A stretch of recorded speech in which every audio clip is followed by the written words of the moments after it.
What's that about? A barbecue meetup? Wait, what on earth are you talking about?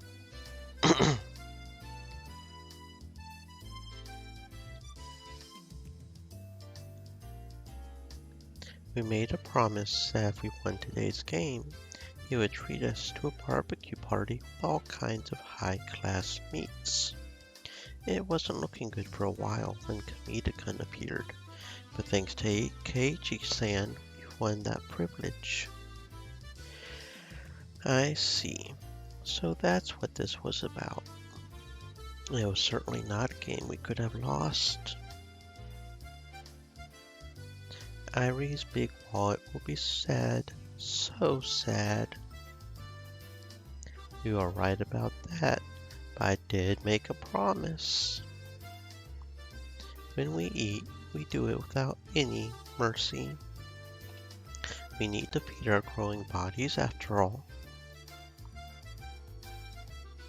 Alright everyone, tomorrow dine like kings. All the members of the Hinamizawa fighters raised their fist high in the air and cheered. Rika-chan was petting the head of the umpire, who was smiling painfully at the off-kilter remarks. He gave her his head and looked like he was about to cry. It looked like the prize of victory would be pretty big. You beat me. But I have no choice since I promised. Guess I should go shopping for some meat. Coach, get some grade A beef like you promised. We won't forgive you if you buy nothing but vegetables to keep it cheap. The umpire, whom they were calling Coach, grinned dryly, crestfallen. Umpire? Coach? The uniform he was wearing had Hinamizawa fighters written on it, so he's not just the umpire. He was actually our team's coach. Maibara-kun, is that alright? Can I call you that? Yeah. This comeback wouldn't have happened were it not for you getting on base. Please come to tomorrow's barbecue. No, besides that, would you please consider joining the team? If you were with us, we could dominate the whole prefecture. Coach, let's leave that aside for now. You should be more worried about your wallet.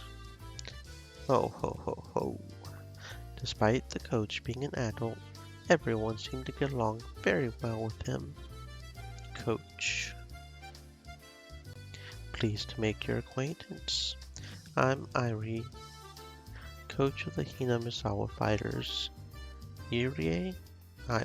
Irie? He extended his hand to me. I firmly grasped it with my own in reply. I am Maibara. Nice to meet you. Then the coach took his other hand and began to stroke mine softly. What smooth hands you have. Such a narrow grain, and you truly take good care of them. Silky smooth. Hey, wait. I must strictly instruct our maids to take this good care of their skin as well, and punish the bad ones who don't. Maids? What are you talking about? Such velvety hands. I just want to put them to work. The coach's eyes were spellbound, and as his delusions flowed through his very own original magical universe, he made a supremely satisfied smile. How do I put this? Who the hell is this guy? You look so flustered. Our coach is a little strange, but he's really funny, you know? I felt like you couldn't measure him by saying strange or funny. I really didn't think we would get along. The other self in my mind made a retort for some reason. Come on, settle down already. You're making Keiichi-san uncomfortable. Silky smooth. The coach didn't try to take his hands off mine until Satako hit him with a threefold wash bucket attack, causing him to faint.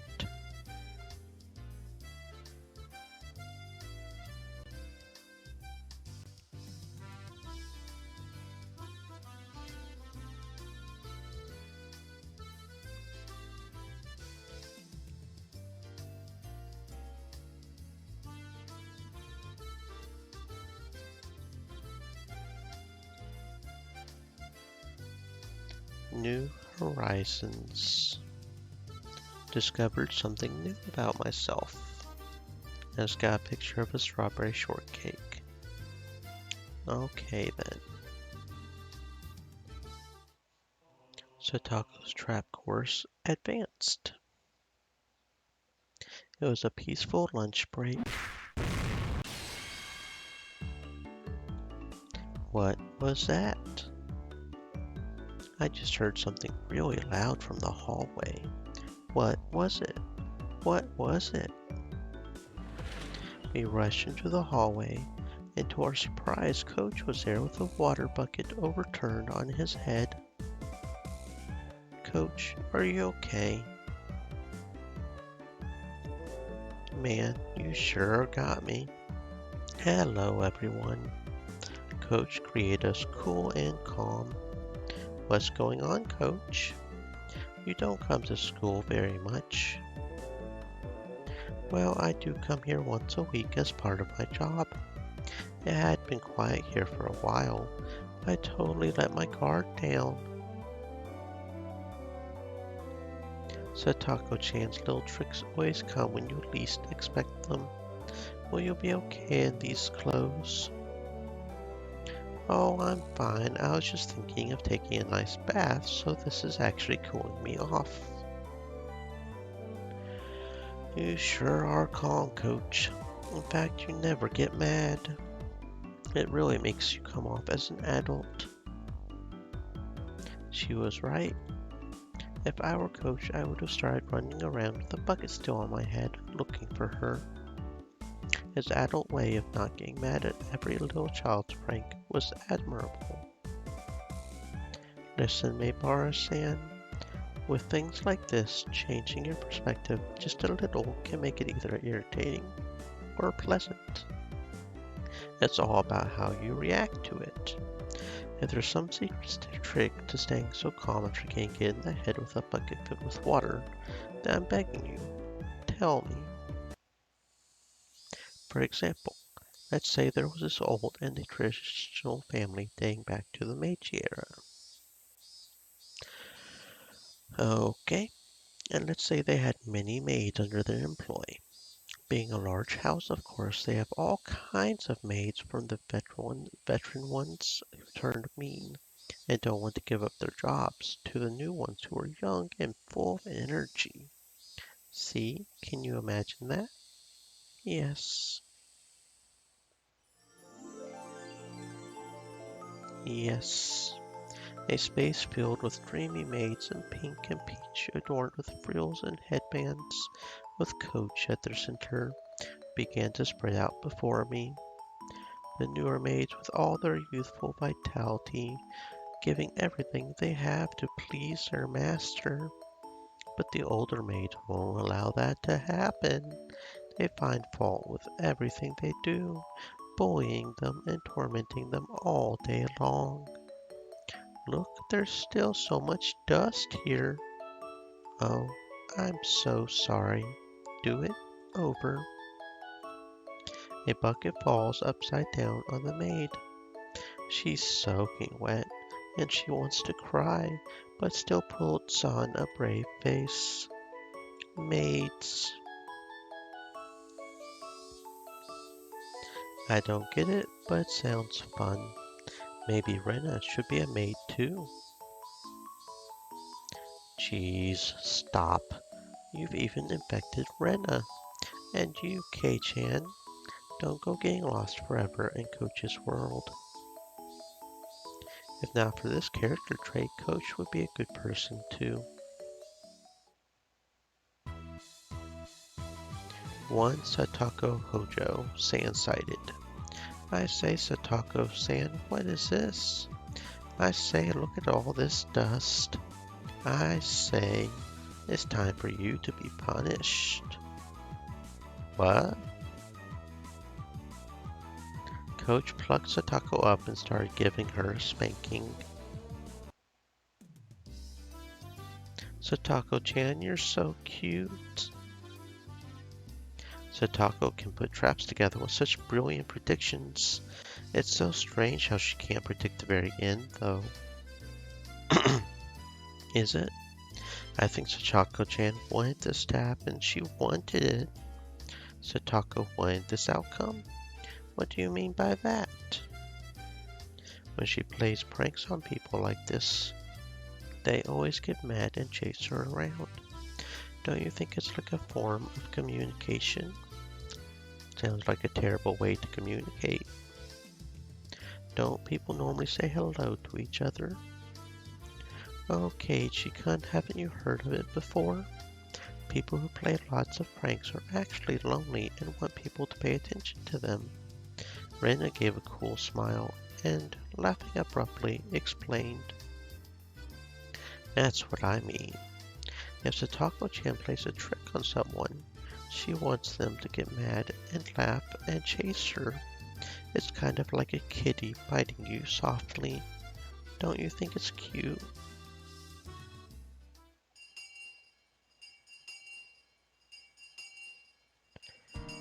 They will definitely be surprised right here and jump backwards.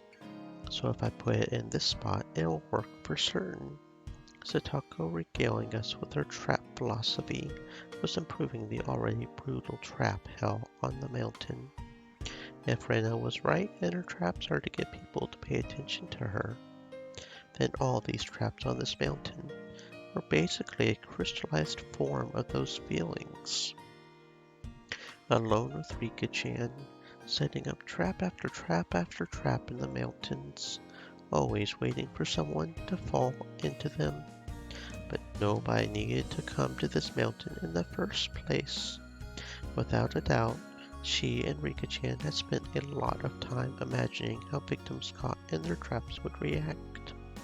Satako, separated for so long from her beloved Nini, Satoshi. With her stubbornness, she never once said that she wanted him to come home. But all the traps sleeping on the mountain told me how Satako really felt. Keiichi-san, are you listening? Oh, sorry about that. What did you say? All you have to do is pound a nail into the tree trunk like this, and it's already a great trap. If you trip up right there and smack your forehead into it, it would really hurt. A human hammer pushing a nail into your forehead. Yeah, that sounds painful. If it was someone really, really evil, this trap could put them to death. I do so look forward to seeing what sort of villain gets caught by it. Why do you keep glancing at me like that? Are you saying you want me to fall for it? I could get really badly hurt, you know. Maybe you shouldn't be using this trap. Is that so? Well, it is true that I can't use traps without love behind them. Then I'll just move the nail here so that if the villain really reforms their behavior, they won't get caught by it. Satako immersed herself in adjusting the nail's position. Traps of love. Maybe Coach was right. Just by reacting a little differently, everything changes. Come to think of it, maybe you can feel humor and warmth even when Satako's traps get you. All finished. Now it's absolutely perfect where it is. What do you think, Keiichi-san? Yeah, it's perfect. I hope a villain comes along and gets caught by this trap. Of course, it would be better if that didn't happen. It looked a little painful, but I considered coming here sometime and getting caught in it.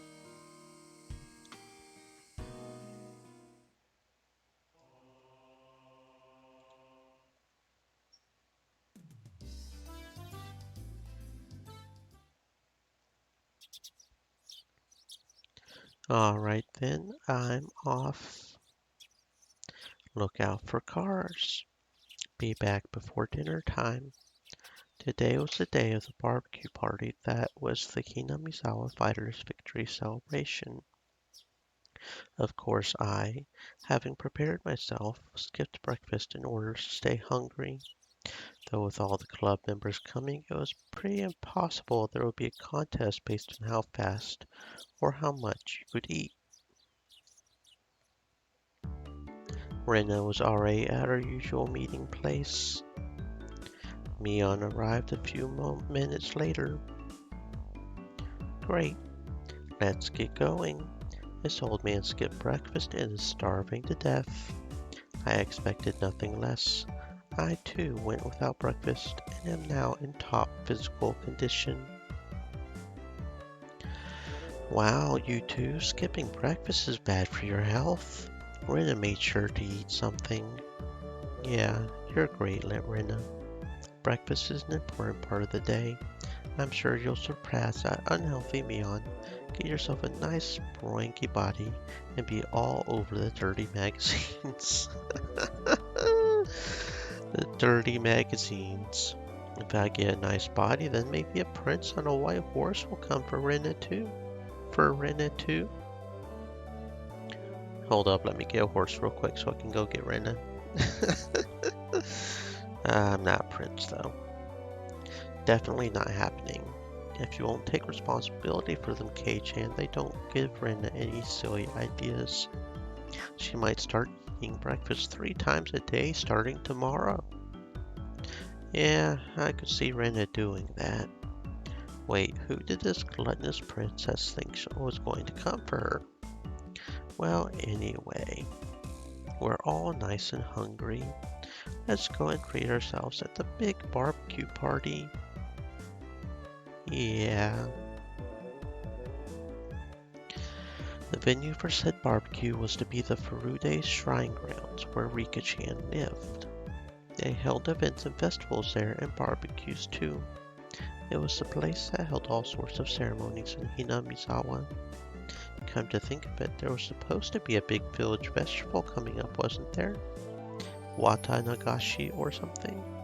The scenery you could see from that high up was fairly superb, and the calm atmosphere particular to shrines was something very difficult to find in the city. We left our bicycles at the bottom of the shrine steps and broke into a mad dash up the stairs. When we arrived on the shrine grounds, the Hinamizawa fighters and their fathers had already gathered and begun setting up for the barbecue early. Of course, Satako and Rika-chan were there as well. When they noticed our arrival, they waved to us. Oh, so you managed to not forget about this. Curses. If you all hadn't come, there would have been that much more meat for me. How truly disappointing it is. You underestimate us, Satako. Now that we have arrived, you don't think you'll be able to have even one bite of that fabulously marbled beef, do you? Remember when we ate our bento here? You and I have a fatal difference in reach. I will be overwhelming you once again. What? I cannot allow that to happen by any means. Cry and shout all you want. You will just be watching us fill our mouths with beef. Don't worry though. We'll give the peppers and onions to you. I'll give Satako lots and lots of the grilled squash too. When Satako heard the word squash, her complexion changed color. When she took my overwhelming reach into account, she knew it wasn't just a threat. It could actually happen. I'll go tell the coach. I'll tell him you really love squash. If it's for you, I bet he'll get a whole mountain of specialty squash from all over Japan. Good for you, Satako. You'll have your pick of the squash. You can have squash from till dawn till dusk, 3 meals a day. Rena, Rena, everyone's bullying me. Satako tried to leap into Rena's chest. Oh no. Clearly given another second, Rena's Mac punches would have was piled in the ground. So just before Satako hit Rena, I grabbed her by the nape of the neck and pulled her back. A superb reaction with only seconds of foresight. At least it was supposed to be. But for Rena, when I caught the leaping, crying Satako, it looked like I was keeping her to myself.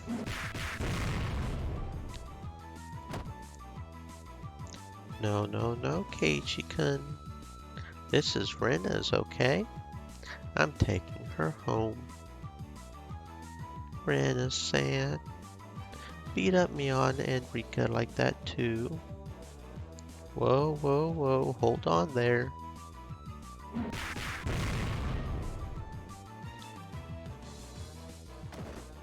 Okay, now where could Rika be? There she is. Rena-san over here. Just wait, Satako-chan. I'll take care of her right away. Then I'm bringing you straight home.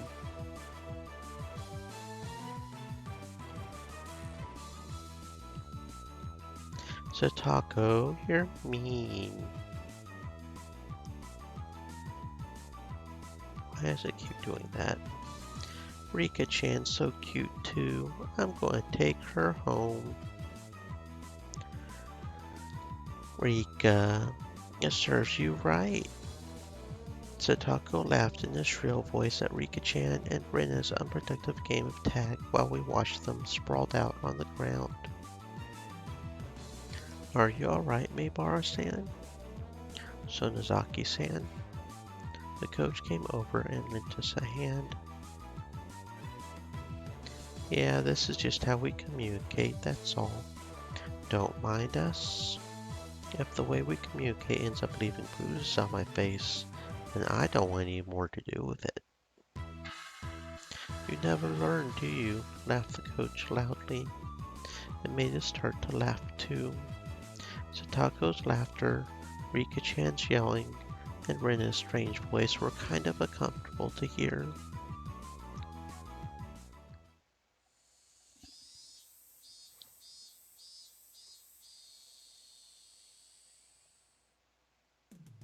The adults here knew what they were doing, so the barbecue was ready in short order. As the salad oil dripped down onto the plate with a hiss, there was a loud cheer. When the coach brought over a big plate with all the meat on it, we all cheered again. This meat looks amazing. Coach, you really did splurge on it. I did make a promise. Can you tell how much all this weighs? It really did cost me a lot. Of course it did. Third-rate meat wouldn't be enough of a reward for everything I did yesterday. Yeah. Satako-chan is definitely the guest of honor today. Yeah, Satako was the one who hit that last home run after all. She might have caught the guy off guard, but the arc it flew was long and true. Satako is pretty athletic. Not bad at all. She could be one of the best of our generation. She doesn't fall behind in physical ability even compared to me. Maybe Satako-chan has a big future in the world of sports. Stop singing my praises, you're making me blush.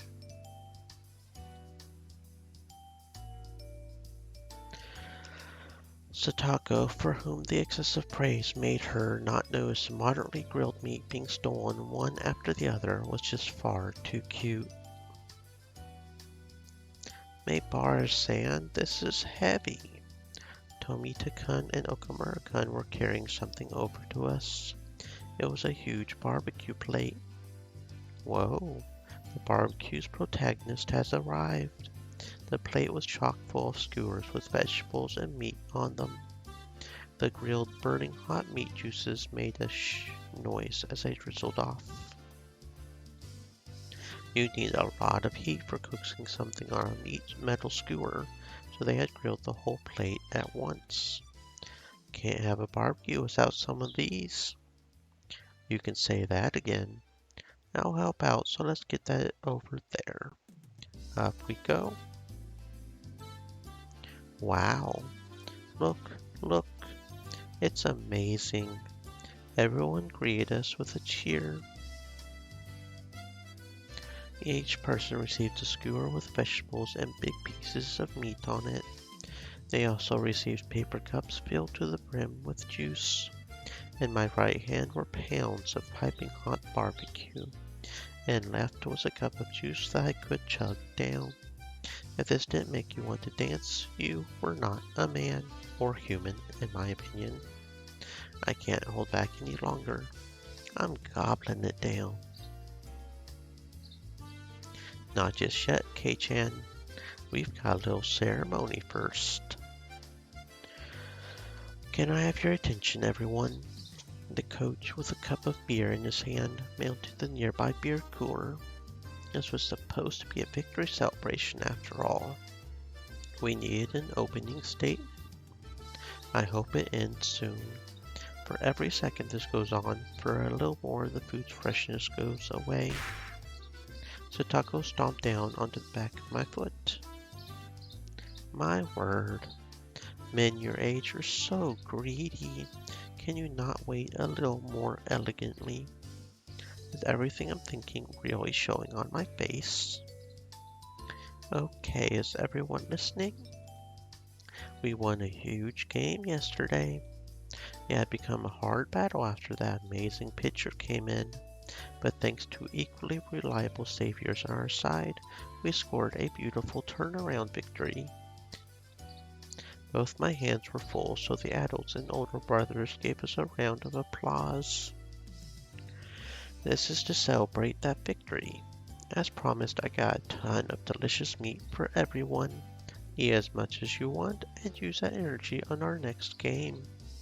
Then, after a few words of thanks to the fathers and brothers who helped with the barbecue, he led us in a toast. They say that when toasting you would normally down the contents of your cup, but we were young. At the toast, all of us immediately began to dig into our skewers.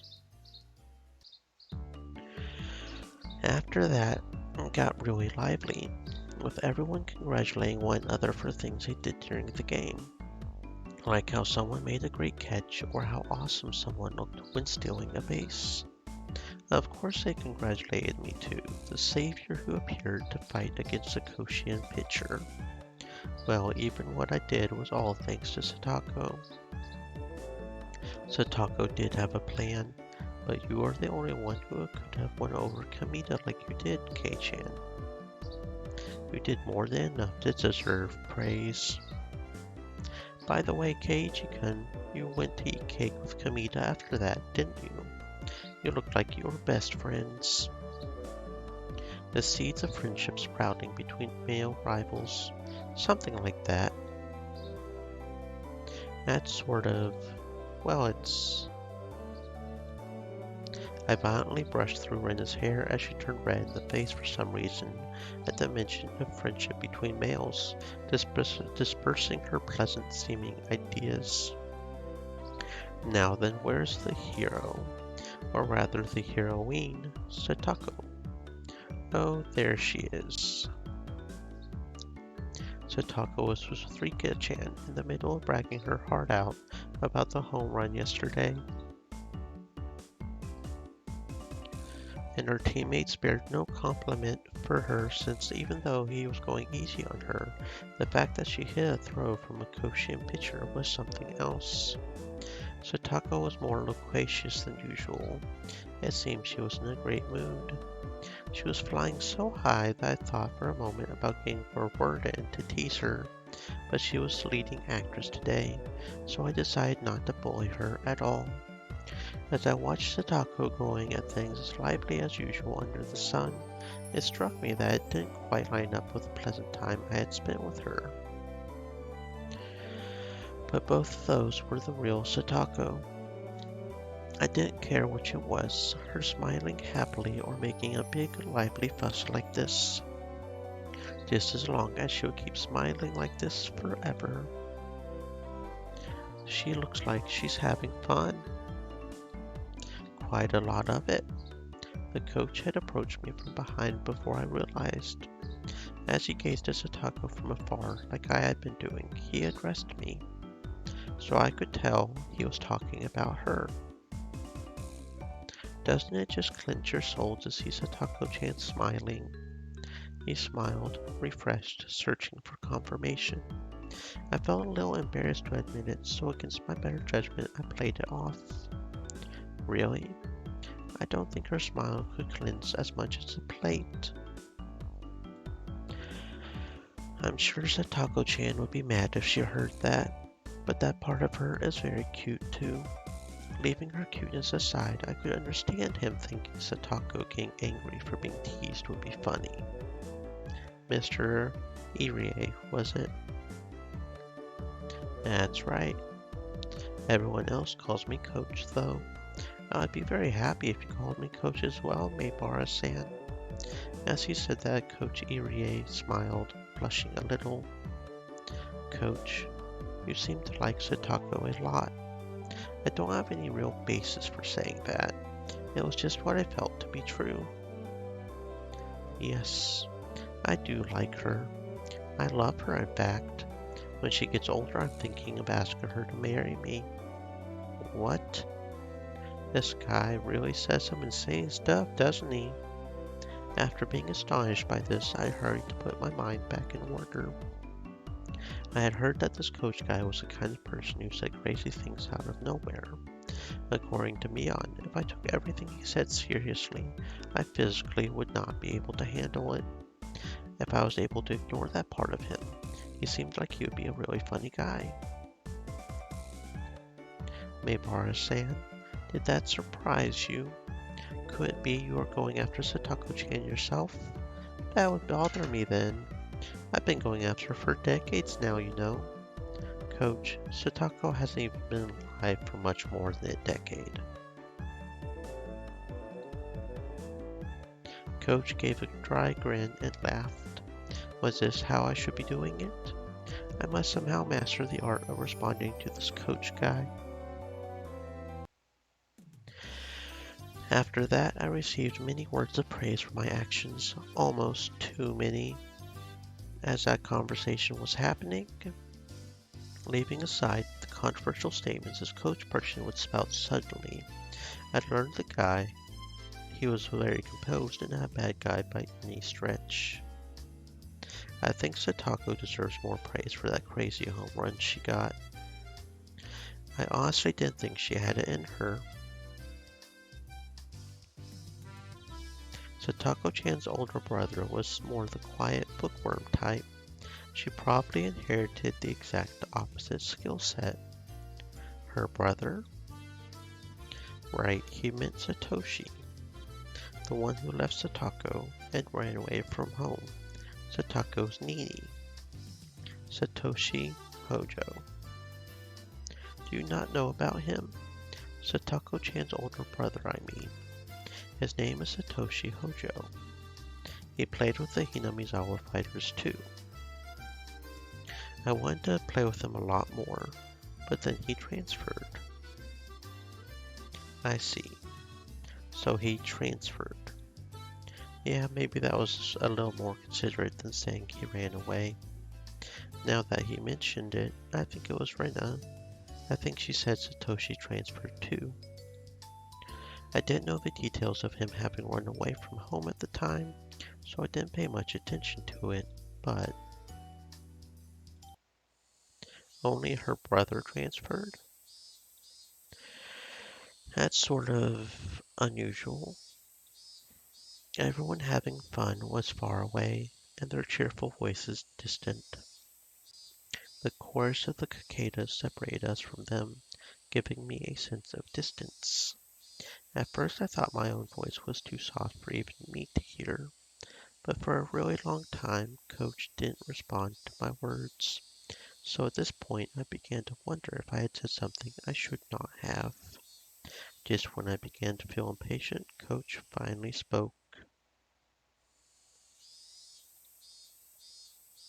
Something unfortunate happened. A few things, actually. After informing me that what he was about to say was a secret, Coach began to talk a little at a time. It's been 3 years already, right around this time of year, I think. Satako-chan's parents were in an accident. An accident? Yes. At a public park they visited while on vacation, they fell from a viewing platform. It was supposed to just be a little time away from the house with the family. They went for a walk on a path through a nature park after it had rained. There was a little viewing platform that looked like it had a good view. That was the stage on which the tragedy was set.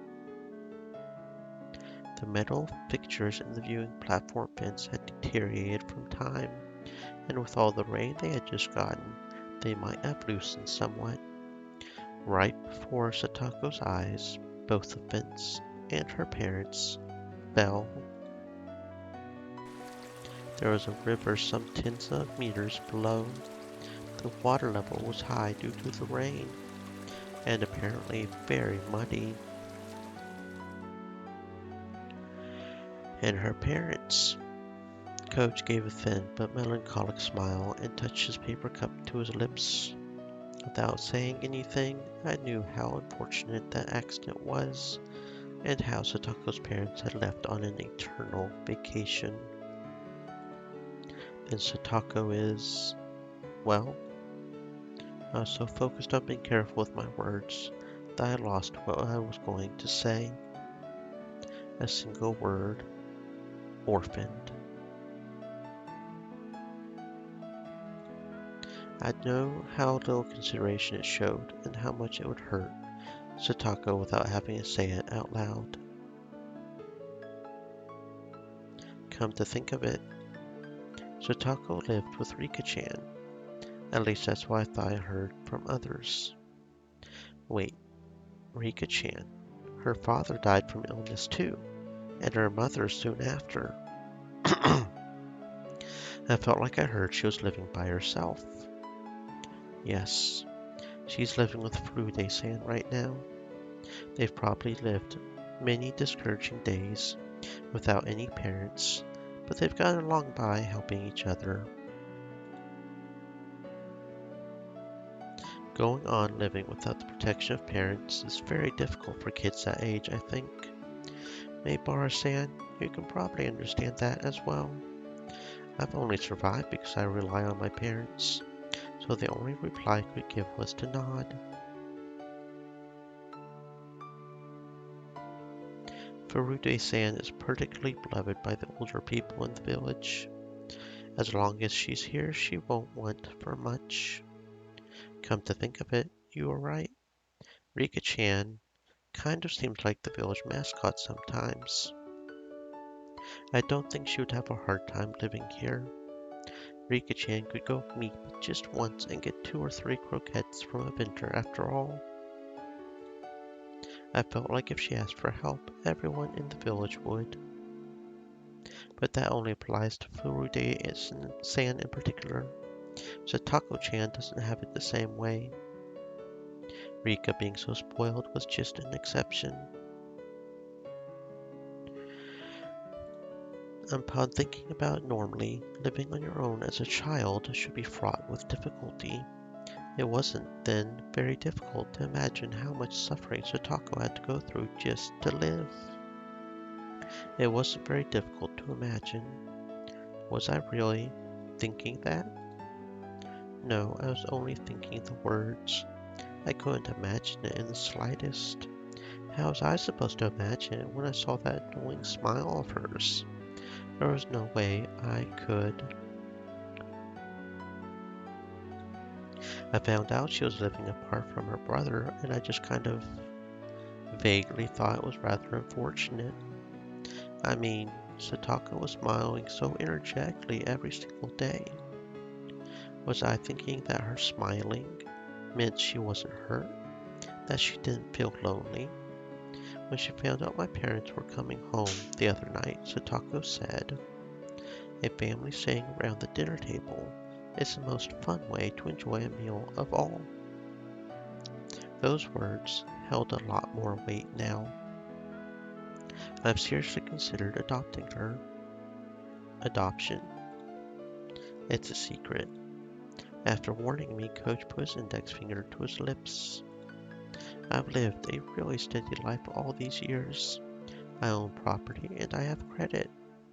But marriage is the only one thing I never got around to. By law, obviously, a single individual cannot adopt a child. So, I can't make Satako-chan my adopted daughter. What a shame. Didn't take long for my plan to get her to call me Papa to hit a setback. This guy spouts some crazy stuff. At first I was only half listening, but midway through I realized how rude that was. This coach person seriously only wished for this one girl, Satako, to be happy. I was neither crazy nor was it nonsense. He just wanted her to be happy. Those were his true feelings. Satako-chan's current lifestyle is probably not a very happy one. But you know, I want to make it easier for her, even if it's only a little.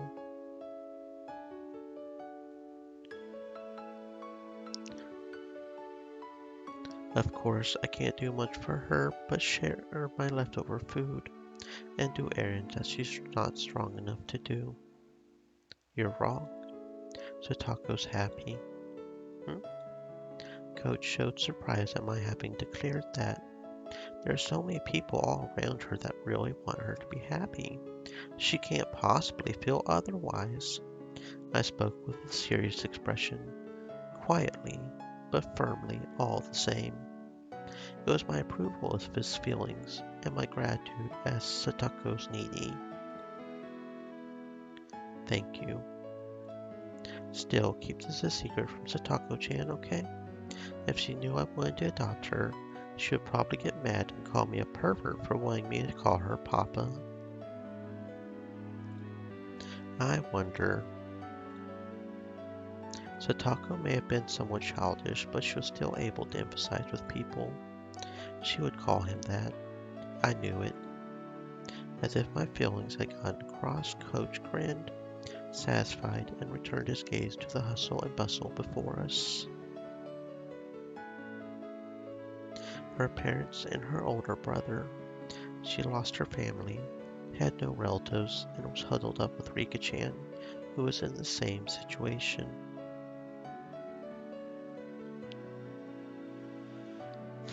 Satako Hojo. It would be odd for her to look at her life with despair, but she didn't seem to feel that way. She lived energetically with a smile. I want her to keep smiling forever. It was a naive wish, and yet it was one that he couldn't help wishing for. So the words I spoke were the same. What a coincidence. I think the same way. You too, Maybara-kun? That makes us friends. Let's make a promise. A promise? It's a very simple one. The coach said this, giving me a grin. That we will never, ever make her cry. It was short and to the point. I promised to. Coach nodded happily. We exchanged no more words after that. We just sat there comfortably gazing at Satako and everyone else having a great time.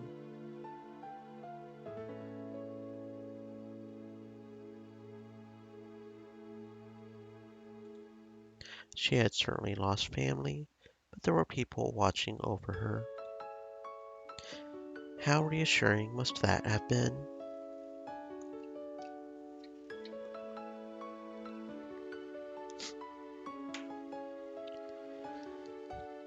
Just hypothetically, if you did adopt Satako, what would you do?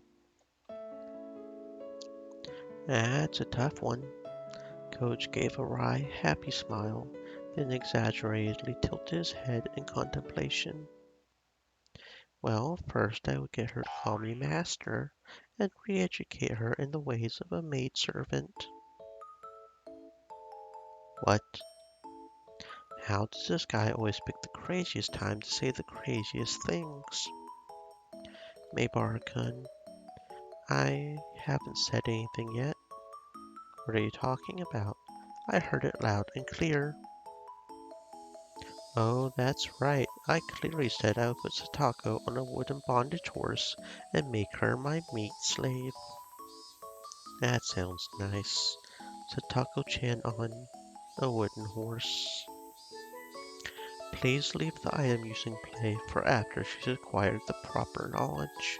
It would be very dangerous to go in with the wrong idea. I get it. They do always write on labels to only use things for their intended purpose after all. That's right. Kei-chan, you do understand. And with that, it's time for... My hand shot out and grabbed Shion, smiling, waving and about to leave by the nape of her neck. Wait, right there. Don't just show up out of nowhere and start saying crazy stuff. Speaking of saying crazy stuff, I thought the Satako love talk you were having with the coach was pretty crazy too. I can't perform a reenactment of the adoption bit. Want to see? You've been hiding ever since then? Kei-chan, you can't even beat my sister. You're 100 years too early to challenge me.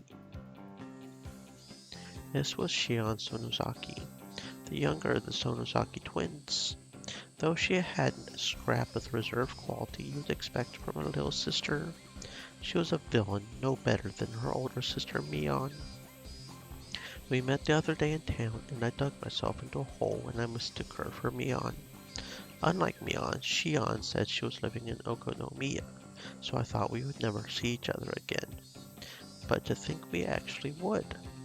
My frankly displeased expression didn't change a bit either. This must be what people mean when they say something is like water off a duck's back. Shion-san, you came. I was disappointed because I thought you wouldn't make it. Well, I couldn't think of anything else to do, really. I figured I would come and tease you all a little. Coach, why did you need to call Shion to our victory celebration? How did she contribute to our team's win? Well, you see, I'm actually the manager for the Hinamizawa Fighters. The manager? No way. Then why weren't you at the game yesterday? That's because I am like a ghost manager. She seemed to think I would forgive her if she stuck her tongue out and smiled. She wasn't sorry at all. The match wasn't nearly as pretty without you there. I won't tell you to come to practices, but couldn't you at least come to games to root for us like you used to? Now think about it. Maybe I will if Kei-chan joins the Hinamizawa Fighters.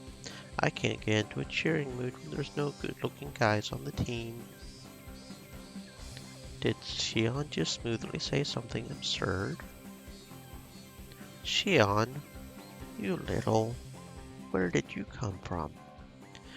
Suddenly Mion came running over, latched onto my shoulders, and pulled me towards her. It's Mi-chan's little sister. Hello, Shi-chan. Hello, Rena-san. I'm honored you remembered my name. We only met once. Not at all. Thanks for remembering Rena's name, too. Cut the stupid greetings. You're not allowed to solicit Kei-chan. He is the hope of our club. Don't pull him out and put him in baseball like he's some kind of plant. Mion gave a low growl as she grappled my arm. She looked like a little girl desperately clinging to her toy. Yep, Keiichi-kun is the star rookie of our club. We could never trade him away. Rinna's smile hid a nonchalant bloodthirst. She was blocking Shion's way, ready to unleash an ultimate attack if she got within 2 meters of me. I felt like this was going to turn into a bloody battle. That's too bad. We'll leave the negotiations for another time. You don't have the right to negotiate. Coach, why did you call Shion here too? She's a ghost member. She's been slacking off for the last year. I just thought it would be even more fun if Shion was here. It definitely worked. That was what he planned for all along. Mission accomplished. Kei-chan, come over here. We're all playing a game. With strings attached, of course. Shi-chan, how about you? The rules are simple and it'll be fun. Should I? I'll just win if I join in after all. I don't want to ruin my sister's presidential image. Mion, now irritated, turned around with a glare. What is it, my sister? Should I join in to make this a battle of the siblings? For your sake, I don't think we should, but if you want to. I won't let you play, Shion. We are leaving you out. Mion just avoided a direct confrontation. It seemed like the twins were completely incompatible with each other. You won't let her play. I was looking forward to seeing you two face off. I hate Shion. I'm bad against her. An angry Mion dragged me away. Do your best. I'll be rooting for you. Go for it, Kei-chan. Shion waved her hand at us, reveling in the bliss of teasing Mion. Alright. Club activities had begun, which meant I needed to clear my mind. What was today's battle? Today's punishment game. I would take anything on. Okay, Keiichi-san. You should prepare yourself. We are going all out today. Bring it on. Satako or not, I will crush you all mercilessly. Brenda will profit from your battle and fish yourself up a win. Then I'll get all the manta rays first and ride them to victory. Rika-chan is flat like a manta ray. I want to take you home. Okay everyone, we have a lot of people today, so let's play something easy and simple. Today's game is...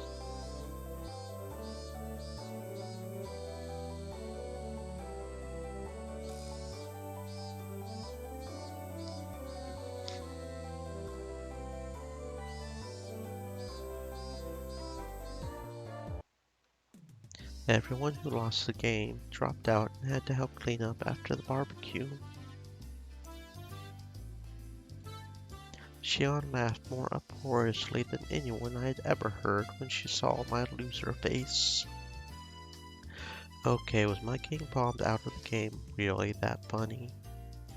Kei-chan's face, he was like, how can you still call yourselves human? I had it all worked out when I brought up the scissors. If only Satako and Rika-chan hadn't betrayed me. It was going great while we had maintained a united front. But Satako had been quicker to betray me than I her. She was just a tiny bit better than me. I warned you about trusting Satako. Tomita-kun and Okamura-kun were unanimously wearing I told you so faces. Incidentally, those two are victims of Satako's traps pretty early on as well.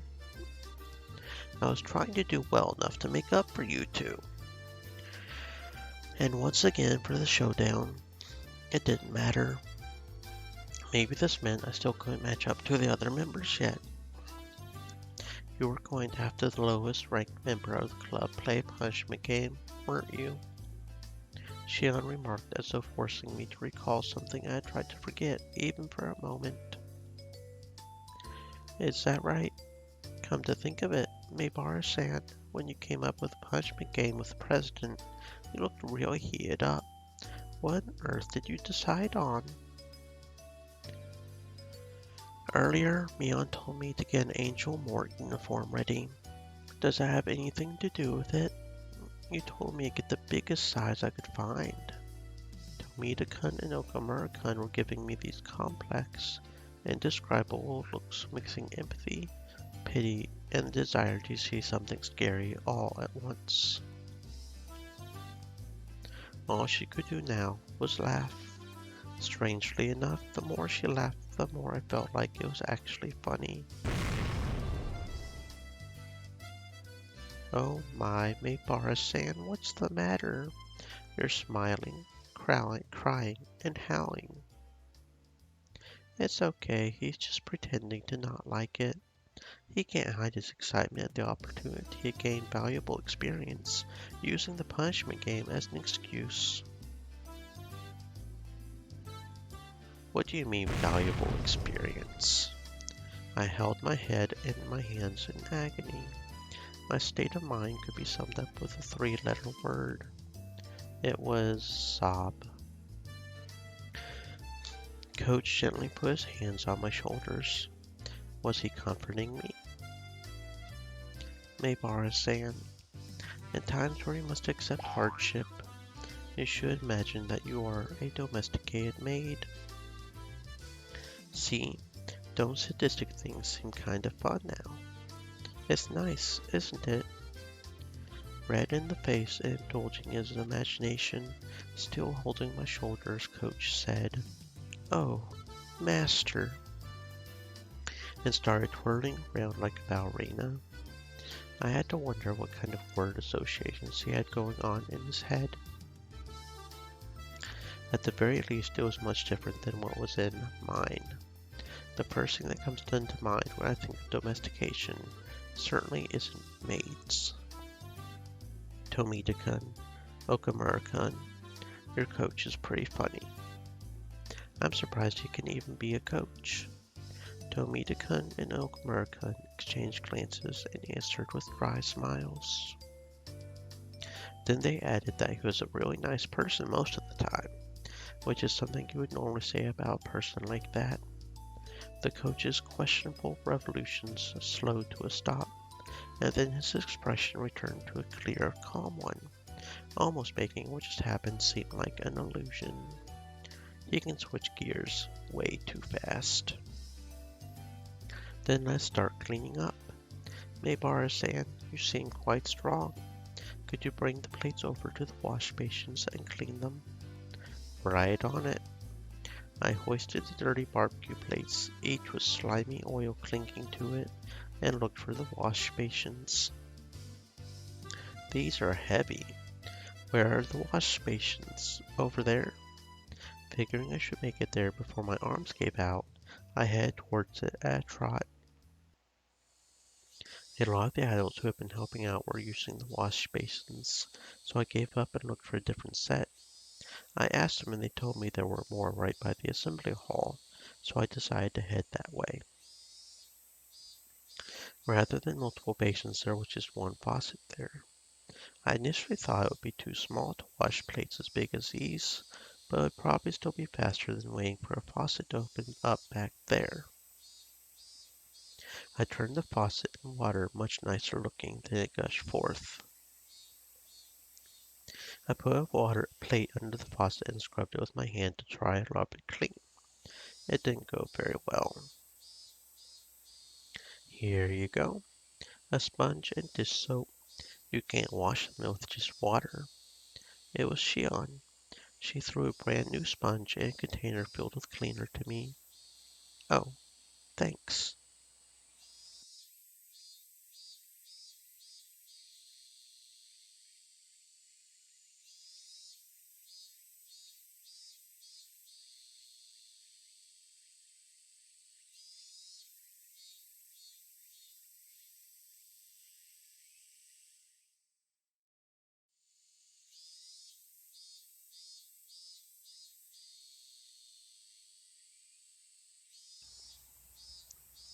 You should have just put them by the basins and left it to the grown-ups.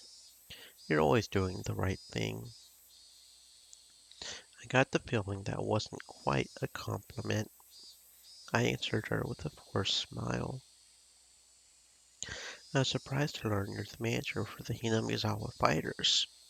I thought you didn't do stuff like that because it's too much of a bother.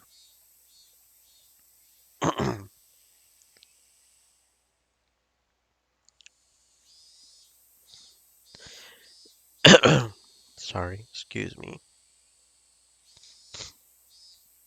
It is quite a bother.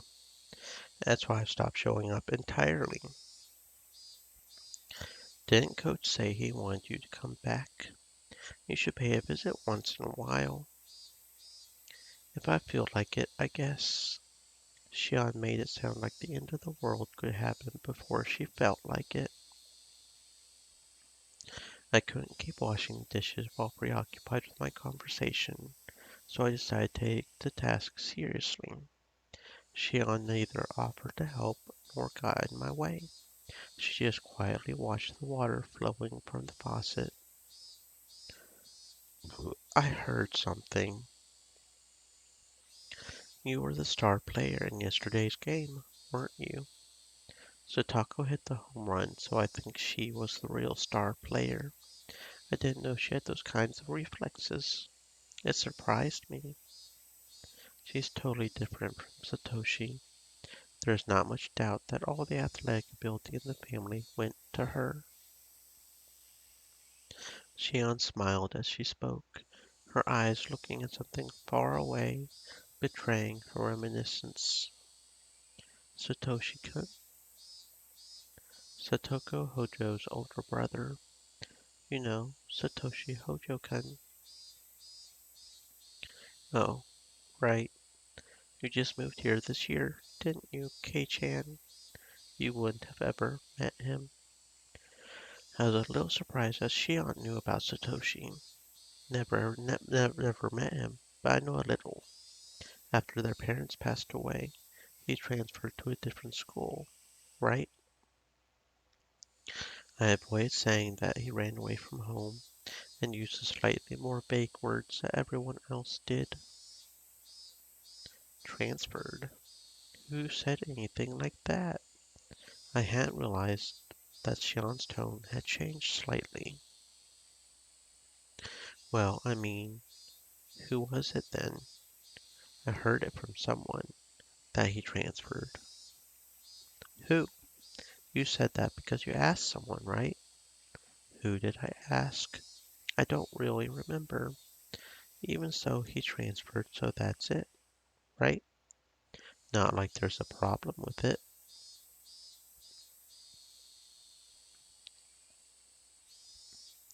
There is one. Does that mean there's a record of his transfer to another school and that someone saw it or heard about it? Around that time, I not only noticed how awfully caught up on this Shion was, but also how startlingly dangerous her eyes had begun to look. Shion, what's up? You look really serious. With that, Shion seemed to realize the expression she was making.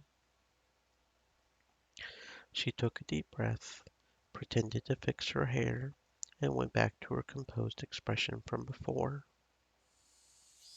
I'm sorry, but Kei-chan, you don't know much about Satoshi-kun, so please don't say that he transferred or anything like that.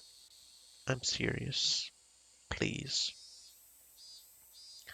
I realized I must have said something I shouldn't have, but I wasn't immediately sure of what I should apologize for, so I just said one safe word for now. Sorry. I just sort of heard he had transferred and believed it. Was it actually something else? It was, of course. Preceded by his parents, he had left his sister and run away. But I had wanted to try and avoid using the words run away, so I pretended not to know. Upon seeing my flustered reply, Shion realized she was intimidating me and lowered her voice. I'm sorry. I'm not blaming you for anything, Kei-chan. I was being a little harsh. I apologize. I didn't really mind. That was a fib. I was actually a little scared even. Was there something wrong with saying he ran away? Was there some sort of misunderstanding in saying that he transferred? But before I could ask her, she turned on her heel to leave. Hey, Shion. Good luck with those. Looks like your plate is last. That's one you need to wash. Her final remark reminded me of the dishes I had so easily forgotten about. So immersed in conversation were we that it got pretty late. I turned the faucet again to get the water flowing faster. I violently scrubbed the plate. When I turned back around, Shion was no longer there. By the time I had finished washing the plates, most of the other things had been cleaned up. The air had cooled off before I realized it, and as the heat that had struck with us all day dispersed, a nice breeze started to blow. Okay, everyone, can I have your attention? Coach got everyone together to make his closing remarks. And with that, another fun day drew to its close. In the end, Mion ended the game with a magnificent victory. Satoko and Rika-chan, who had labored so hard to betray me, had fallen into a huge trap afterwards, leaving them frustrated about more than a few things. People who betray others will one day be betrayed themselves. Never been more true. You are not the one I want to hear that from, Keiichi-san.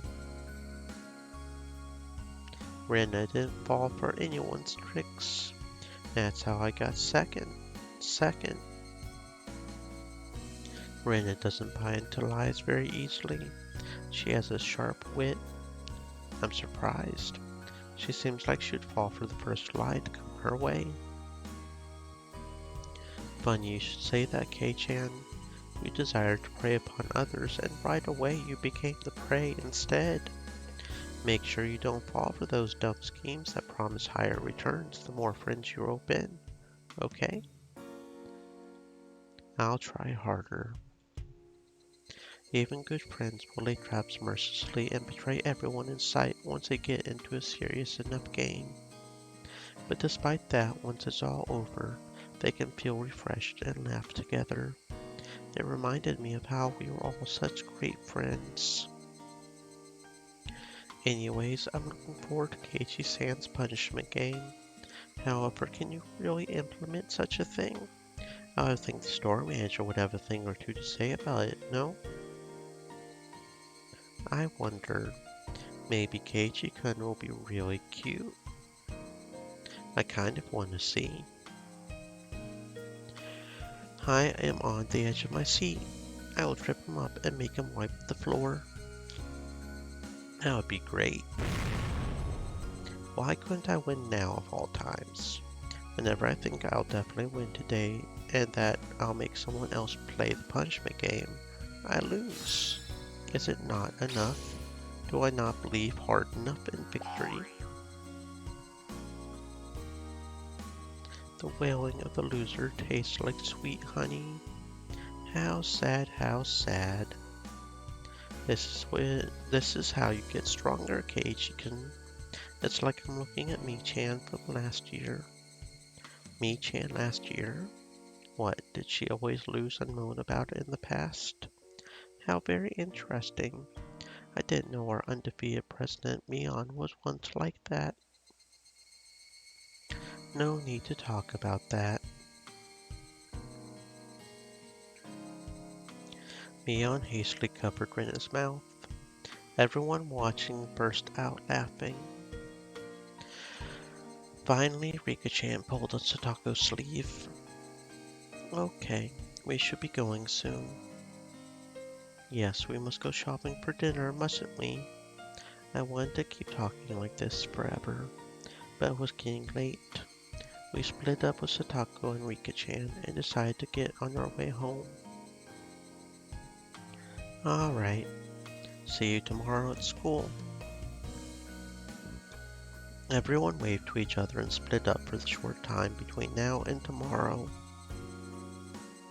Okay, let's go. We began walking down the tall staircase leading from the shrine grounds. As the sun started to set, the afternoon's heat began to disappear as though it were never there. Just listening to the chorus of the Higurashi was enough to make me forget about how hot it had been today. Come to think of it, it's still June. We didn't have a rainy season at all this year. Like all of a sudden it's just summer, you know? Now that I thought about it, she was right. It was June, the season of long rain, of hydrangeas and snails. I haven't seen a real rainy season since transferring here. According to the weather forecast, it's supposed to get more rainy during the first part of the week. There were warning people about heavy showers. I hope it doesn't run into Watanagashi. That's right, the rainy season is supposed to be rainy. Rena likes all the rain in the rainy season. What? So much rain just makes me depressed. Hey, Kei-chan. I was a little spaced out, so I was late in answering Mion. I was thinking back to my conversation with her sister. When I said that Satoshi transferred, Shion clearly got angry. She was mad at me for saying something so careless. I mean, it may have been a vague way of skirting around the fact that he ran away from home, but I didn't think it was so bad that Shion would need to feel mad about it. I wasn't really satisfied with it. I felt like a child, completely ignorant of what he was being scolded for. So my thoughts spilled out of my mouth in a very direct fashion. Satako had a brother, right? Named Satoshi, I think. What? As soon as I said the name Satoshi, Rena and Mion both lost their relaxed, comfortable mood and made strange expressions. Should I have avoided talking about this? That's what they made me think. But I've already said it, so that's that. And I would be lying if I said I wasn't interested. What happened to Satoshi again? Did he move away? That was such a transparent way of putting it, but in my desire to know everything, I feigned ignorance. Mion turned around and looked to Rena for assistance. Rena looked between us and quietly and softly spoke. Did we not tell you? He transferred out. When I said those words to Shion, she got upset, so I answered with the same words Shion had given me. Transferred? Who told you something like that? I had only intended to borrow Shion's words, but I said it exactly the same way she had, right down to the thorns in my voice. When I realized I had done, I immediately tried to soften my remark. If he really transferred, there would be records of it at school and stuff, right? But is there actually anything like that? Mion and Rena, their eyes grew wide. They were at a loss for words. I started to feel like I was doing something really bad. I thought they were only hiding the fact that Satako's older brother ran away out of consideration for her. I'm not trying to blame you for anything, okay? I just wanted to ask what happened to Satoshi, that's all. I wasn't trying to blame them. The fact that I had to remind them even looked like I was tormenting them with an impossible question. No, maybe I was actually bullying them. Maybe I had lashed out at them in retaliation for Shion getting mad at me. This whole day had been so much fun, but now, why did I go and say something that made all of that meaningless? I couldn't help but regret my own careless curiosity. That's enough. Let's drop it now. As I was about to say that, Mion spoke up. It's not like we were hiding it or lying. I hope you understand that's not what we were trying to do. Mion's tone conveyed her genuine awkwardness. It sounded like the excuses of a child who had been presented with evidence of her own mischief. Satoshi. He didn't transfer schools, Mion said, resigning herself. But I felt bad for pushing her to say that. So, it's okay, Mion. I stopped talking about Satoshi. Sorry for teasing you. I wanted to apologize, but right before that, he won't come back. What? Unlike Mion's stammered reply, Rena was extremely clear and resolute. He won't come back? What? He won't come back home ever since that day. He won't come back. That was a very strange way of putting it. Normally you would say that he hadn't come back yet. At least I thought you would only say it like Rena did if he wasn't capable of coming back. You wouldn't say it like that when talking about someone who ran away from home. What do you mean he won't come back? Where did Satoshi go? Don't know. Rena's words choice felt very cold to me. It was so cold that I couldn't muster a response right away.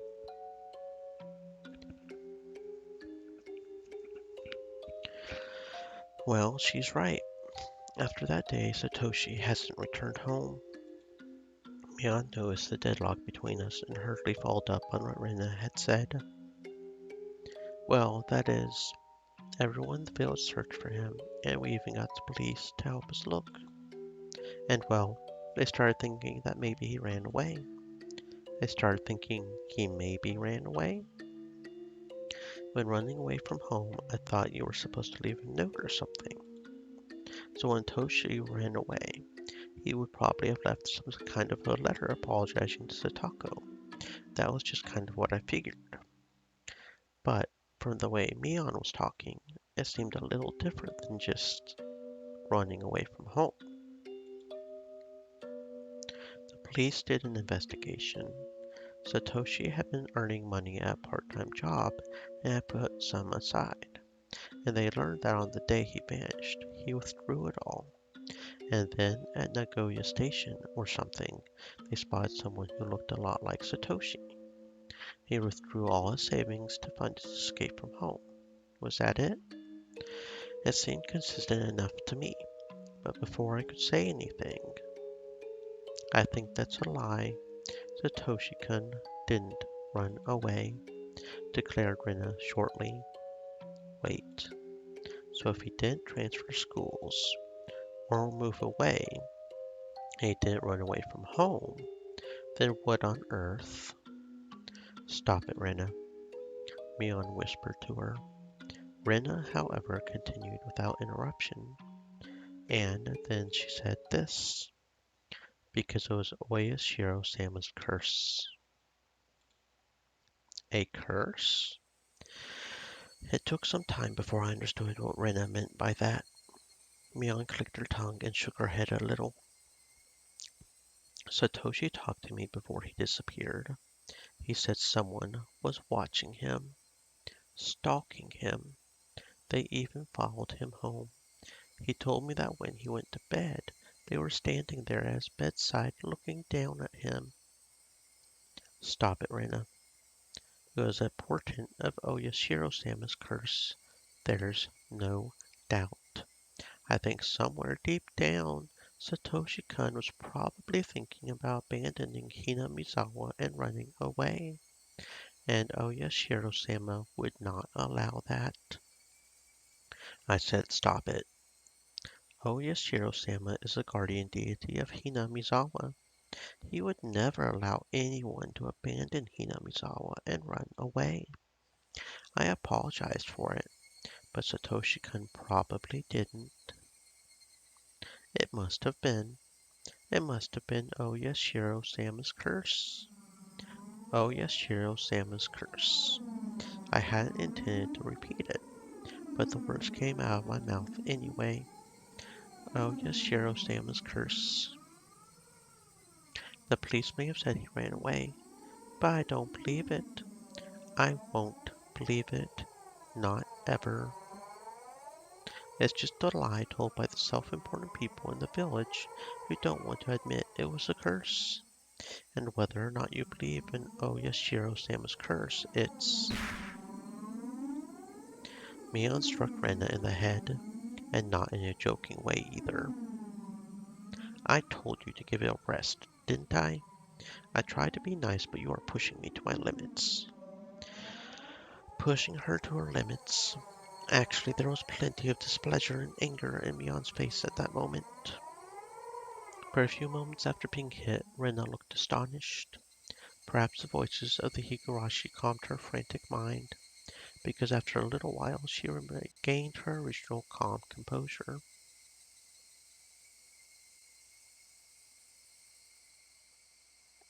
We arrived at the place we always split up with, Mion.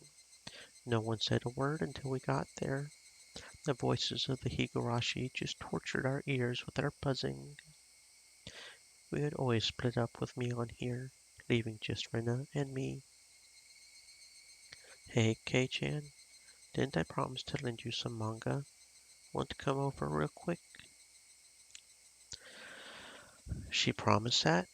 However, I quickly realized it was a convenient way of saying she didn't want to talk to me alone. Oh, I see. Okay, then Rena will go home. Maybe she realized it. Maybe she didn't. Thankfully, Rena quickly said she would go home before us. Bye, Rena.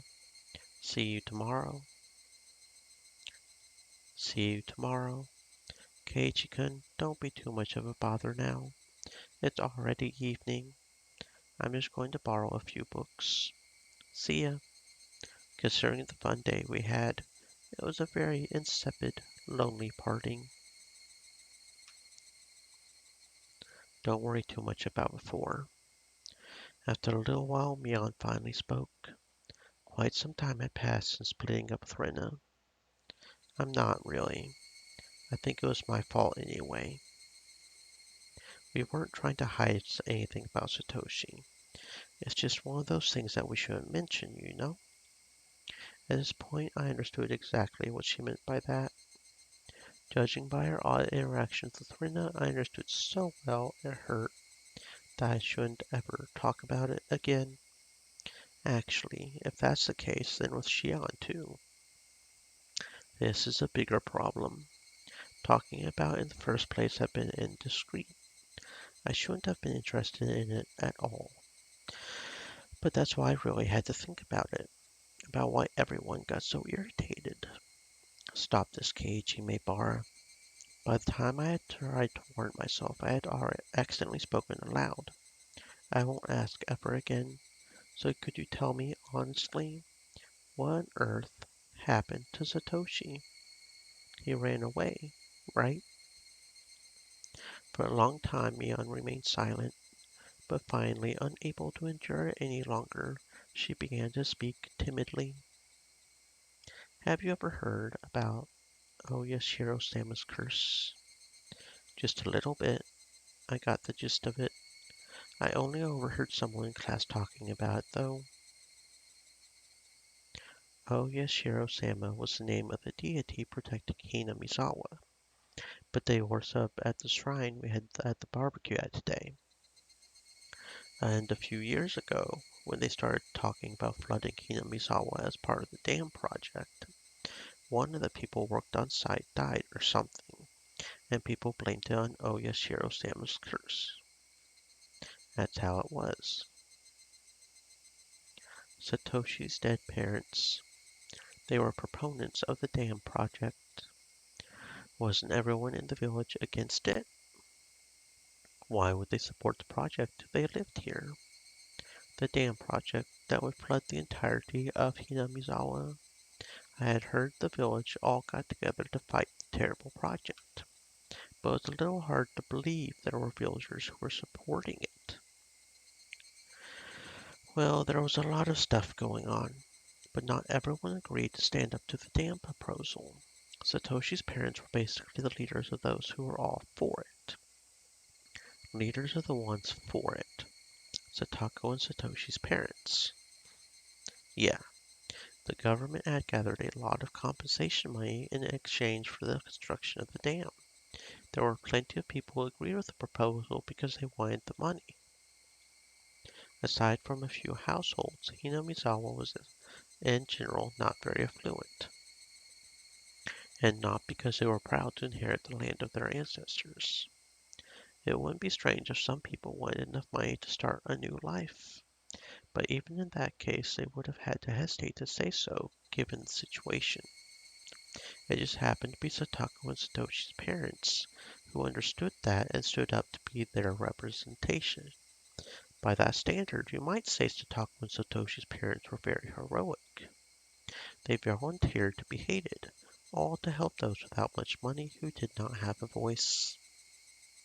And then, their parents had bad luck. They died in an accident on the day of the festival honoring Oyashiro-sama. So people started to think that maybe it had been Oyashiro-sama's curse. I thought back to what Coach told me a day. They went to a nature park on a family outing and fell from a cliff. So, people thought even Satoshi running away from home was because of Oyashiro-sama's curse. Well, yeah, basically. It was a bit of an evasive reply, but I felt it was wrong to ask any further, so I didn't press her for details. I don't think I need to explain this, but for Satako, her parents' accident and Satoshi running away, and all the business about Oyashiro-sama's curse, none of it is a very happy story, you know? Of course I knew. I could only nod silently. That's why we're not mentioning anything about Satako's family.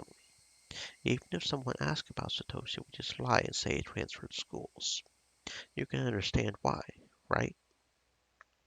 They wanted to protect Satako's happiness, her smile.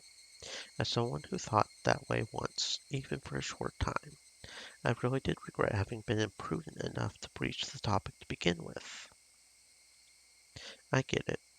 I'm sorry I asked something so careless. When she heard that, Mion smiled, seeming a little relieved. With that understanding, thinking that I should get going, I began to make my way home. I could really have stopped by Mion's house, but it was already late. I would stop by again the next time I had the chance. Bye then, Mion. Sorry about today. See you tomorrow. Goodbye. We waved to each other, then suddenly remembering something, Mion called out to me. Kei-chan, one more thing. Not only around Satako, could you keep quiet about Satoshi with Rena too?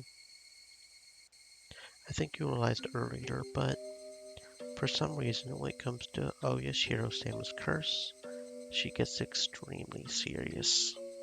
Ever since she transferred here. Judging by how Rena was acting earlier, it was clearly no laughing matter to her. Mion had interrupted the conversation for us, but if Mion hadn't been here, what might have happened? Why would Rena be so serious about it? Not only Rena either, but Shion too. I don't know. Rena is... This is a secret, okay? If you tell anyone, we are not friends anymore. Mion emphasized this as her expression clouded even further. I won't tell. What's this about Rena? She says she's been a victim of Oyashiro's curse before.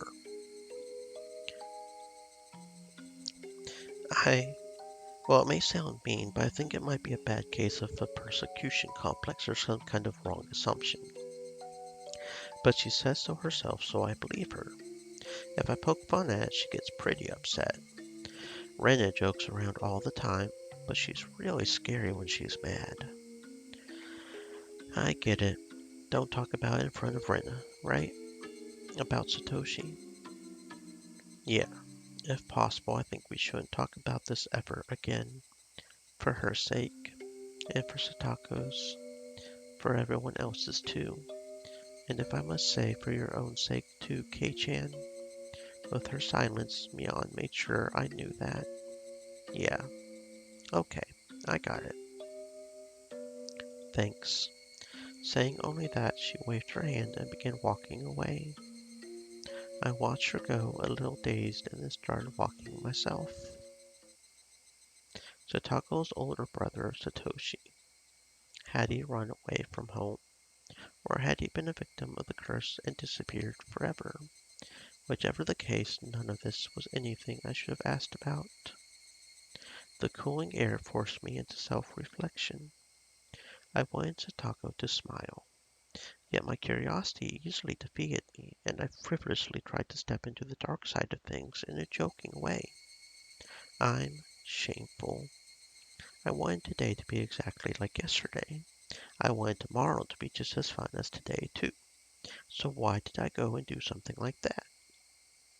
We were having a blast at the baseball game yesterday, and today we had a blast at the big barbecue party, too.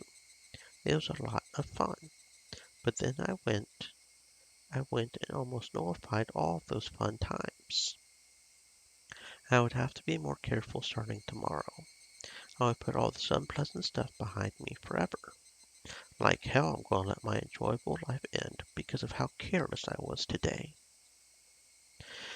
But the more I thought that I would be more careful starting tomorrow, the more I couldn't get rid of the ominous thought that I had already put an end to those enjoyable days with what I had just done. Calm down, Keiichi Maebara. The gears of destiny are freaking gigantic, aren't they? What happened just now was trivial. It does not make any sense to think my life will be totally different starting tomorrow. But even though I understood it logically, the mist in my heart was not going to fade until tomorrow turned out to be as fun as today. I'm acting weird. I'm thinking a little too much about that conversation. I wish tomorrow would come already. I wanted it to make me understand how absurd my insignificant doubts really were. The night was long.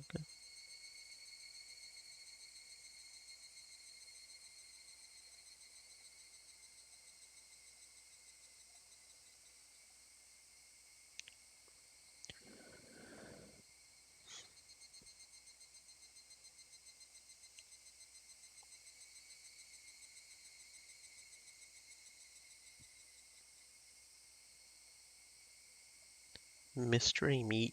Mystery meat? It wasn't mystery meat, that was beef, right? Why would the achievement be called mystery meat?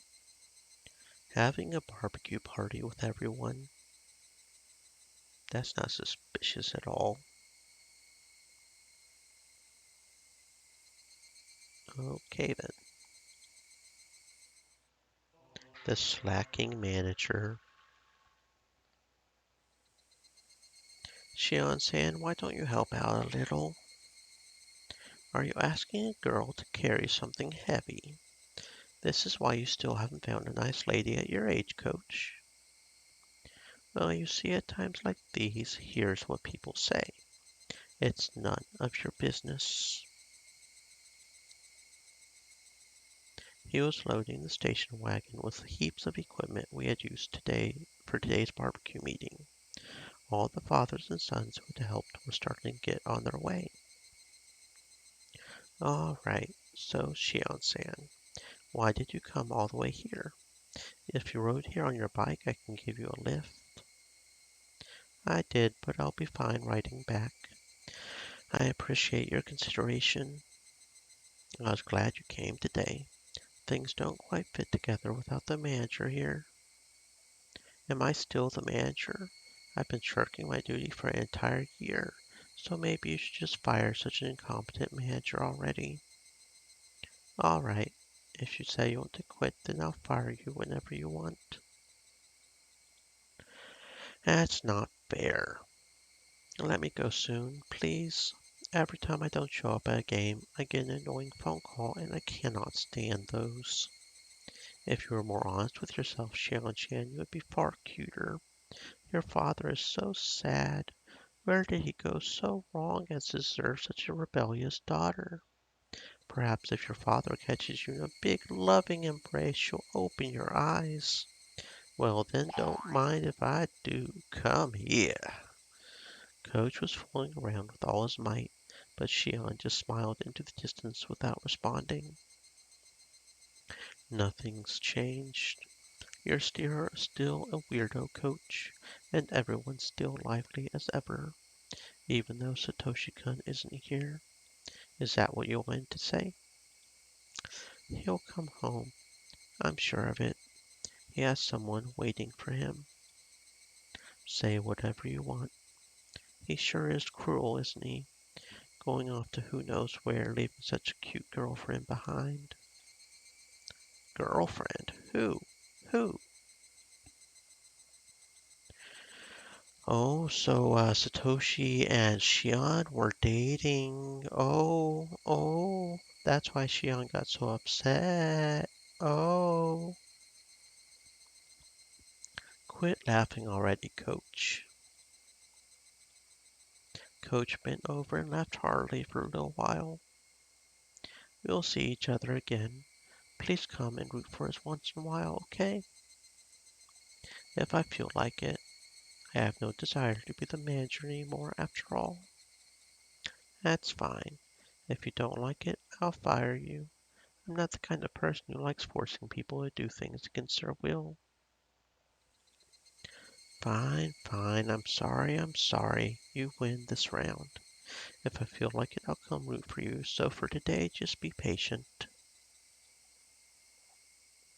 That time already. It's past time to return all this. I'm already making them wait for me. I'll be leaving for today then. Let's meet again at the next game. If I feel like it. Goodbye, Coach.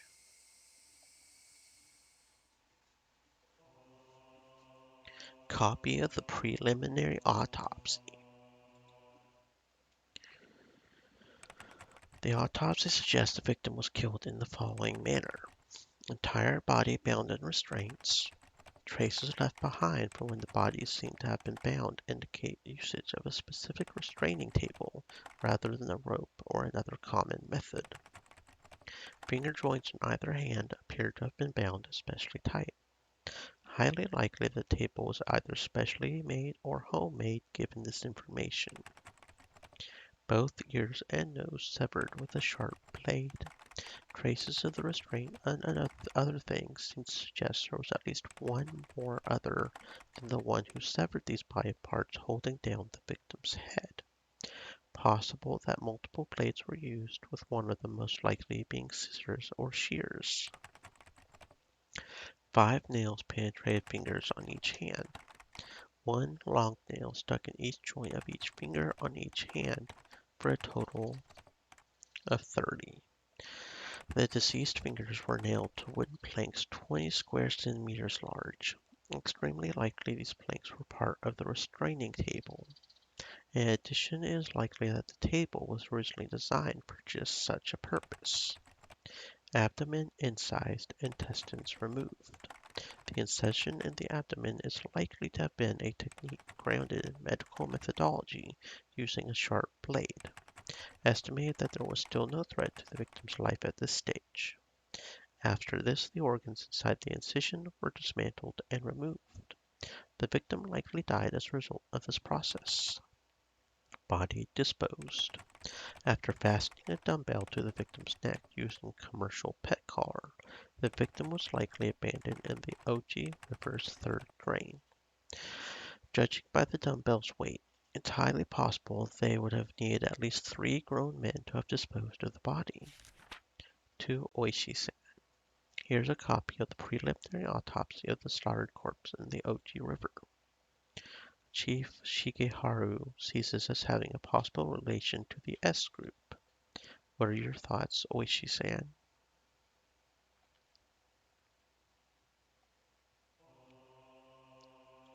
East, round 3. There is 3 Chun, 3 Dora, Mangan with 1500 extra. What? What's up with that? How do you have 3 Dora? You idiot. You're the one who flipped over another can Dora when you knew Oishi was in Tenpai. That's what you get. Getting more Dora was the only thing I could do after revealing the Chun. You can't discard a Dora and Dora tile after Yakuhai is out. Oishi grinned meaningfully as his buddies, swearing, began breaking down the walls and reforming them. By the way, Oishi-san, figure it out yet? What? Oh, the murdered body in the drainage channel. Any new clues come up? Well, you are the one collecting the evidence here. I should have expected that. Who was the deceased? Rina Mamiya. Actual name, Noriko. Apparently she worked for the Blue Mermaid, a hostess bar in Shishibone Flower Road. That place, huh? A young leader of the Sonozaki owns it, right? Sonozaki. So it's related to the S group. That man will be tough to scale. Rumors say the deceased had her hands in both drug dealing and money to be paid to the government. And on a pretty significant scale, too, from what I've heard. A woman getting her hands on Yakuza tax money. Sounds like a man's behind it. Not a lot of women do that sort of thing themselves. Well, she's dead now. And dead can't have anything to do with it. About that, Oishi-san. Her man's apparently alive. Alive? Then maybe he'll die soon. Vermin usually exterminate other vermin. I think we have a very nice self-cleaning system going on. Anyway, her man. It's Teppei Hojo. Hojo? Who's that? Teppei Hojo, the husband of the housewife who was beaten to death last year in Hinamizawa. I heard he disappeared after the incident, though. I get it. He was staying at his lover's place, huh? And so the Sonozakis grow ever more suspicious. Where is he now? He was living in a woman's apartment. He must have thought she abandoned him, so he's been searching around shops and other gathering places.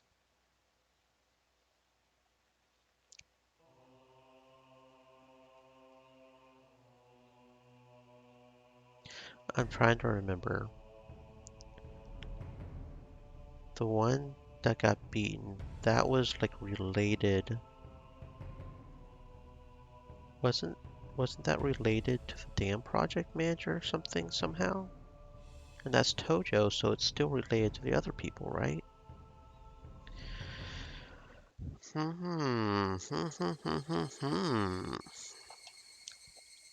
Curiouser and curiouser.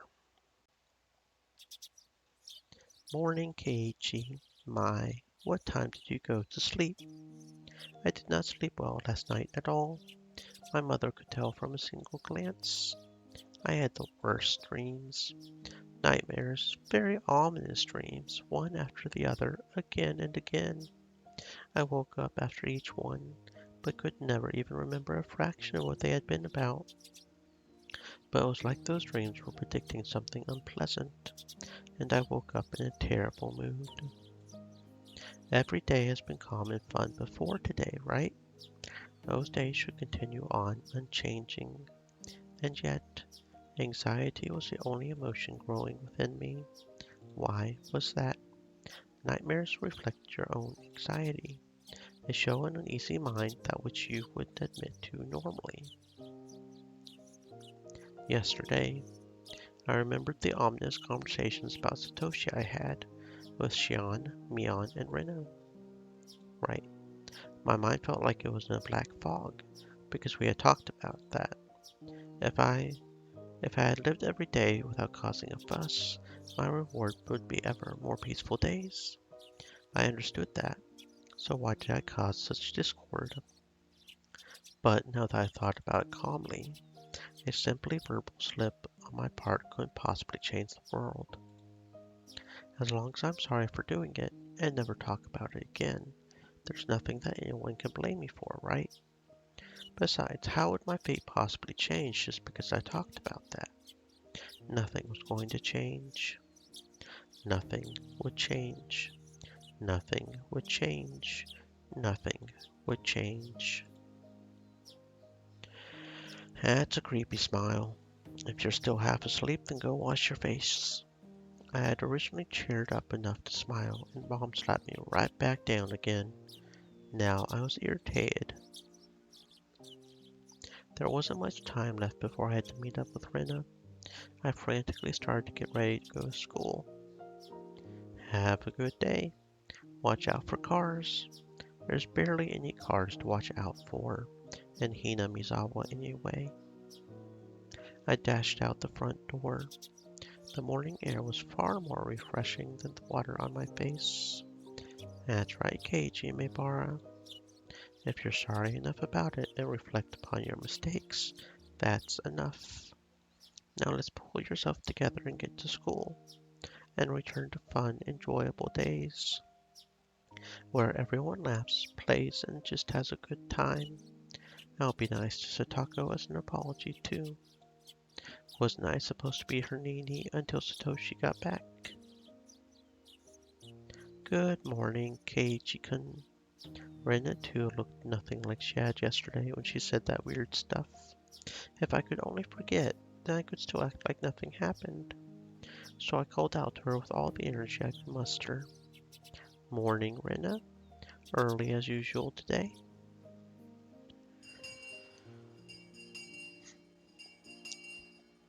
Morning. Good morning.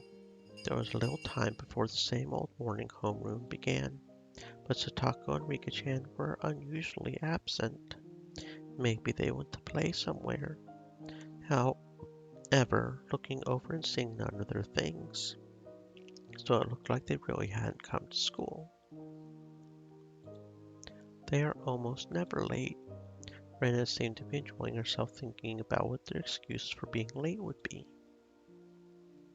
Mion said something nonsensical as well,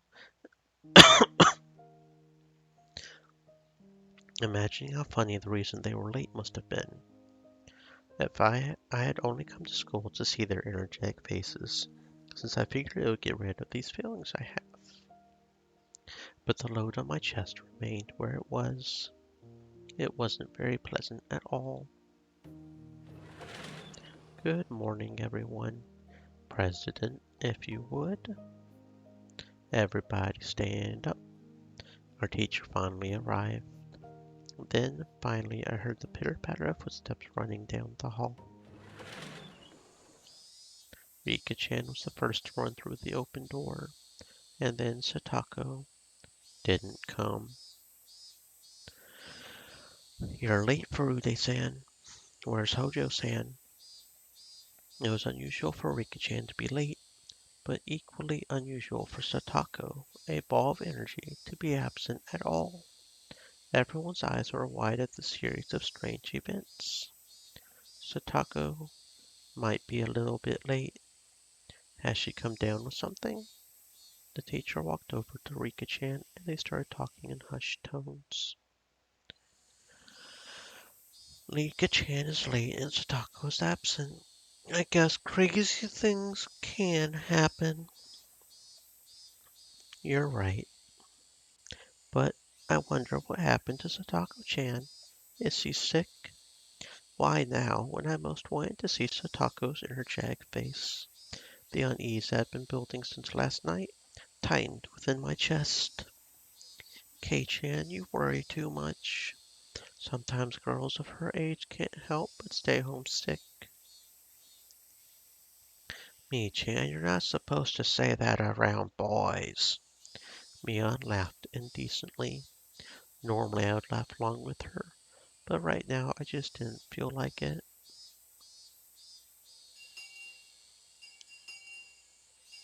Homeroom ended and we went to talk to Rika-chan in the short time we had before first period started. Hey, Rika-chan. You look so sad, so very sad when getting yelled at for being late. I'll make sure to pet you today. I was very aware of my gloom this morning, so I strove to keep my tone cheerful. I patted Rika-chan's head the same way she always did, but she didn't cheer up at all. What happened to Satako? Did she get sick? For instance, she got a fever from playing around too much yesterday. If that had been her response, I would have accepted it in a flash. But the atmosphere around Rika-chan felt somehow heavy. It was a little weird and actually made my unease worse. Come on, come on.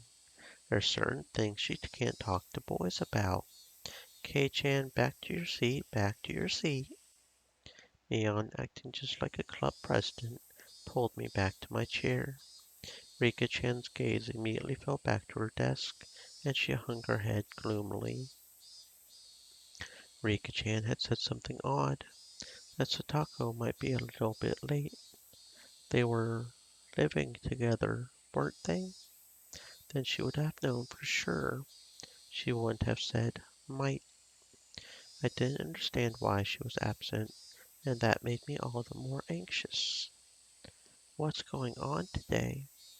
It's like we started off on the wrong foot, and it wasn't going to get any better. What's the matter, Keiji-kun? You seem pretty down this morning. Renan noticed how I looked and whispered to me while the teacher wasn't looking. Do I really seem that way? Even Renan is starting to feel down just looking at you. I thought of jokingly saying, then don't look at me, but I didn't even feel like doing that. Is it something you can tell Rena? I don't know what you are worried about, but if I can help, then you can tell me. Okay. I won't tease you. Rena said this looking me straight in the eye. Until yesterday, nothing strange had happened and it was a lot of fun. Rena's eyes widened for a moment, not understanding what I meant, but she remained silent and listened. It was peaceful and fun. Every day was lively. I never had any doubt things would stay that way forever. You are right. Every day is fun. I'm sure today will be too. You're sure? How do you know? Rena, feeling perplexed, couldn't think of something to say. I didn't blame her. What I was trying to say seemed a little confusing even to me. When I think about it, I've been anxious lately. Like maybe since every day is fun, one day, all of a sudden, it would get really dark, like a light bulb turned off. Yeah, Rena kind of understands how you feel. Rena nodded gently. We've always been taught that wouldn't only be good things happening to us. Sometimes I'm scared of what's going on behind the fun. It's a little bit sad, but because of that, we learned how to do our best to make sure that the fun never stops. I see. So it's not a bad thing that you think our fun lives might not go on forever, Keiichi-kun.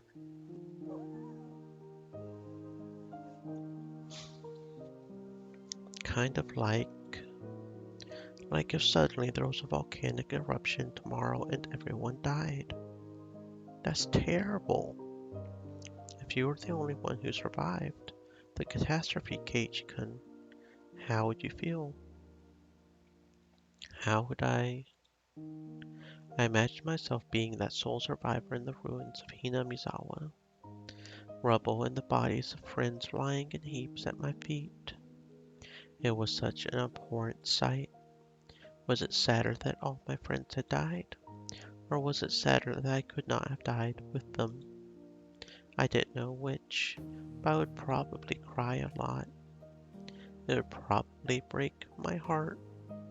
First, I think I would cry. And then maybe you could think this. If this was my destiny, then I should have made sure every day before this was as fun as possible, so I had no regrets. I didn't want to consider such a horrible event to be my destiny, but I probably would think that. The fun times will end one day, and nobody knows when they will. It makes sense to live each day to the fullest, so that if it does happen tomorrow, you don't regret anything. Spitting truths out here, you guys need to listen to this one.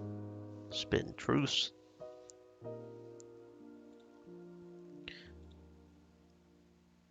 It's really hard to think like that. A lot of people take their everyday happiness for granted.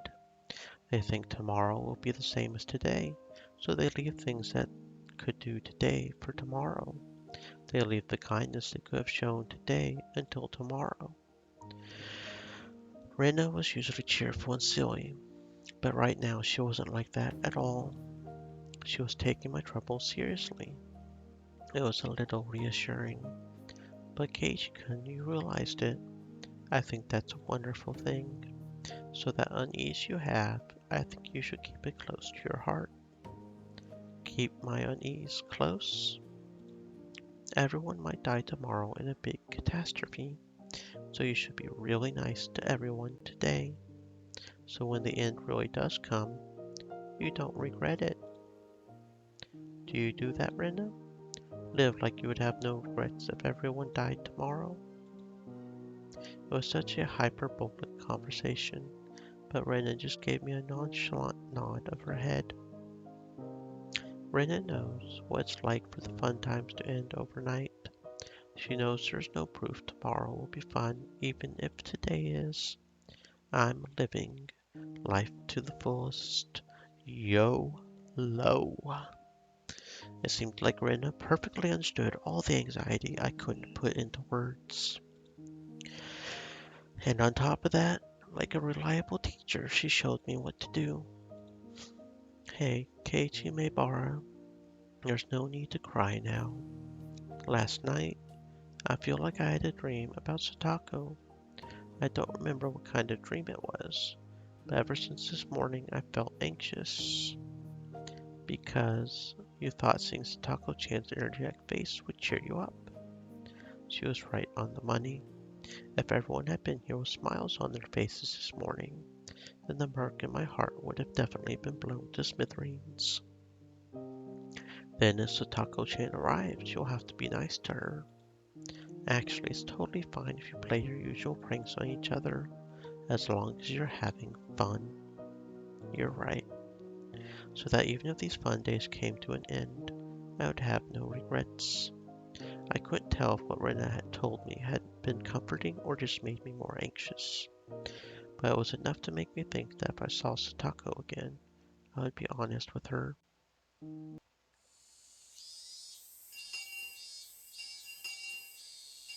Lunchtime arrived with everyone pushing their desks together like always. Satako wasn't here. Despite that, we had bento boxes for 5 lined up on our desks. Rika-chan had made a bento for Satako too. Was Satako supposed to be here before lunch? Rika-chan was clearly acting strange. We were talking to her, but it felt like she was too far away to hear us. I had never seen Rika-chan so downcast, so the rest of us started feeling down too. Rena, I understood what she had said before pretty well. When we were together, we were supposed to have lots of fun, so we wouldn't have any regrets if the world ended tomorrow. And yet, while I had just resolved myself to do it, now we can't all be together. What the hell? Because it was just so sudden, wasn't it? I mean, yesterday was fun, so who could believe it would all end today? No volcanoes had erupted and no earthquakes or fires had happened either. The cicadas were making the same noise as they did yesterday, and the sun remained bright in the sky. It was the same normal day as always. So then why? As I pondered, Rena's chopsticks reached down in front of my face and stole the fried chicken out of my bento. If no one else wants it, Rena will take it. Delicious. Rena tossed the entire piece into her mouth and began munching on it, her expression one of bliss. I'm such an old man. Rena got a leg up on me. All right, this old man's taking this bit of steak right here. All my food is gone except my rice. Rika-chan, also behind the curve, smiled again and went for someone else's bento. As I sat there dazed at how quickly everyone had changed, Rena sent a wink over to me. Come on, Keiji-kun, live life to the fullest. That way, if a volcano erupts tomorrow, it will be okay. This is serious. I'll be damned if dried plums and rice are the only things I have left for lunch. I'm taking that meatball. I stuffed the meat into my mouth and constructed a clumsy smile. I played along as if trying to fool myself. but as I did, it rapidly became less and less of an act. Satako still wasn't here, but at some point we had regained our lively lunchtime. We had fun, we smiled, and we fooled around. Thanks, everyone. This was definitely the best thing to do. This way, when Satako suddenly dropped by, we could welcome her with our best smiles. The more I smiled, the more I felt the anxiety from this morning clear away.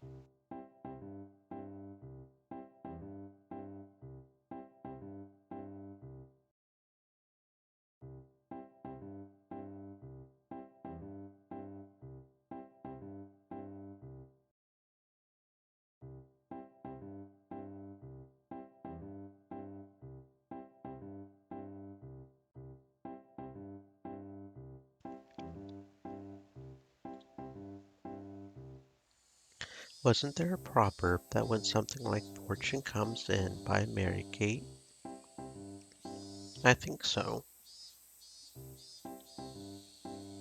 If if it's true, then this old man will roll around on the floor laughing 24/7. Rena thinks it's true. If you laugh every day, it'll be fun every day. Rena has a way with words. Then should we try it out? Everyone took a deep breath and brought their faces together, locking shoulders. And then everyone laughed uproariously from their stomachs, trying to laugh out all the bad stuff accumulating in them. By the time our bento boxes were empty, everyone was right as rain.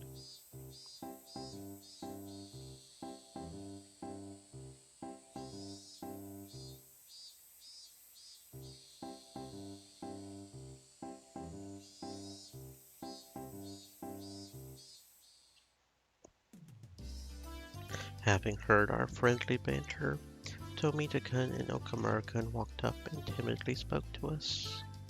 "Excuse me, Maybara-san. Sorry to interrupt your fun, but we need your help with something." They grinned dryly and scratched their heads. "What could it be? Want to know how to remove the censor bars in poor magazines? By the way, I don't believe what you hear about butter doing the trick. Total superstition. You can't use an eraser." "Wait, what? Seriously?" "That's not what we're here for," said Tomita-kun, elbowing Okamura-kun. "Actually, our ball got caught in the gutter on the second floor. We were thinking you might be able to reach it since you're tall." "I see. Asking an upperclassman for help comes with its own price, you know. I am not cheap. You can't buy me out so easily." Tomita-kun and Okamura-kun conversed for a short time, then gave their reply. "We'll give you the right to take a nap during class, Maybara-san." "How does that sound?" "What do you mean? I can sleep during class whenever I want. Why do I need your permission for it?" "Oh, no, you can't. Next time you take a nap, we'll tell Sensei about it." "I see. How sly. You little. Where did you learn to bargain like that?" "It was just a little joke." "Come on, Kei-chan. Why not just cave into your underclassmen's threats?" And now Mion was getting on my nerves. Suddenly it came to me, and I took Tomita-kun and Okamura-kun's hands. "All right, I surrender.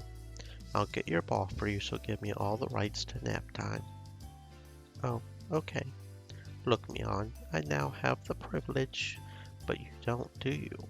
Tomita-kun, Okamura-kun, tell on Mion as soon as she falls asleep. Got it?" "Okay." Ren and Rika-chan began to cackle at Keiji-kun's victory.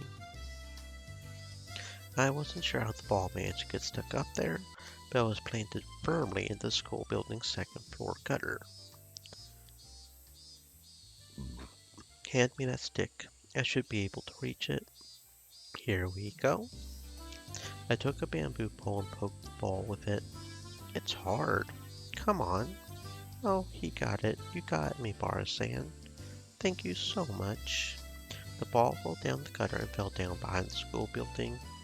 My underclassmen ran over in that direction, leaving me by myself. Mission complete, I guess. There was still a lot of time left until lunch break was over. Guess I should go back to the classroom. I would absorb myself in a silly conversation with everyone and wait for afternoon classes. Just when I thought that and turned towards the entrance, somebody suddenly called out to me. Hello there, good day. Sorry for bothering you during your lunch break. It was a middle-aged man I did not know. Or maybe I'd passed by him a few times and I had seen his face, but I did not know him. When his half-smile deepened, something within me shuddered with fear. There was no basis for that, no reason, but I shuddered. I was somewhat confused about those emotions, not quite understanding them myself. There is one thing I could say, though. Nobody but teachers and students should be at school.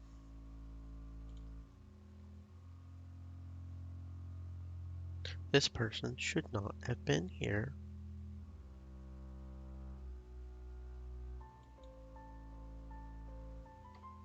I felt less of a tremble and more of a sense of dread, like a brilliantly colored, poisonous caterpillar were crawling across my forehead. A feeling of disgust that neither itchy nor gross could describe as the frizzly, dreadful hair rubbed against my brow. I didn't even want to see his face. I wanted to jump backwards and run away, an unpleasant feeling for which I didn't even know the cause. The other side of myself has nothing but questions. What are you doing? What are you disgusted by? This is the first time you've met him. It's rude to hate someone for no reason. No answers were coming. I held my silence, awaiting a damp sweat running down my forehead. When he saw that, Oishi thought maybe he was being tempting and gave me a relaxed smile. Oh, please, excuse me. I'm no one suspicious, I assure you. I'm Oishi from the Okinomiya Police Department. Where did I put my card? This is what? He fished through various pockets, then finally found his police ID and showed it to me, grinning dryly. He may have been trying to use those clumsy seeming actions to ease my anxiety, but I could definitely say it did not work. Why was I this nervous? There was a reason, of course. If I wanted today to be the same as before, then today did not need someone who had not been here back then. The fact that a man who was not here yesterday showed up today meant that today would be a different day than those before it. That would mark the end of the fun and happy days. I gulped and erased that ominous conclusion from my mind. Calm down, Keiji Mibara. It's just an old guy who looks kind of perverted and came from the police department. Don't go deciding that the fun times are over. He just came here because of his job. Just for his job. If he's working, then he would normally go to the teacher's lounge, right? The fact that he spoke to me, it must have been to ask where it was. Are you looking for the teacher's lounge? You just have to go through the entrance and I didn't want to look at this man for another second, so I started pushing things along. Oishi, however, did not seem to have any interest in the teacher's lounge. Oh no, I don't have anything to do there. Could I get you to call a friend of yours if I may be so bold? A friend? Who? A girl. Could you call Satoko Hojo-san for me? My consciousness grew faint, like I was about to pass out. My anxiety was realized. The dreadful, disgusting caterpillar was looking at me, about to crawl into my ear. Its frizzly, dreadful hair was touching my ear cavity, That's how bad it felt. What do the police need with Satako? No, no, no, it's nothing important. I just had 2 or 3 things to ask. I would like if you could cooperate with me. Why? Why, of all people, was it Satako? Why would a police officer come here in the middle of the day for something that wasn't important? This man was strange. I could smell it, and it smelled bad. Just a whiff of it made me want to grimace. I knew that this man couldn't possibly be here to deliver her lost wallet or anything. I could not imagine what he needed from Satoko, but it had to be something unpleasant. My throat stung with burning pain, burned like a parched, creviced wasteland. The wasteland broke apart deep in my throat and brought out the words from deep in my mind. You may need something from her, but I don't think Satoko needs anything from you. Could you please leave? Oishi probably hadn't expected that reply. He stood there surprised for a few moments. I did as well. I hadn't thought words like that could ever come from my mouth. Things might still work out. This guy may have shown up out of the blue, but if I drove him off, maybe I could make it so that it never happened. If I could do that, then I could get back the peace we had until yesterday. I could get it back. Well, well, you sure are strict. Are you Satoko's manager, perhaps? Can I not see her without an appointment? If you just want to talk to her, shouldn't you just call her? Barging into school in the middle of the day isn't normal. Breaking through a dam would have been the perfect analogy to use. Why didn't I like this man? This man should not have been here. I needed to make it so that this man was not here. Childish, selfish emotions bubbled up from the depths of my mind, and they each came out of my mouth just as it had been formed. Not liking the guy was my own problem, but to say things so bluntly to him, even I thought it was crazy. You are the logical sort, aren't you? I am not too good with people who talk like that. Oishi grinned and scratched at his sweaty throat. Even as he feigned stupidity, I could tell he was irritated. Keiichi Maebara, why am I looking for a fight with this old policeman here? It's not like he brought the gift of misfortune with him, all wrapped up in paper, right? Right. It wasn't like he had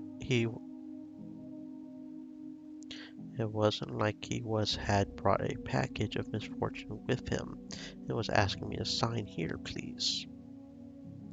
Rationally speaking, I understood all that. So then, why was I so... Finally, I outlasted Oishi in our game of silence, and he gave a big sigh. They addressed a few of my female underclassmen running around nearby. Excuse me, all of you. Do you have a moment? I'd like you to call Satoko Hojo-san if you could. My underclassmen tried to smile in reply, but they noticed the oddly stiff air atmosphere around me and seemed hesitant to give a quick answer. Is she not here? Satoko Hojo-san? Hojo-san, she stayed home today. Stayed home? His face remained smiling, but his tone was clearly one of ill humor. Such conspicuous spite caused my underclassmen, who had answered honestly, to cringe in fear. I see. Dear me, I'm quite unlucky. He was smiling broadly, but the way he laughed did not make me feel better at all. When he noticed that his laughter was not getting anyone else to laugh with him, he immediately stopped.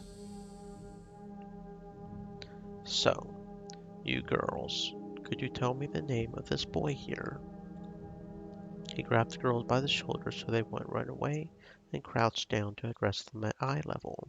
The girls flinched away from the sharp, piercing light in his eyes. In exchange for their release, they did not resist and told him my name. I see. Keiichi Maebara-san, is that it? He said my full name. That was all he said, and yet I could not help but shudder. It was like he had grabbed me by the collar just with those words. Could you be the son of the Maebara family I've heard so much about? I hear your father is a renowned artist. His works go on display twice a year in the great Ariake exhibition in Tokyo, don't they? I don't know what sort of fantastic pictures he creates, though. Then there's your mother. She seems intelligent, too. I heard she was a high academic achiever. She went to some girls' university, didn't she? It's amazing for someone that age to have graduated from a girls' university. Could your mother actually be the daughter of a respectable family? At least those are the rumors, and they say she's a cold person because of it. Did you know that? She only went to the very first neighborhood association meeting, right? That's certainly no good. You can't disrespect your neighbors in a place like this. A sense of eeriness slithered up my spine, and that was my first experience of true terror. I couldn't believe it felt this terrible for someone you have just met to know everything about you already. Oishi clamped onto my shoulders and brought his eyes to peer into mine. In a place like this, it would be far better not to make enemies, wouldn't it? If not, Oishi dug into my shoulders with inhuman strength. Then if something unexpected were to happen, you might see some drawbacks. Have you ever heard of karma? It's like how a butterfly flapping its wings can cause a tornado. Grudges born in strange places could come back to you in ways you would not believe. You wouldn't like that, would you? Nobody wants to have a grudge held against them. There's nothing positive about making enemies. What's the matter? Your shoulders are very stiff. Should I give you a massage? Feels good, right? This man wasn't just strong. It was like he knew exactly where to press to make me feel pain. Only 4 or 5 fingers were on my shoulders, and yet the pain made me want to bend over backwards. A few of the girls from my class were pretty shaken up, but didn't seem to want to help me. They weren't sure if they should go call the teacher. As for me, I couldn't take the time to wait until the teacher got here. It it hurts. Would you mind leaving things at that? You are hurting him. Behind Oishi-san, someone. To my disbelief, it was Coach. Oh my, if it isn't Dr. Irie. It certainly has been a while since we were last in touch. Discomforted by Coach's sudden appearance, Oishi laughed scornfully.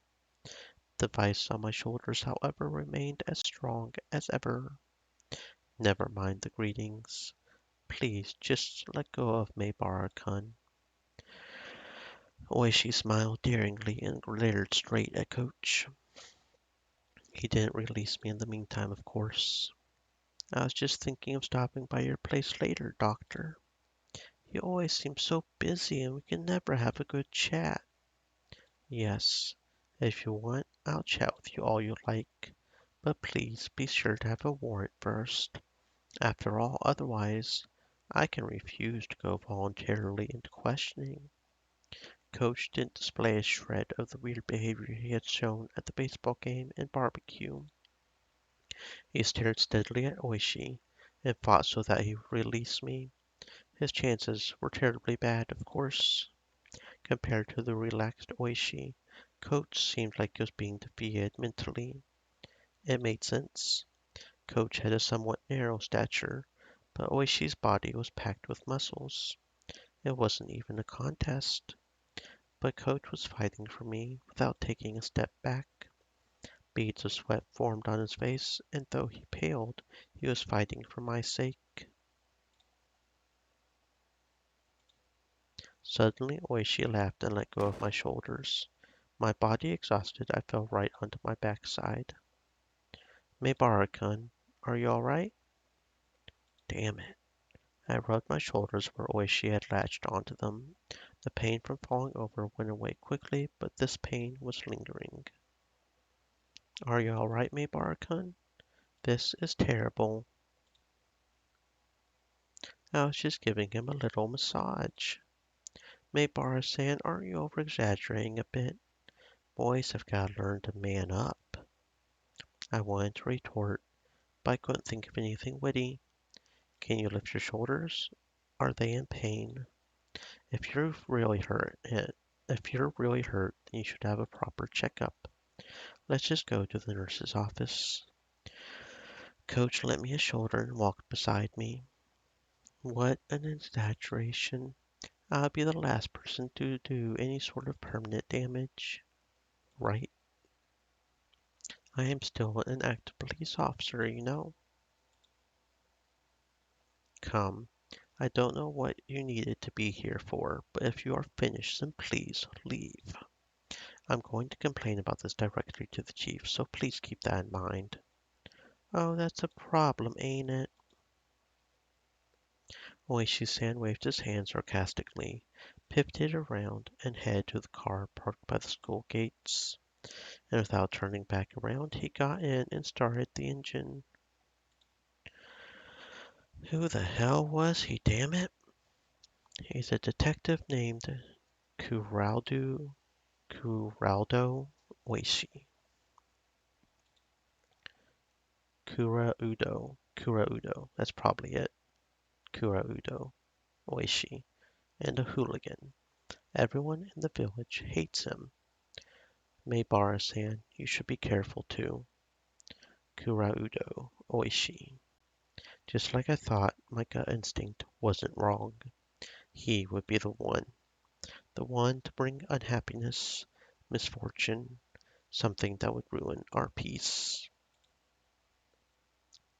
Shit, I won't accept it. All these fun days cannot possibly end just because some guy like him showed up. I won't accept it. Coach seemed to be familiar with the school, so he brought me to the nurse's office without much trouble. The girls from my class came along as well, looking worried. Our teacher and the principal, having noticed the disturbance, came to see what was the matter. Meibara-kun, what's wrong? Are you hurt? There was this weird man in the schoolyard just now, and Meibara-san. Coach gently interrupted the girls trying to explain. No, it looks like he just fell and twisted something. I think he's alright, but I wanted to make sure. If it's fine with you, I will borrow the nurse's office for a bit. Please do, Dr. Irie. The principal gave him a deep bow. It looked like Coach was acquainted with the adult at school. He slid open the doors to the nurse's office, but there wasn't a nurse in there or anything. I had figured. I had never seen anyone but Chie-sensei and the principal working here. Coach didn't seem to mind the fact that there was no nurse, and quickly made his way into the nurse's office. He instructed me to sit down and started washing his hands in the sink. Oh, I get it. He's the coach for the boys' baseball team. He must be pretty used to treating wounds with first aid. Could you show me where it was? Are you still in pain? It doesn't hurt at all anymore. I'm fine, really. I rolled up my shirt and shouldered my shoulder. No bruise, not even nail marks. And yet it hurt so much I thought my shoulders would be crushed. Even the pain had disappeared without trace. Pressure point. I know exactly which pressure point you used. There's one in your neck that hurts like hell if you press it. It hurts so much, but there isn't a single bruise. It just means he's used to doing that. Used to it, huh? The next time you meet, don't provoke him. Nothing good will come of making him angry. I've got a rash on my arm. It suddenly started itching.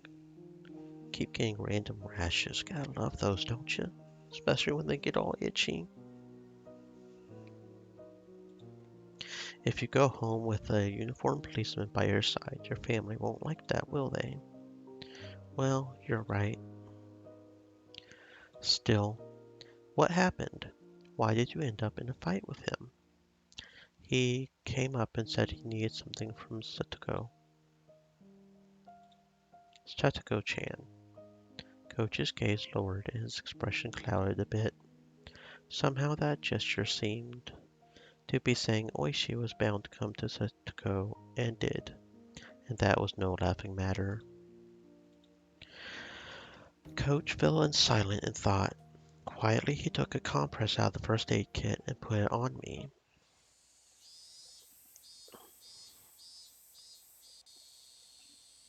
Does he still plan on clinging to Satoko-chan? He's a persistent man, I'll give him that. Like a snake. Coach mumbled to himself. Cling. Does that Oishi guy go to Satoko's place a lot? Coach didn't answer, but the lack of a denial served well enough. What on earth did the policeman, probably a detective or something, need from Satoko? What mistake had led the detective to cling to the sweetly smiling Satoko? Maibara-san, you just moved here, didn't you? Yes, I did, but have you heard anything about Oyashiro-sama's curse and about Satoko-chan? Well, I know a few things about it, certainly.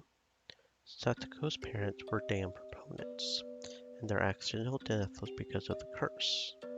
You mean that? Coach smiled thinly and dryly.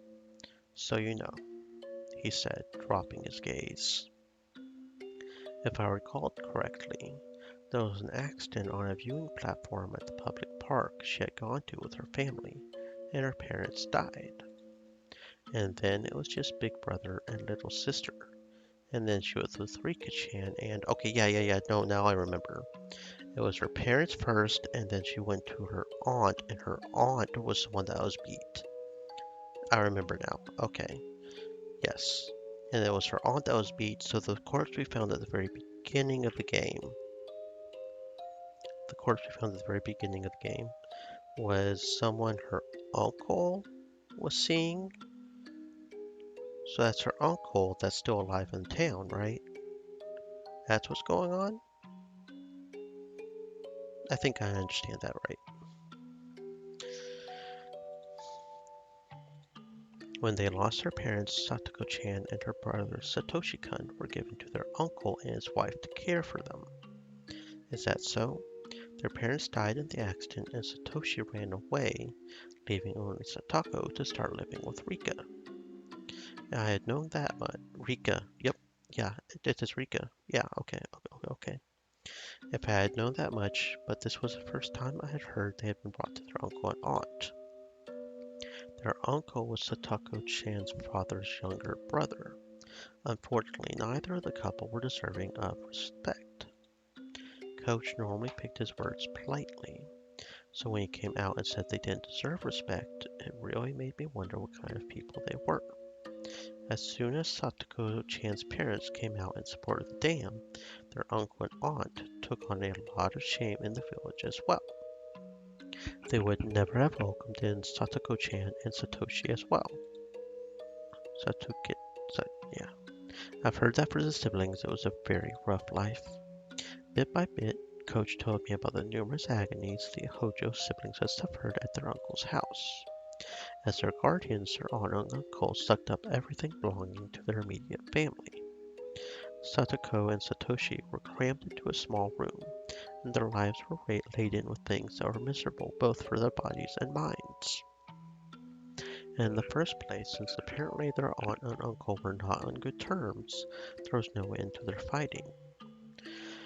And as if in revenge for that, whenever they saw Satoko or Satoshi's face, they would always find fault with them, scold them, yell at them, strike them, and take away meals as punishment.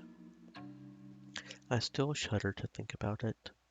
You've never known any Satoko but the energetic and healthy one now. So you probably couldn't imagine her face being so deathly pale, a girl always standing dazed in the shade of trees. I couldn't imagine it, and I did not want to. That was how I honestly felt. But at the very least, Satoko wasn't like that anymore. She may have had a miserable life in the past, but it was different now. Something happened to change that life. Last year, on the night of the Watanagashi festival, their aunt died. She was beaten to death with a baseball bat by a drug addict. Yes, okay, so I was remembering right. Okay. So apparently the uncle that we thought had gone missing had not gone missing and had just run away. Okay. Rumors spread of the curse having killed an enemy of the village on the night of the festival. This death wasn't a simple homicide either. They whispered that was actually Oyashiro-sama's curse. So most of the story is sort of making sense. The problems always come whenever the main characters start acting weird with the demon possession. And it's like each story is told from a different perspective. But it's sort of like putting the pieces together or something. The problem comes from like why the main characters seem to pretty much go insane. Is there really a demon? Or like what's going on here, you know? So I'm mostly following the story up until a certain point. A few days later, the deviant arrested for drug use confessed to further offenses and the incident was resolved. However, though it was resolved, no one knew whether the part about it being Oyashiro-sama's curse was true or not. Their uncle was part of Hinamizawa after all. He apparently grew incredibly frightened of Oyashiro-sama's curse and went into hiding. From what I've heard, he's staying with a lover somewhere in Okinomi. He was staying with a lover. The lover done got butchered and put into a gutter. And Satoko and Satoshi, were they released? Their aunt died and their uncle fled. There was nobody left to torment siblings in, but as if picking up their torch, that man started showing up with alarming tenacity.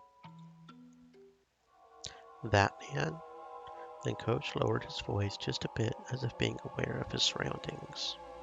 I mean, Oishi, that guy from before. The events that just occurred came back to me. The hard-to-describe ominous sensation I had felt from him came back to me. He's a little strange. The chain of incidents surrounding Oyashiro-sama's curse have all been solved, and yet he alone doesn't want to. You know what I just saw about? Okay, the first, I don't remember exactly the word. The third one was the aunt and uncle, right? One of the years was the priest, or was a priest that fell off the cliff and his wife disappeared, right? What do you want to bet? We're going to learn more about that in the next chapter, chapter 4, whenever we go into Rika's background. I just thought about that. We're going to slowly learn about each of the deaths from the curse or from other reasons. Okay. Accept it. The incidents were all solved and a detective, supposedly with the police department, did not accept that. People say that something bad will surely happen to those he gets close to. And Hinamizawa, they think Oishi is Oyashiro-sama's. Kei-chan. The door flew open with a rattle and Mion came rushing in. Rena and Rika-chan came running in a few steps behind her, and then Tomita-kun and Okamura-kun and a few more of our classmates. Kei-chan, did Oishi do something to you? Are you hurt? Calm down, Mion-san. He's not injured. I only gave him a compress just in case. Keiji-kun, are you really okay? Okay? Everyone's just saying stuff about how you're being strangled. Calm down, Rena. He just squeezed my shoulders really hard. See, there's not even a bruise. What the heck were you all doing? We are friends, right? Why were you just standing around? Why didn't you help Kei-chan? We're sorry, President. Mion yelled at our classmates, baring her fangs. Tomita-kun and the others hung their heads in silence. Quit it, Mion. Tomita-kun and the others weren't even there. Stop blaming them. Damn it, Oishi. Mion kicked the floor with her heel a few times, her temper running hot. Our teacher, overhearing the commotion, arrived as well. Hey, come on, everyone. Don't make so much noise in the nurse's office. President, take everyone and leave, please. Come on, everyone. Let's get going. Keiji-kun is fine. You too, Mi-chan. Mion was letting her emotions get the best of her, so Rena stepped in instead and let everyone out of the nurse's office. The detective from Okinomiya Station, Kura Udo Oishi. It looked like the first impression I had gotten from him had not been mistaken. Satako's absence had amplified the vague apprehensions I had felt since yesterday, and Oishi's appearance basically sealed the deal. Alright, I'll get going. I originally came here for Chie-sensei, so you had something to do here. Sorry for causing you trouble. Don't be so humble, he said, smiling easily. There was a side benefit to all this. I was lucky enough to experience so much of your soft, silky skin, Maibara-kun. With usual, for Coach anyway, parting words, he instead continued. Please excuse me.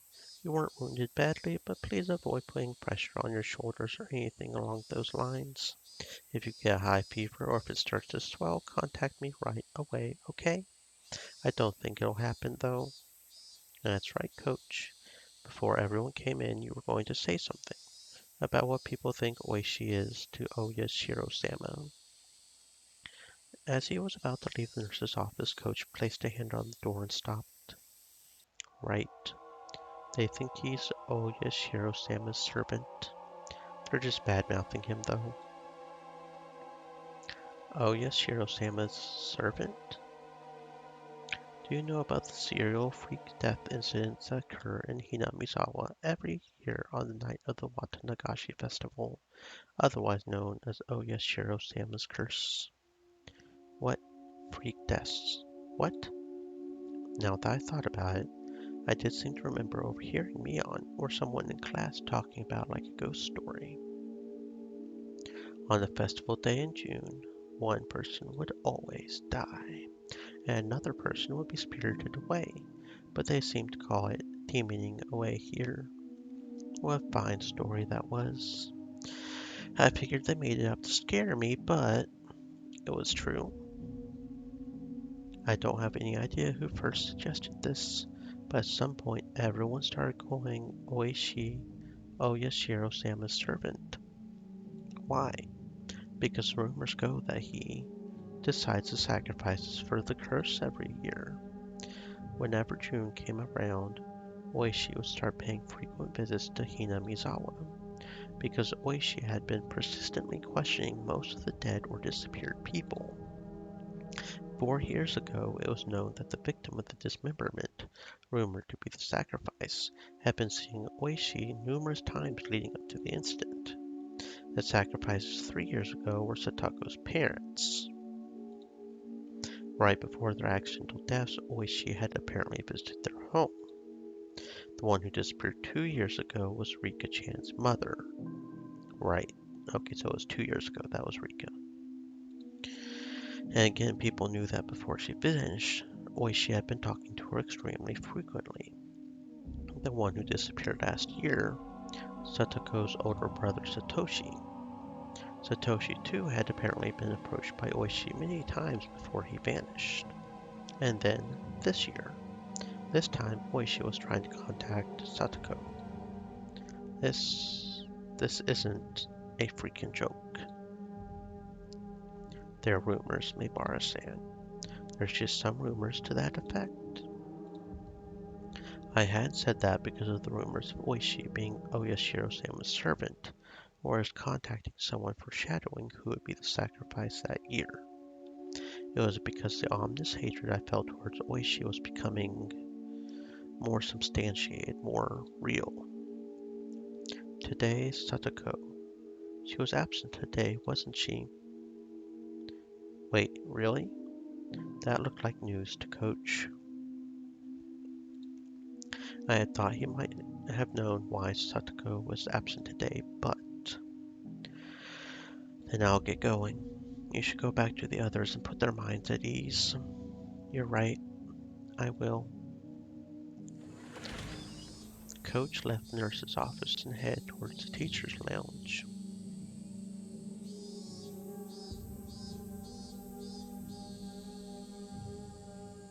I mean, we already know who's going to die, who's the sacrifice this year, because it's been the same sacrifice the past 2 times, right? We haven't actually seen them in this game yet. They only really start appearing near the Tatarigoroshi festival, but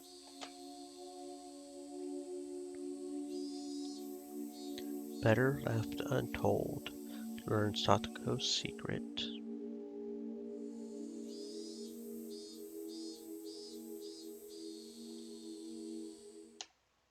Research notes. The Hojo family. Every year, Oyashiro-sama's curse claims 2 victims. This means that with 4 years in a row, there have been 8 now, but it's worthwhile to note half of them have been members of this family. The curse on the second year, a certain falling accident, involved the death of Hojo, a dam proponent, and the disappearance of his wife. She was pronounced dead the following year after being considered to have vanished under perilous circumstances. The curse on the 4th year involved the death of Hojo's sibling's aunt, who was then their foster mother, and the disappearance of the elder brother. The Hojo family is a very poor one, and it's hard to say Mr. Hojo's job went very well. Apparently, upon reemployment via family connections, there is a plan for them to return to the home of the mother's side of the family. For Mr. Hojo, the eviction due to the Hinamizawa Dam project and the payment of a large amount of compensation money was essentially a windfall. Mr. Hojo aggressively accepted the Ministry of Construction's negotiations from an early stage and selected others from Hinamizawa who were also dam proponents. It was rumored that he had been bought out by the Ministry of Construction for doing so, but the truth is unknown. However, the dam's proponents were in the vastly outnumbered minority. In addition, as the Sonozaki family strengthened its own foundation and promised support against the dam, all of the proponents save for Mr. Hojo switched over to the anti-dam side.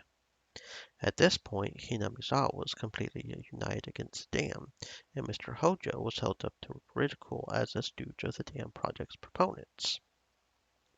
He was essentially used as a scapegoat for the anti-dam coalition. In the end, the dam project collapsed with Oyashiro-sama's curse and the dismemberment incident. However, punishment towards the bitter enemies supporting the dam project continues to this day. There are not many left today who supported the dam project, nor who had a negative reputation at the time. If there were any candidates left for the curse, it's the husband of the housewife who was beaten to death last year, Teppei Hojo, and Mr. Hojo's daughter, Satoko Hojo. Strangely, these two are the only candidates left. Will this year's curse come down on the two of them? There is more than enough value in observing them both. Oishi's Post Memo. To Oishi-san, there was a call for you from Section Forest Chief Shigeharu. Apparently the slaughtered corpse in the Ojikawa River is relayed to the S Group as we thought. We're still verifying what happened behind the scenes, but apparently the deceased filed up dozens of self-created fictional bank accounts to their limits with money with S Group, reaching around 100 million yen. It appears there were 3 or 4 men with former S Group connections involved in this. They've already disappeared along with millions of yen. The deceased was tortured on that point for information, and she was clearly slaughtered as an example to others. There are apparently some real wizards chasing down the people who disappeared. They are also spreading letters to related Yakuza groups not to harbor them. There's still no evidence that Teppei Hojo is one of those people. From what Chief Shigeharu has seen, nothing's been announced. For such a dependent, the man was not trusted at all. Teppei Hojo has left his appointment in Okinomiya and has returned to his former residence in Hinamizawa.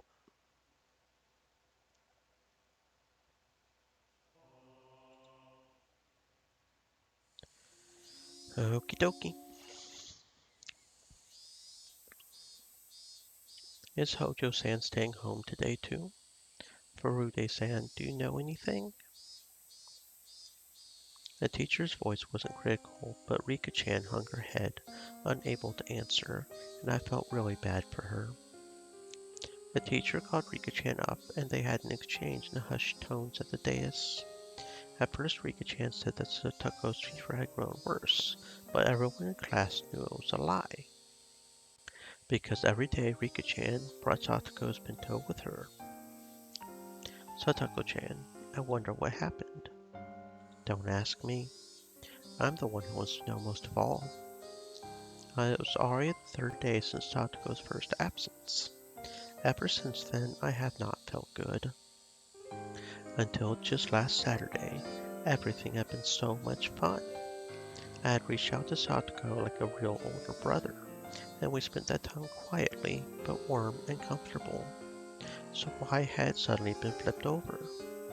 The more I thought about it, the more I thought that the world had taken a turn for the worse ever since Oishi arrived.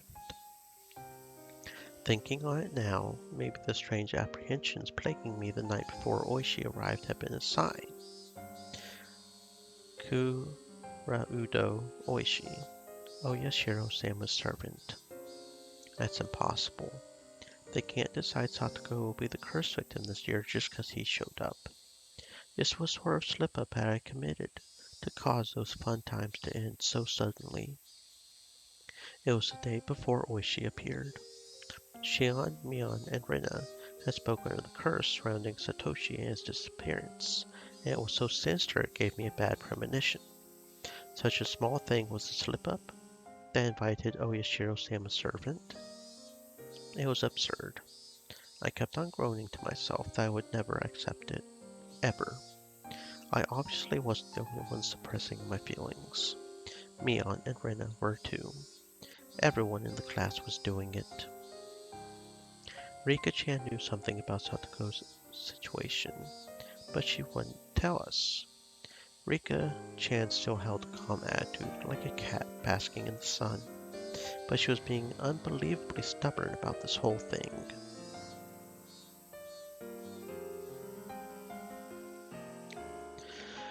She didn't want to tell us, and that wouldn't change no matter how many times we asked her. Everyone understood that, so nobody questioned her. If Rika-chan won't talk, then we just have to wait. And she might not be talking because it's something not worth saying. There was no persuasive power in reassurance given with an anxious face like that. Mion was being taciturn, and just looked up at the sky with a somehow annoyed expression. I couldn't tell if she was unhappy that Rika-chan wouldn't talk about with her own friends, or if she was concerned over Satoko's well-being. And what about me? My anxiety was suffocating me day after day. If someone else were looking at me, then maybe I would look annoyed, like Mion did. Someone tapped my shoulder. It was Tomita-kun and Okamura-kun. Maybara-san, do you have a minute? Did your ball get stuck again? You guys have to get it yourselves this time. Don't rely on the older kids for everything. I didn't feel like going along with them, so I was a little unsympathetic with my response. We heard a little interesting rumor. A rumor? Yeah, I just thought it might have something to do with that. A rumor. About Satoko. They had not said that, but it did not seem unrelated. They didn't want to talk in the classroom, so they pulled me behind the school building, lending further credence to that thought. The back of the school was damp and humid like always. The students didn't really come here because they wanted to. It might, however, have been the ideal location for trading rumors away from prying eyes. Tomita-kun, Okamura-kun, these rumors. They're about Satoko is absent, right? We don't know if it's something to do with that, though, or maybe. What on earth happened to Satoko?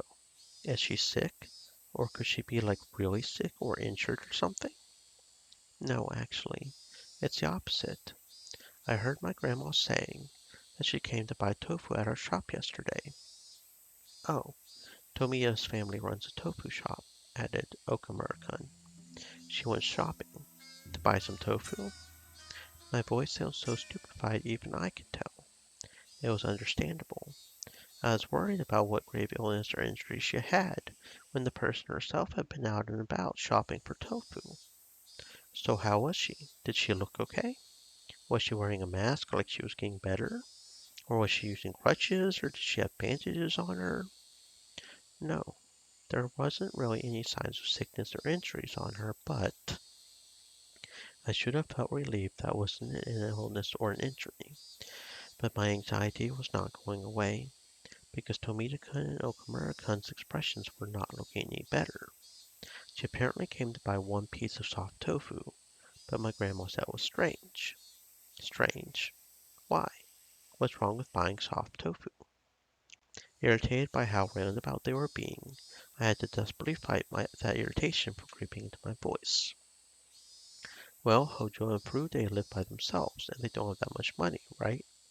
So they only ever buy the cheaper, firmer kind of tofu. They've never bought the soft stuff. It's the most expensive thing there. Soft or hard, they're both tofu, right? Maybe she just wanted to eat some great tofu or something. Well, maybe, but I knew how transparent I sounded right then. This wasn't anything trivial, it was some kind of important clue. Not the cheap, firm tofu, but the expensive, soft kind. Shopping not in the evening after school, but in the middle of the day. I couldn't figure out what those things meant. As I thought hard about it, Okamura-kun took his turn to speak. This is just a rumor, but apparently he's back. He? Who? Who's back?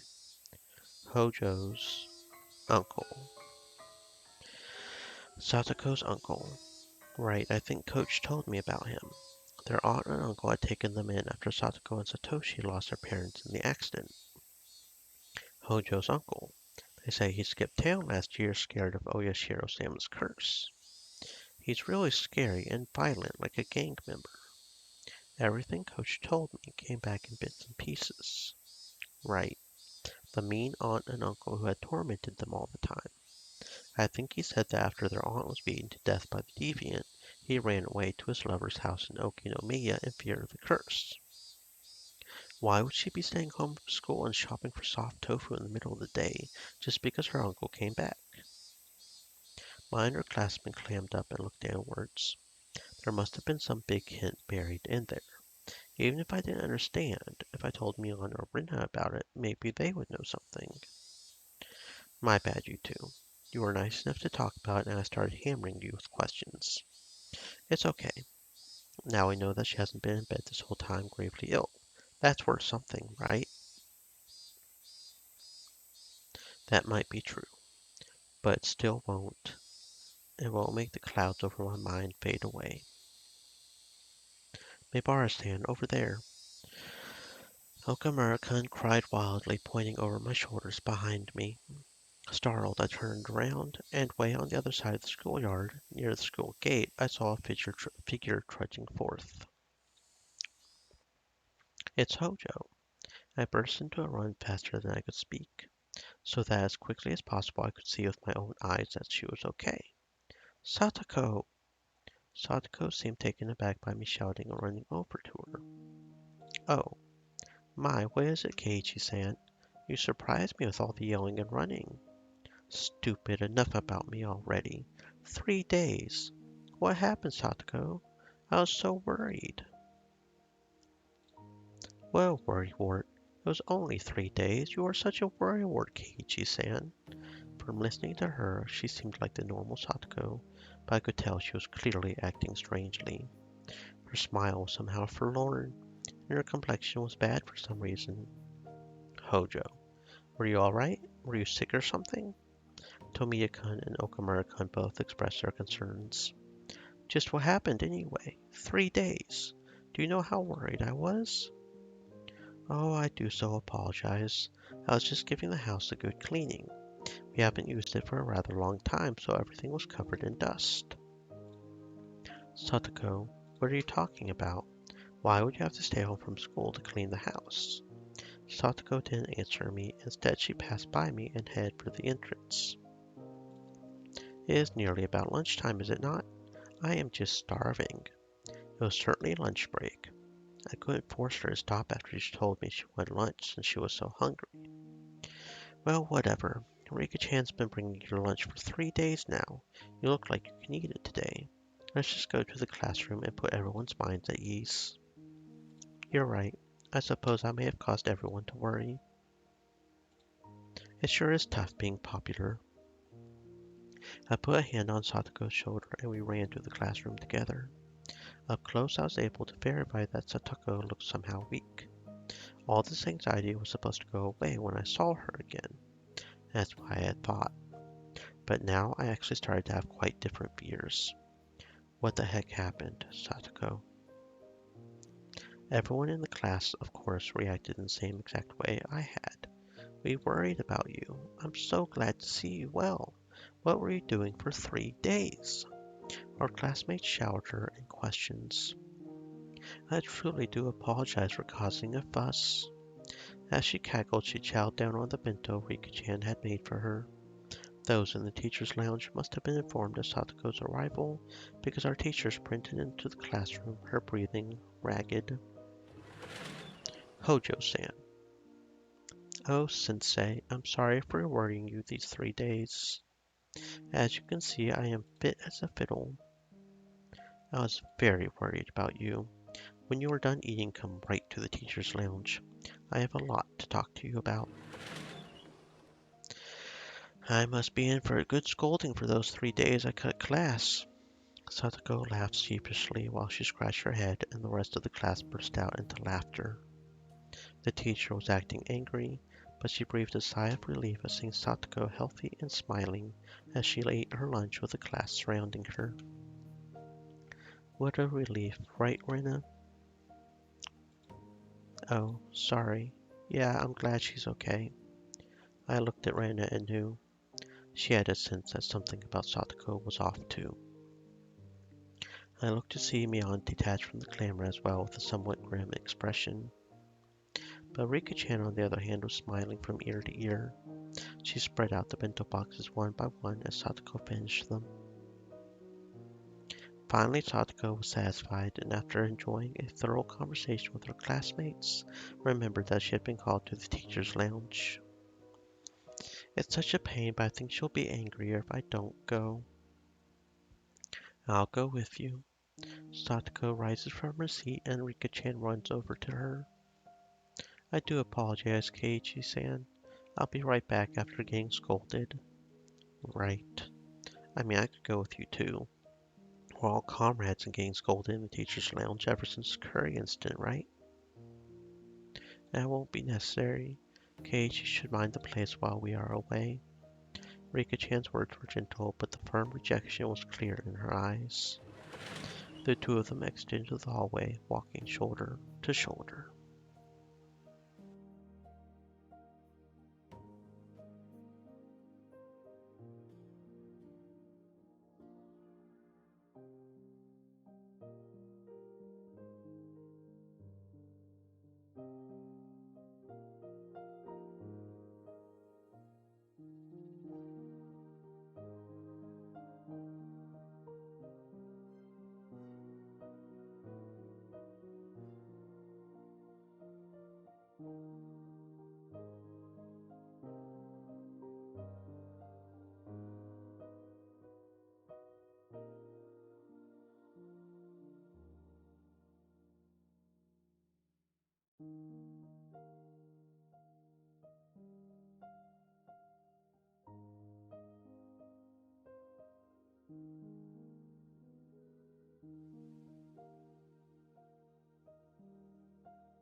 After seeing them off, the class breathed a collective sigh of relief, broke apart, and went back to their usual lunch break banter.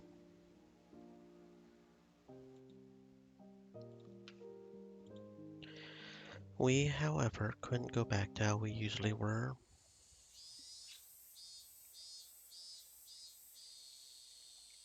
Not I, not Mion, and of course not Rina. Excuse me. They stared at the classroom exit Satako and Rika-chan had left through, their expressions distant and grim. We are all friends. Isn't that right? I blurted out something so strange, so me and Rihanna turned around with dubious expressions. I won't keep anything from my friends. So I'll tell you what I heard just a little while ago. I told them the stories I heard from Tomita-kun and Okamura-kun earlier about the tofu shop, and how Sadako's uncle had apparently come back, all at once without letting them speak. And that's all I know. So if either of you knows anything, please say so. I've said everything I can. I ended my sentence firmly and looked at Mion and Rena's eyes in turn. Rena stared right back at me. Her eyes didn't falter. Without even opening her mouth, I could tell she wasn't hiding anything, and her gazes turned to Mion. It's not like I was trying to keep it a secret or anything. Mion couldn't seem to endure our silent stares, and began to talk timidly as if she was guilty of something. It's just, now that you've said something, Kei-chan, I guess I have to talk about it. Mi-chan, you knew something? Well, I mean, I knew from the first day that Satako's uncle had come from home, that he just randomly showed up in Hinamizawa last Sunday. Why didn't you tell us that? I'm sorry. My angry shout caused Mion to flinch away, look down, and hang her head uncomfortably. Keiichi-kun is nothing to get angry about. You're scaring me, Chan. Sorry I shouted at you. I lowered my head in apology. Mion accepted it, collected herself, and continued. According to her, her uncle's relationship with his lover, whom he had been with in Okinomiya, had collapsed. Well, yeah, the lover in question had collapsed out of life. Without anywhere to go, he went back home to Hinamizawa. And on that Sunday, the day of the barbecue, her uncle ran to Satako and brought her back to the house. Why did he bring her with him? Because he's a good-for-nothing parasite. He can't even cook by himself, much less do any cleaning. But that's he brought Satoko back to have her cook and clean. I remember that she said she had been cleaning the house when I met her back at the school gate. A moment later, the pieces fell into place, into the jigsaw puzzle of unease. And as for what the puzzle depicted when I saw it from afar, I could see the answer clearly. Satoko was locked up at home and tormented into doing housework. Those are the rumors. If you knew that, why didn't you speak up? I nearly yelled that at Mion, but hastily stopped myself. Mi-chan, is that true? I haven't seen it myself, so I don't know if it's true or not. Mion looked down again, and, staring at the floor, grew quiet. Just like last year? Like when they lived with our mean uncle and his wife? But this uncle is completely helpless when it comes to housework, right? If Satoko's that important, then there wouldn't be any reason to torment her, would there? Keiichi-kun, I don't know what grounds you have for saying that, but you shouldn't be so irresponsible. Rena clearly and directly got mad at me. You don't know much about this, so don't talk as though you do. That's clearly what she meant. Fine. And do you know something, Rena? I don't know anything either. I didn't know her uncle had taken her to the house until hearing it just now. But the situation is different from a year ago. The situation is different. What does that mean? Satoshi-kun isn't here. Satoshi really cared about his little sister. He always stuck up for her. He was her shield, so that she would be affected just a little less by their mean aunt and uncle's fighting. The mean uncle and Satako-chan are the only ones living there now. Can't you imagine how stifling that must be, Keiichi-kun? He only even came back because his breakup with the woman he was staying with. Do you think a person who came back for such an unpleasant reason would be able to treat Satoko-chan kindly? She was right. It wasn't easy for me to imagine Satoko not being tormented. No, I'm sorry too. I sounded like I was interrogating you, didn't I? An awkward atmosphere flowed among us. The three of us remained silent and just stared at the floor.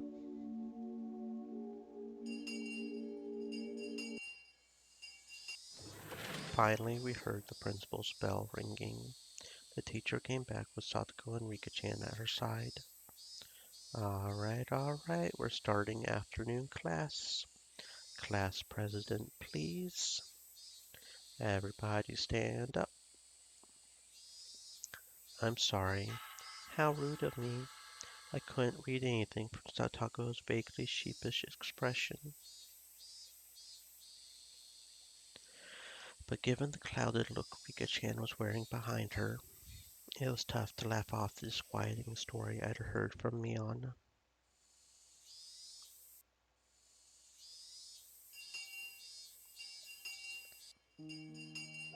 Alright, first time in a while everyone has been here. Let's all have a roaring good time with the whole club. Perfect.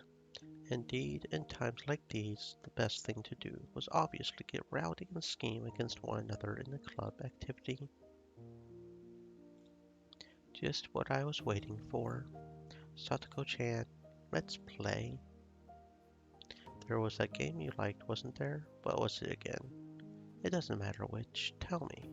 Tell me. Mion laughed happily, took a bunch of games out of the club locker, and lined them up on the desks. I think that was the first time Mion's ever let someone else decide on a game for her. I could tell she was being especially considerate to Satoko, thinking that, whatever her circumstances, if we could just enjoy our time together as a group, that might be some comfort, some diversion. Satoko seemed to understand her feelings too, and smiled vaguely, though pleased. But her head slowly moved from side to side. I'm very grateful, but your feelings are enough. There are many things I need to do, so even Rika-chan hung her head in remorse. Whoa, seriously? All the club members are here for once and we're not playing anything? Desertion in the face of the enemy. What was the punishment game for it? What part of the club constitution was that in? Stop it, Mi-chan. We can't force her to play with us. This old man isn't trying to force her or anything. I just thought it would be more fun for sure if we did something exciting. Really, I'm happy you feel that way. Don't worry. Next we meet, you'll see. I'll get you all caught in a gigantic trap. Satoko, while insulting us, still said she couldn't participate in the club today and apologized. She quickly put her things into her bag and pattered out into the hallway, disappearing. It all happened in the blink of an eye. Sadako. Rika-chan stared lonesomely as her friend hurried home, unable to be part of club activities. Silence filled the classroom. Both the cheerful voices of our classmates in the schoolyard and the voices of the cicadas sounded like they were coming from some faraway world. This is boring. The silence was broken by Mion's bitterness as she began putting the games on the desk back into the locker. Everyone just stared absently at Satoko's seat, now empty. Rika-chan, maybe you could tell us about it now. Rena made as gentle a smile as she possibly could, and spoke softly to Rika. Without without hearing it from her, we pretty much knew the situation at this point. Satoko's uncle had broken up with his lover and come back to Hina Mizawa, and he had taken Satoko back home and forced her to do all the household work. And that all had to be pretty rough on her. Thinking this was the common knowledge to everyone, I skipped to the important part. Is it really bad? Maybe Mion and Rena wanted to ask the same question. Nobody spoke. We all just stared, waiting for Rika-chan's reply. Rika-chan still didn't answer us. We were hoping for her to say no, but her silence was a bad enough sign. Last year, was it? It was like this when both her uncle and his wife were here, right? Yeah. At the time, they were mostly just being caught between their aunt and uncle fighting. One of the ways we helped out was with the club, by reducing her time at home as much as we could, but he's making her do the chores now, so she can't stay at school either. Satako's not a slave. Who do you think you are, ignoring your own inability to live properly and basically putting Satako under house arrest? When you think about it, isn't this really strange? We would need a lot of circumstantial evidence, but isn't this abuse? Can't we notify the police or something? You are right. If we had evidence she was being abused, I think we could tell the police. And can't we talk to the region's welfare people about this? Ren and I kept saying please, please, as though it were nothing, but Mion's response sounded like she thought we were a little naive. It's easy for you to say that. Have you thought about the risks of actually getting proof? What do you mean, risks? I think it was 2 winters ago, we reported it to the Child Consultation Center. We told them there was abuse happening and to do something right away. You did? What happened? A person came as soon as we called. She interviewed Satoko and Satoshi about what was going on, and then their uncle and his wife too. I can understand asking Satoko and Satoshi, but wouldn't it be not so good to talk to the aunt and uncle? They said they would base their judgment on what they heard from both sides. Great of them, wasn't it? So what did they decide to do? Wait and see. Wait, what do you mean wait and see? The uncle really studied up on this stuff. By law, you can't call it abuse unless someone admits to assault or child neglect. They poked and pried Satoko and Satoshi a lot, but never left any real marks on them. They were pretty much eating 3 meals a day and had beds, and there weren't any recordings or something like that to prove they had said or done anything to cause them psychological trauma. None of the villagers had ever actually seen them being violent either. No matter how mean you are, you wouldn't act so violent in front of other people. Nobody would. Then what happened? The welfare officer apparently went to visit on the same day each week for a while. The aunt and uncle knew they were being watched, though, and didn't torment them in any way that would stand out. Of course, that wasn't the end of it. You mean they ramped up how malicious they were being? Mion sighed and nodded. Their aunt was really damn stubborn. She's one of the most spiteful people I've ever known. Apparently she was doing some pretty disgusting things. Satako was like a doll that did nothing but breathe by the end of it. So what? From that conclusion, does that mean they never should have contacted child welfare in the first place? Understand? Without proof of abuse so clear anyone could see it, there's nothing we can do. In fact, it might even make the situation worse. We messed up pretty bad. After hearing that even public organizations, the one thing they thought was dependable, couldn't do anything, everyone hung their heads. In other words, until we have clear evidence of abuse, we shouldn't notify anyone? Well, I mean, basically, yeah. I considered Satako's current situation. She was brought back to her house. It was a little difficult to call that abuse. She was being tormented and forced to do the chores. How she was being tormented would be the key, but without concrete evidence it would be difficult to prove. If she had some kind of external injury, that would work. But as far as we could tell from today, she had nothing like that. And being forced to do the chores, that was a bit weak too. I had to be better evidence that she was without a doubt being abused. I know. Her uncle had ignored Satoko's existence for a whole year and went to live with his lover in town. Didn't that fall under one of the definitions of abuse that Mion had mentioned?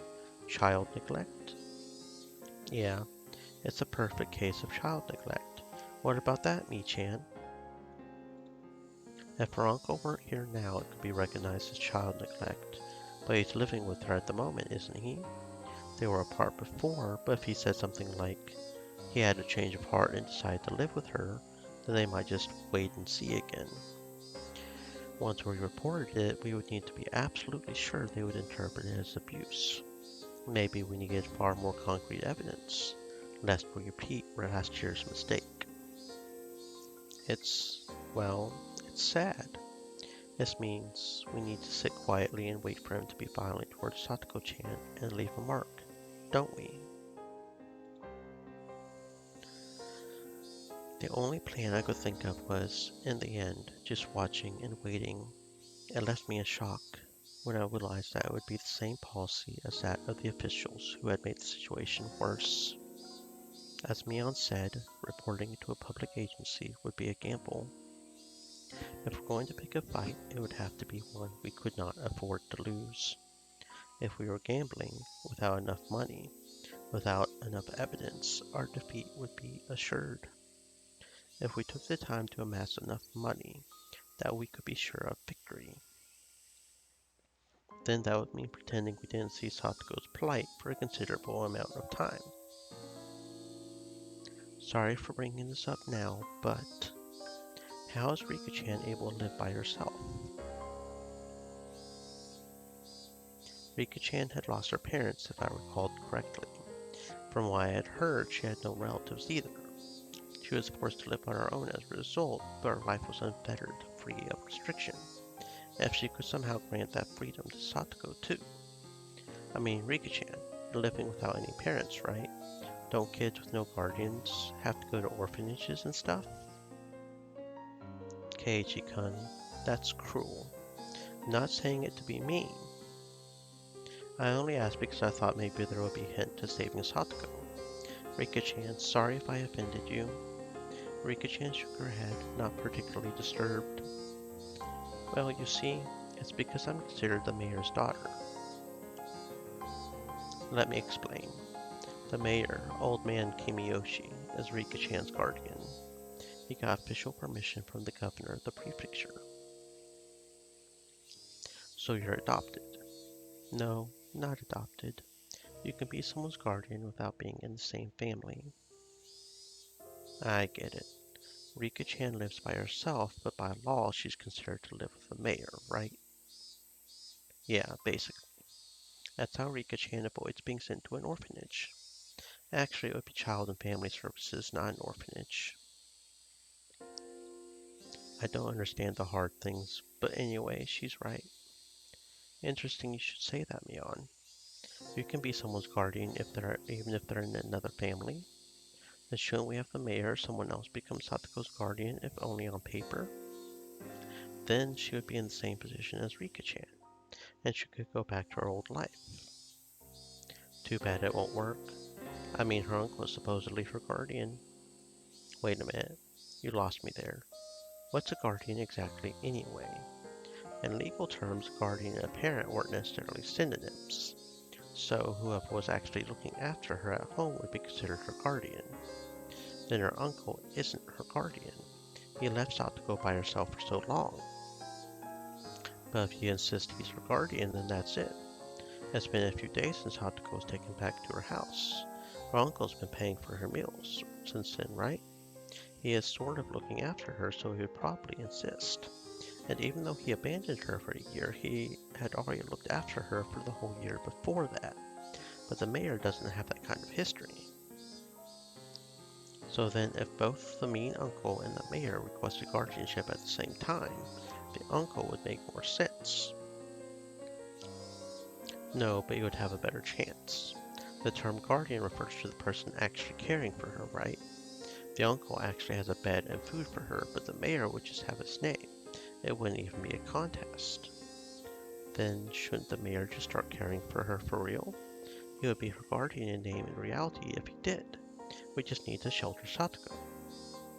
That might lead her uncle being desperate to take her back, but will stubbornly refuse him. It won't be that easy. Satoko is a growing girl, you know. It's not like giving someone a cat. You're asking him to care for a real person. Then Coach. What about Coach? Coach, I don't know, he's got a lot of money, right? He even said it himself. Even if he's not her real father, Coach would become her guardian. He would be great at taking care of her. Stop that. Stop thinking of Satoko as a pet. All you're doing is talking about pushing her onto someone else. You need to think more seriously about how much responsibility it is to care for another human being. Did you ask him? Did you get an actual promise from him that he would take Satoko under his care? No, I didn't. But Coach would definitely say yes. Well, fine. Even considering the 0% possibility of Coach saying it was okay, then what? It still wouldn't work. He couldn't become a guardian all by himself. That's right. Coach, didn't he say it himself? He was alone, so he couldn't do it. What the hell? Why is being single such a disadvantage in this society? Then all you could do is marry into a wealthy family, couldn't you? Is there anyone that wealthy in Hinamizawa? I'm not sure. See? It's not that simple. It's hard to adopt someone, and you can't go into it thinking you'll push Satoko on someone else just for a little while. You're being naive, Kei-chan. Damn it, what the hell? I'm desperately thinking of how to save Satoko, and all you're saying is no, no. Don't you care about Satoko at all? Are you even worried about our friend one bit? What do you have to say for yourself? I didn't mean that. But it just won't be that easy, and it's not that difficult a problem. We just need to have some rich people look after Satoko for a while, that's all. Right. What about your family, Mion? You always great, brag, brag about how great it is being one of the three families or whatever, don't you? From what you said, you must live in a gigantic house. My house? No, that won't happen. My, my grandma would never allow that. Then what about your relatives in Okinomiya? From what I had heard, they're living in luxury themselves. There's plenty of shops your relatives manage in town, too. Your family are basically millionaires, aren't they? No, that won't work. Going to Okonomiya is even more out of the question. My father, he would never let it happen, ever. Normally you act like some high and mighty bigwig, and now you're being all spineless? What the hell? Are you just going to sit by and watch Satoko suffer? That's... I don't, but... I mean, I want to help her as much as you, but it's a different story. How is it a different story? How can you be so cold-hearted? Your friend is in trouble. What are you if you don't rescue her? You are our president, our club president. Save her. Save her from this crisis. If you don't save her right now, you're not her friend. You're not even human. I don't know if you have any humanity left in you. Are you listening to me, Mion? My emotions all exploded out of me, and I didn't even give her a chance to say anything in response. I just wanted to make Mion agree with me, even if I had to force her. If she did, Satoko's problems would be solved. If pushing her would solve the issue, then I would push her as much as I needed to. Why aren't you saying anything anymore? I'm asking you, asshole. Well, say something, Mion Sonozaki. Me?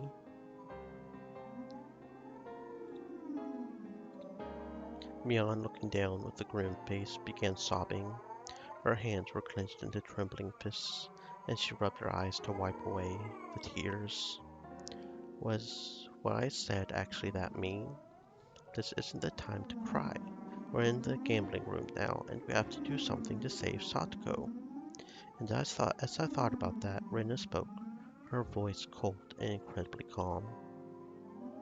Keiichi-kun, if Michan's family won't work, Then what if you look for another wealthy family? I know someone in Hinamizawa who lives in a nice big house. Who's that? Oh, come on. You've got a splendid family and you're leaving it out of things. My family? My family is... Your friends, right? Save her, Keiji-kun. Mi-chan is cold-hearted after all. Since you are so considerate towards friends, you should lead by example. Just the three of you are living in that huge house, right? Then you've probably got plenty of spare rooms. You should just give a few of the empty ones to Satoko-chan, and then her worries would be all over. What's this? We're done already? That was pretty quick. Okay, great. Congratulations on solving the problem. Then, are we done for today? I'm going home. Maybe I'll go treasure hunting. I haven't done that in a while. I was so worried about Satoko-chan until now that I didn't feel like going to play at all. I wonder what I'll find today. Say something, will you? Why am I the only one talking? Say something, you bastard. Are you listening, Keiichi Maebara? Even the cicadas seemed to cower in fear. Rena, her shoulders bobbing up and down, and me, who had forgotten to breathe. Mion, whose face had come completely pale, and Rika-chan, who was keeping silent as if nothing had happened. The atmosphere in the classroom grew tight and stiff, and petrified us where we stood. The sound of the chairs Rena sat back down after having stood up finally allowed for everyone present to take a breath. Rena had shown me just how much I had hurt Mion. Rena's scary. After a few moments, Rika-chan cut into the frozen air. Yeah, I'm sorry, Rika-chan. Mi-chan, I'm sorry to you too. I don't have to apologize to you, do I, Keiji-kun? Yeah, I'm sorry. I'm sorry for being so unreasonable. Were you saying all that to me before? You said it while glaring at Mi-chan, so I totally thought you were talking to her. Rena had such strength that you wouldn't have imagined it normally. All I did was spout terrible things as a wave of violent fury passed over me. I couldn't contend with her. Mion, I'm sorry. I lost my cool. Come to think of it, I didn't understand what had gotten me that riled up. I thought of myself as Satoko's Nini, so I only had good intentions, that I would think about it a little harder than everyone else, and yet... It's okay. You were worrying with everything you had, but all I was saying was that nothing would work. So I'm sorry. I did something wrong too. Mion rubbed away the tears at the corners of her eyes with her fists and apologized as well. We bowed our heads to each other and looked down without glancing at the other. Someone, I don't know who, heaved a sigh. Satoko being tormented had been known about since last year. How had the tragedy back then saved Satoko? How had they brought it to an end? Right. In the end, nobody could do anything. All they could do was bear it patiently and wait for those agonizing days to end. That's right.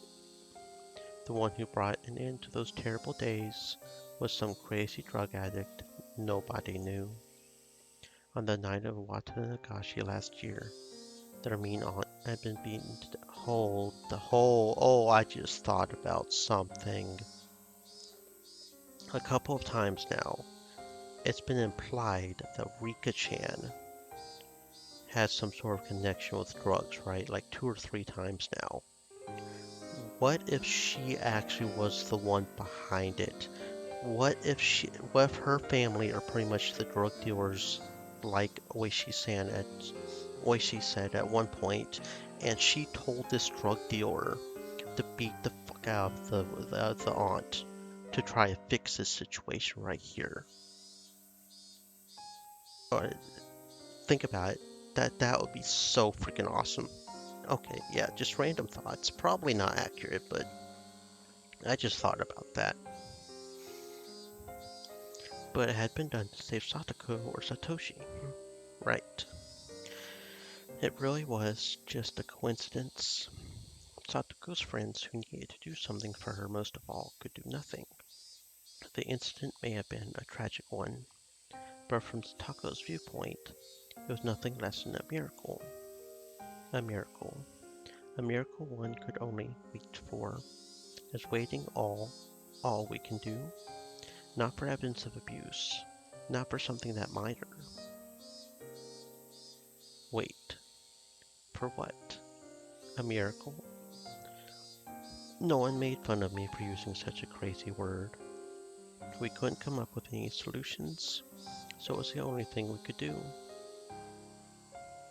We are powerless. That one word Mion dropped was the finishing blow. It was hot. My body was sticky with sweat. The worst month, June.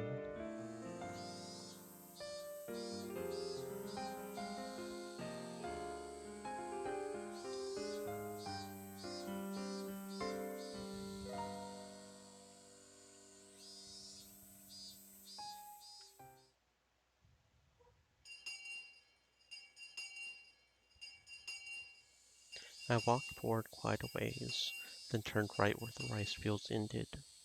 I had never come here before, so I had no idea where to go. I got lost several times, so I may have taken quite a long way around. Maybe I should have gone home and gotten my bike first. It would have made everyone else worry if I had asked them, so I asked one of our other classmates where Satoko's real house was. The actual house was originally her family's apparently, not their uncle's and his wife's. Their house had been bigger, so they had taken it for themselves. Right here. Several houses all in a line. Over there, I was visiting Satoko's house, but didn't particularly intend to meet her there. I didn't mean to spy on the enemy, her mean uncle, either. Maybe I just wanted to be a little closer to her, as her Nini. Pretty words, but I didn't know if they were true. If what Tomita-kun and the others told me was right, it would be this house. When I recognized it, my feet grew heavy. What did I come here for? My motive for coming here was absurd. When Mion had said at the end that we were powerless, it made me sort of frustrated. I just wanted to do something, anything other than waste the days away praying for a miracle. That's what made me come here. But that was all.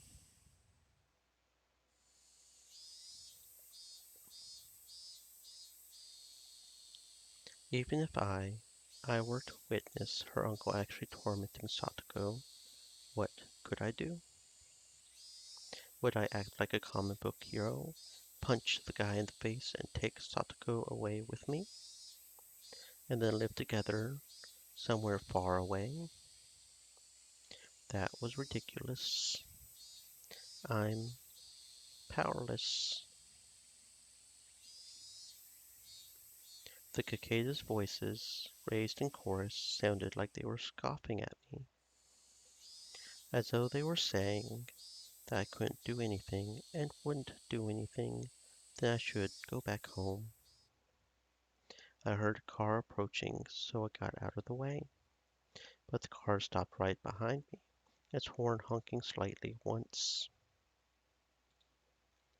Annoyed, hadn't I gotten out of their way, I looked behind me and a familiar face was looking out of the driver's side window. Coach. Hello, Maybara-san. How unexpected to meet you all the way out here. Do you live nearby? Me being here wasn't normal. Just as I considered somehow giving him the slip, I noticed Satoko sitting in the passenger seat. Satoko? Satoko got out of the car and began unloading a lot of groceries from the trunk. I happened to run into Coach on my way back from shopping.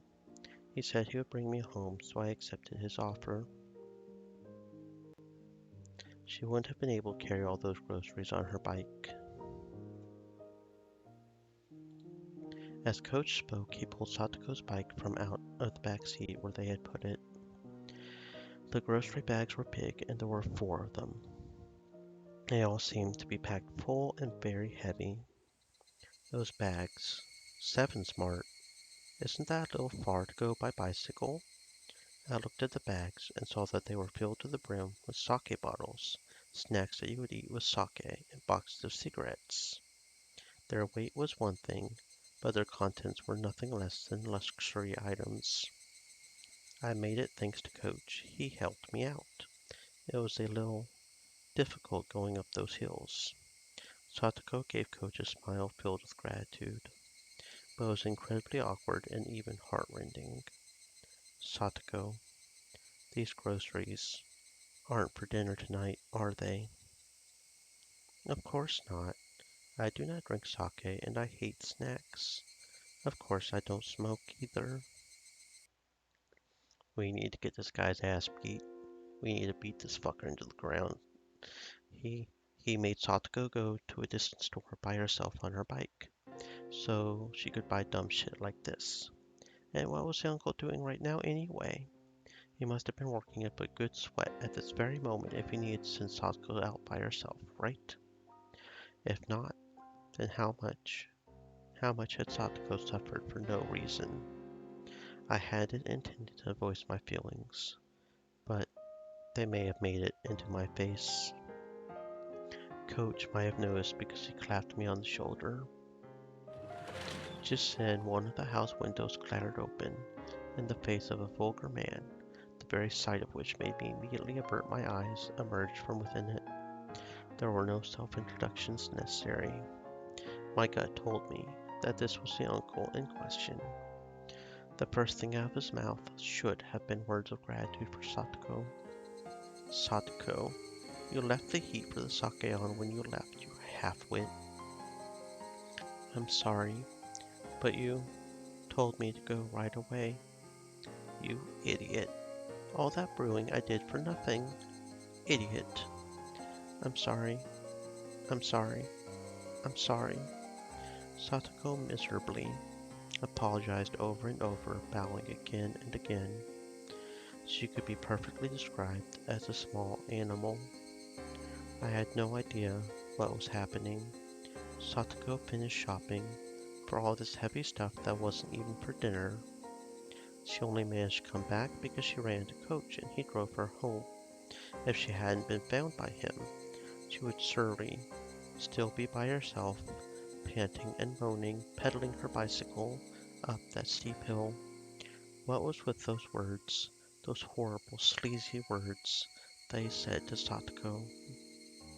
In what country's dictionary did tell him to say such things to a young girl who had just finished shopping?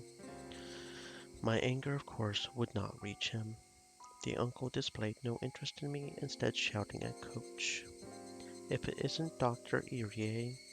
Hello, hello. Why don't you come on inside too? We are in the last round, so you can get in right away. 100 yen per 1,000 points, and anything goes. No, I will pass, thank you. I just ran to Satoko-chan and gave her a lift is all. I'll be leaving now.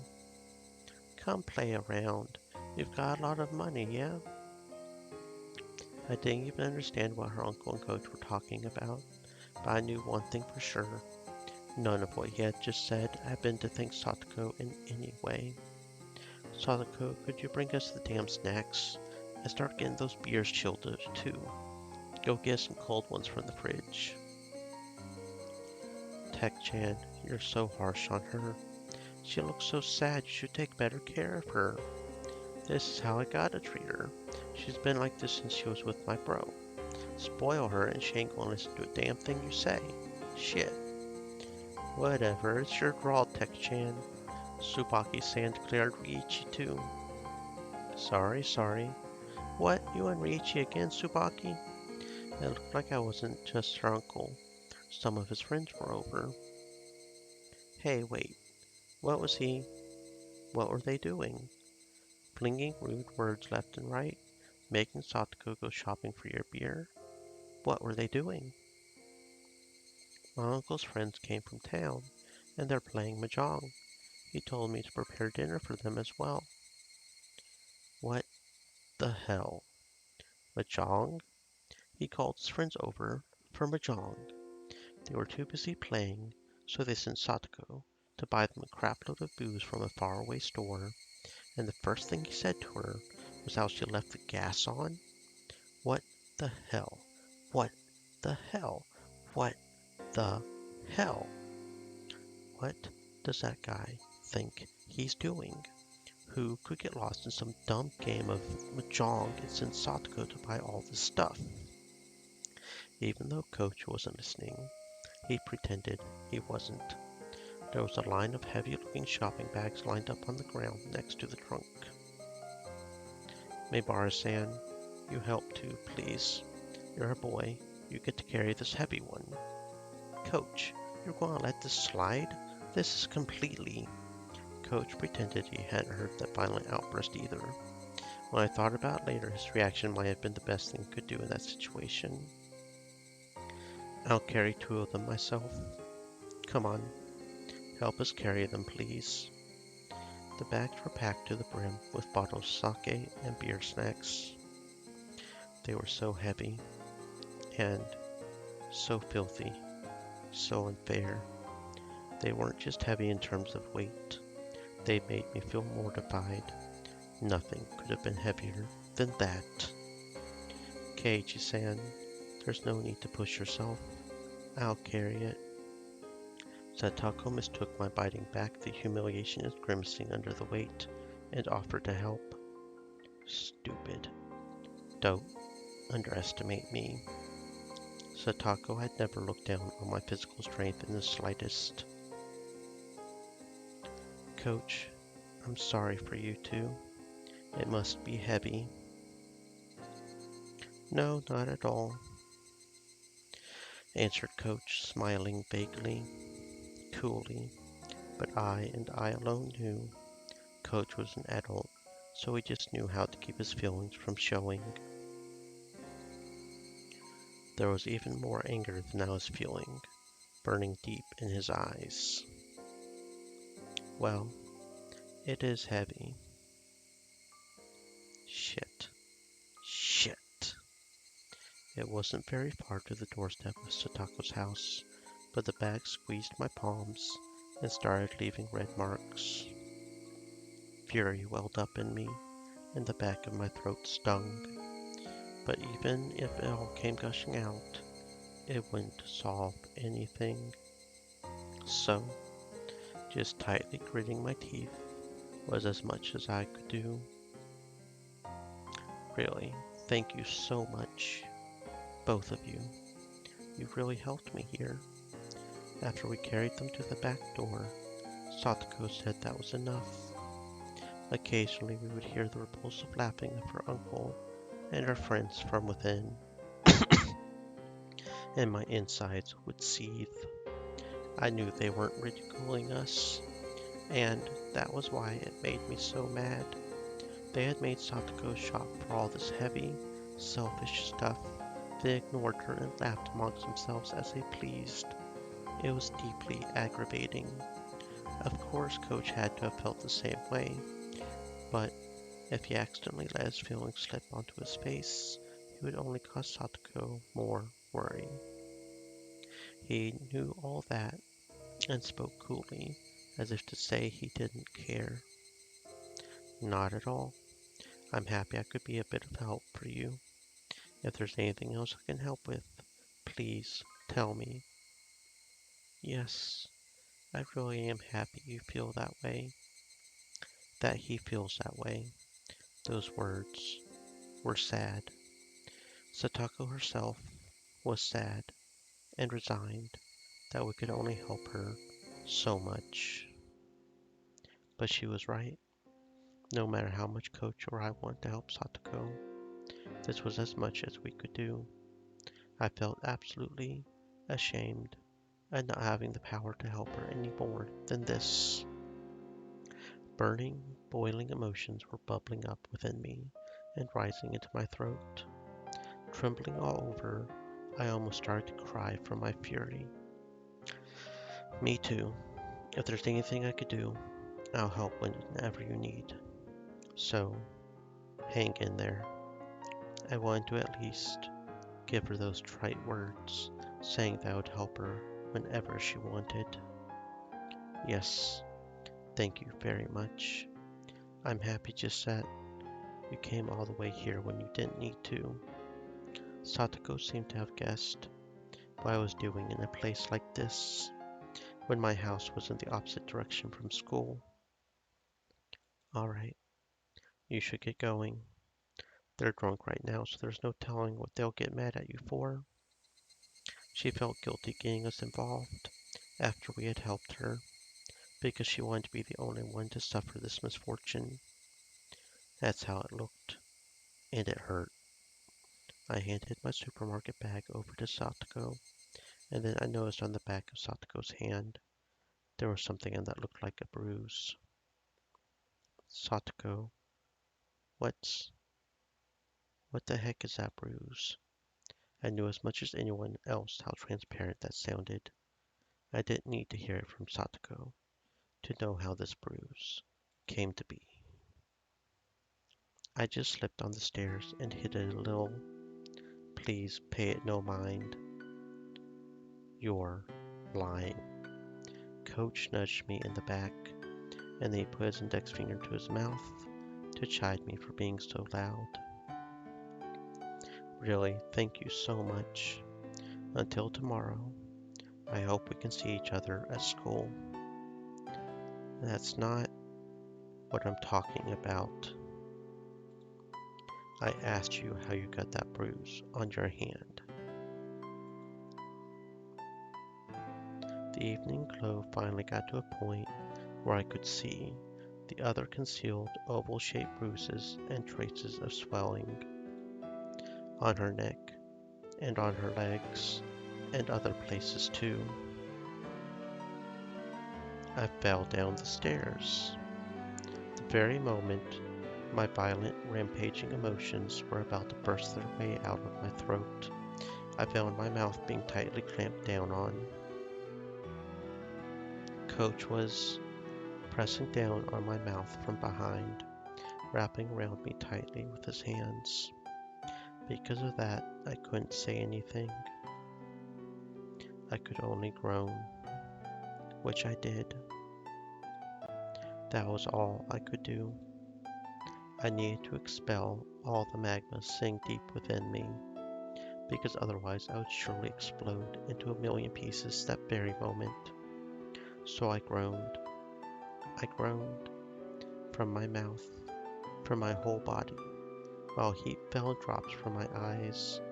I groaned and groaned. I groaned to the point of exhaustion.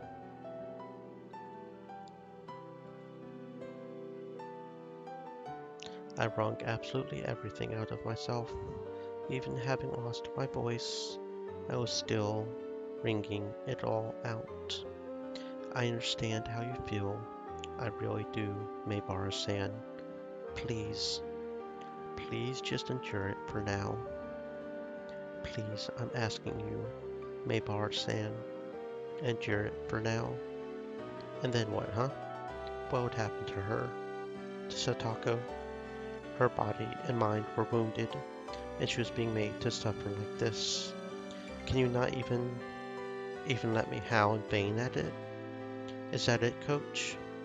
Are we this powerless? So powerless that we can't even fucking scream from the bottom of our hearts?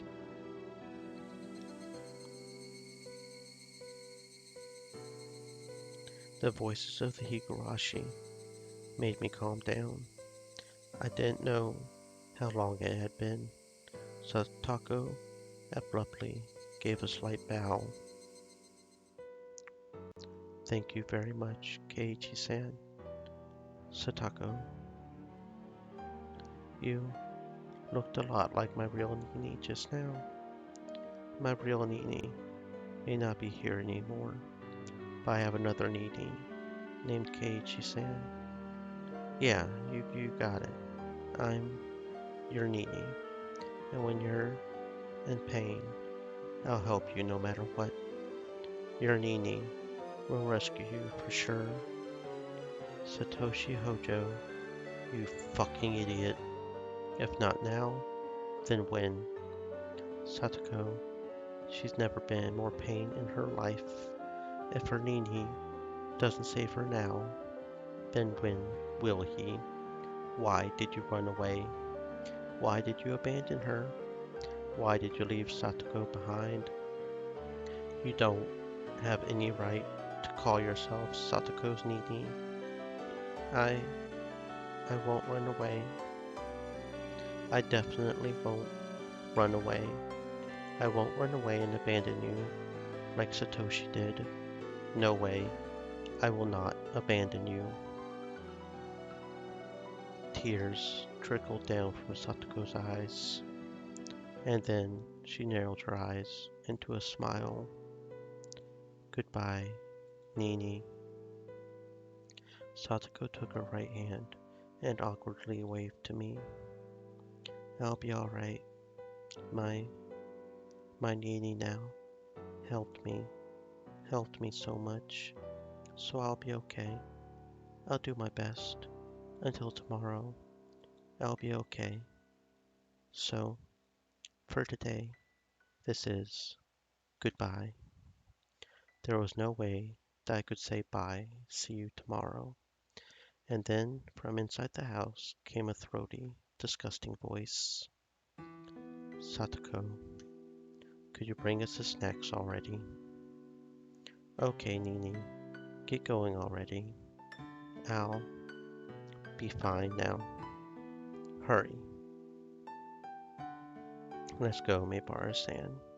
Staying any longer than this would be a bother to Satoko-chan.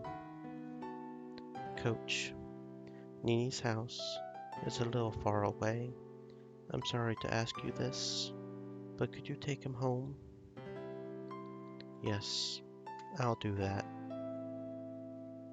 Coach grabbed me by the collar, and with strength I couldn't have imagined him having, started dragging me away. And I, unable to oppose him, started getting further away from Satoko. She waved her hand to us, expression still dark, and disappeared through the back door. Coach got into the car first, then turned around on the narrow path and brought the passenger side door around for me. I know how you feel so well it hurts. No, I think I understand it even more than you. But right now, just for right now, please endure it. She understood exactly how you feel. So, please endure it. If you don't, I know already. I'm sorry. Thank you for before. I meekly got into the passenger seat. The car accelerated quietly, and Satoko's house grew further and further away in the rearview mirror. We made a wide turn, and then I couldn't see her house anymore. Is your house that far away? It's in the other direction from the school, isn't it? I didn't bother to reply.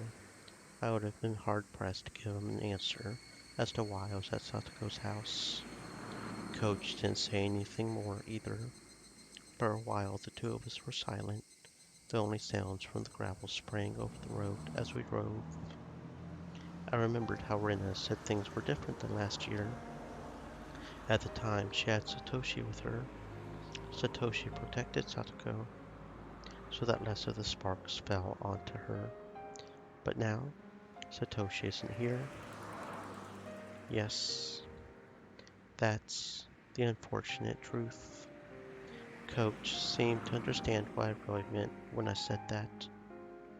It's a terrible, sad, cruel story, but there's a limit to our resolve, our efforts, and our assistance.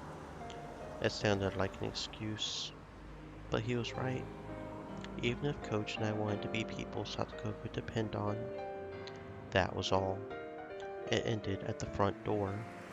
No matter how much I shouted that I would be her Nini, no matter how much I shouted that I wouldn't abandon her, and no matter how much Satoko called me Nini, I couldn't do any more than that. Where on earth could Satoshi have gone? Right, Satoshi was another story. Her actual brother, Satoshi, he was in a position to protect her far, far better than we ever could. That was the cold, sad truth of the massive gulf between Satoshi and us. I wonder what he's been doing lately. Satoshi left home. I didn't know why. Maybe it was because of Yashiro-sama's curse, or he disappeared, or something. In any case, he wasn't beside Satoko now. At the time Satoko needed him to protect her most, he wasn't here. Why isn't he here? Satoko needs him now more than ever. A lot of people talk about Oyashiro-sama's curse, but the only thing I can say is that he ran away. One of my friends said that one day he just never came back. He ran away without even leaving so much as a note for his sister. Satoshi-kun had been doing part-time jobs a lot. At the same time, Satoko-chan really wanted this huge stuffed animal. It ended up costing a lot, so he was doing all sorts of part-time jobs in order to afford it. He felt so strongly about it. Everyone was whispering about how he at least wanted to get his sister a nice birthday present, since she was being made to live such a pitiful life with her uncle and his wife. In the end, he didn't use his savings for a birthday present for Satoko. Satoshi-kun disappeared, and the police looked long and hard. They found out that Satoshi-kun had withdrawn all his savings himself on the day he left. After checking all over, they began to think that maybe he would use his savings to go to Tokyo. Tokyo? For what? Again, all I can say is that he ran away. He saved up all that money so he could run away. He was that selfish. But how could he just leave Satoko behind? If he was going to run away, anyway, he should have brought Satoko with him. Even now, Coach was still calm. He wasn't trying to pour any oil on the fire of my anger at all. He just waited until my anger naturally subsided. After listening to gravel being crushed under the wheels for a little while, Coach spoke abruptly. Please understand, Satoko-chan, left behind, arrived at the same conclusion. I'm a burden on my brother, and that's why he abandoned me. He didn't take her with him when he left. How terrible must Satoko have felt, being betrayed by the brother she loved so much. But Satoko-chan was a very strong person. Of course, she had the support of close friends too, but that was how she regained her smile.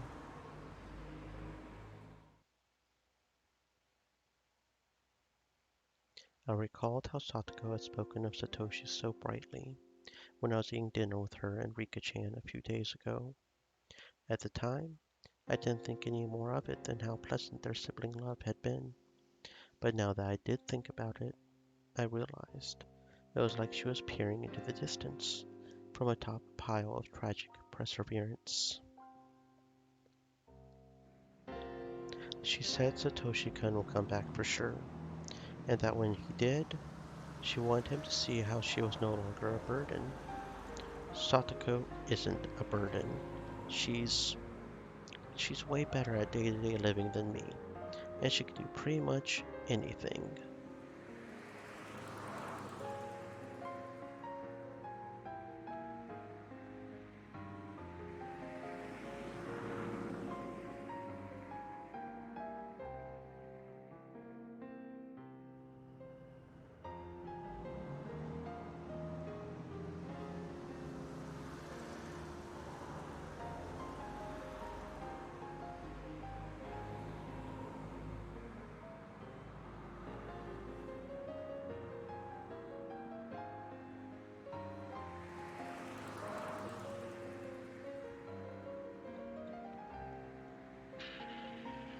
I mean, she might fall behind Brenda or Rika-chan in certain aspects, but she's way more of an adult than most people. That's a result of her having worked so hard, since she didn't know when Satoshi would come home. Her efforts are so painful. While she lived with Rika-chan, while Rika-chan taught her how to handle everything flawlessly, all that she could be welcomed back Satoshi at any time, so that she could show him she wasn't ashamed. So, when is Satoshi going to come back? I asked Coach, but he knew he wouldn't be able to answer. In any case, Satoshi ran away. He left Satoko and ran away from Hinamizawa. Someone said that when you leave Hinamizawa and run away, oh yes, Shiro-sama's curse gets you, right? Then that made sense. Satoshi running away and his disappearances, that would obviously mean people thought it was a curse, right? And they could smile, as though it were his own fault, as though he got what he deserved. Hey, oh Yashiro-sama, wherever you are. Satoshi didn't vanish because he ran away. You demoned him away with your curse, didn't you? If that's not what happened, then I couldn't forgive him. When did Satoshi run away? The night of the Watanagashi festival last year, when their aunt was killed by that deviant. It was a few days after that, on Satoko-chan's birthday. On Satoko's birthday? I slammed my hands on the dashboard in front of me with all my might. Satoshi, of all the days he could have chosen to run away. Their aunt just died a few days before, didn't she? All your days of suffering were about to end, weren't they? You were just about to start thinking about new life, weren't you? It's wrong to be happy about someone dying, but for Satoko and her brother, her birthday had come at a critical turning point. Their mean uncle had fled town, and the siblings would be left alone. They should have been able to be happy about that. On Satoko's birthday, Satoko was probably waiting for her brother to return the whole time, waiting for her brother to return, when he never did. Waiting with bated breath for her brother to return, her hopes and dreams of a new life to come growing ever larger. But no matter how long she waited, he didn't come back. He didn't even contact her. Satoko, trembling in anticipation of a great present, just when would she have to face the cold, terrible truth? Satoshi, you fucking idiot. I could feel my blood rising to my head and my anger at Satoshi. I was frustrated. I was aggravated. I could not forgive him. Satoko had still respected and adored her brother, and yet he so heartlessly betrayed her. Such a person would not just come back, now when he was most needed. Yes, no one would protect her, not even her real brother Satoshi. So when she started to see you as her needy, I was happy. I pray for Satoko-chan's happiness as well, but I have a position in society and do a job every day. I have little time that I can devote to Satoko-chan. But you are different. You go to school with her, and you're closer to her and Satoshi-kun in age. I know you think you can only do so much, but you're in a position where you can give Satoko-chan a hand much better than I can.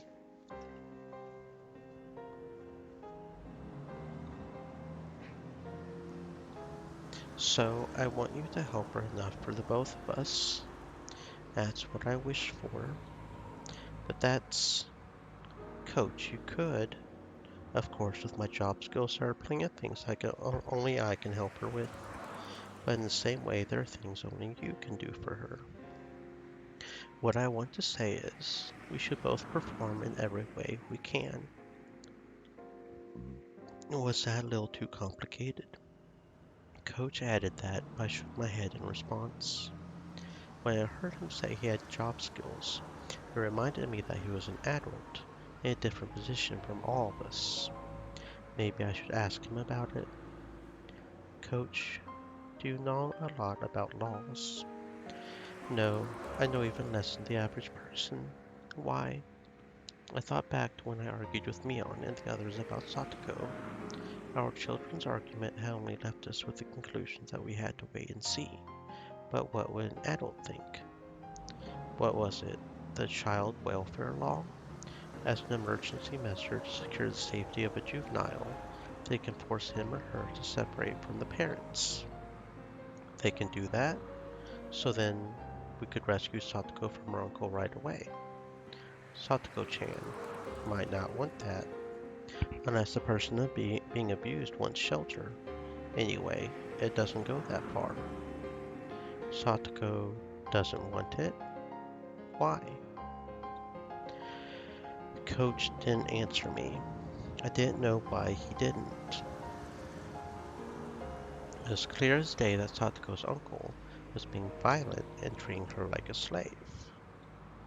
So then why? I clamped down on my frenzied emotions and waited intently for Coach to answer. But he never did. It wasn't like he was pretending he hadn't heard me. If I had to say, it was more like he wanted to explain but couldn't put it in the right words. Satoko-chan probably thinks of this abuse as a trial. A trial? This isn't some weird religion we're talking about. You might know this, but Satoshi-kun always looked out for Satoko-chan. She always relied on him, almost as though she was utterly dependent on him. I had known for a while that Satoshi had always protected Satoko from their aunt and uncle, but that was his duty as an older brother, not something to worry about. I think that may have traumatized her.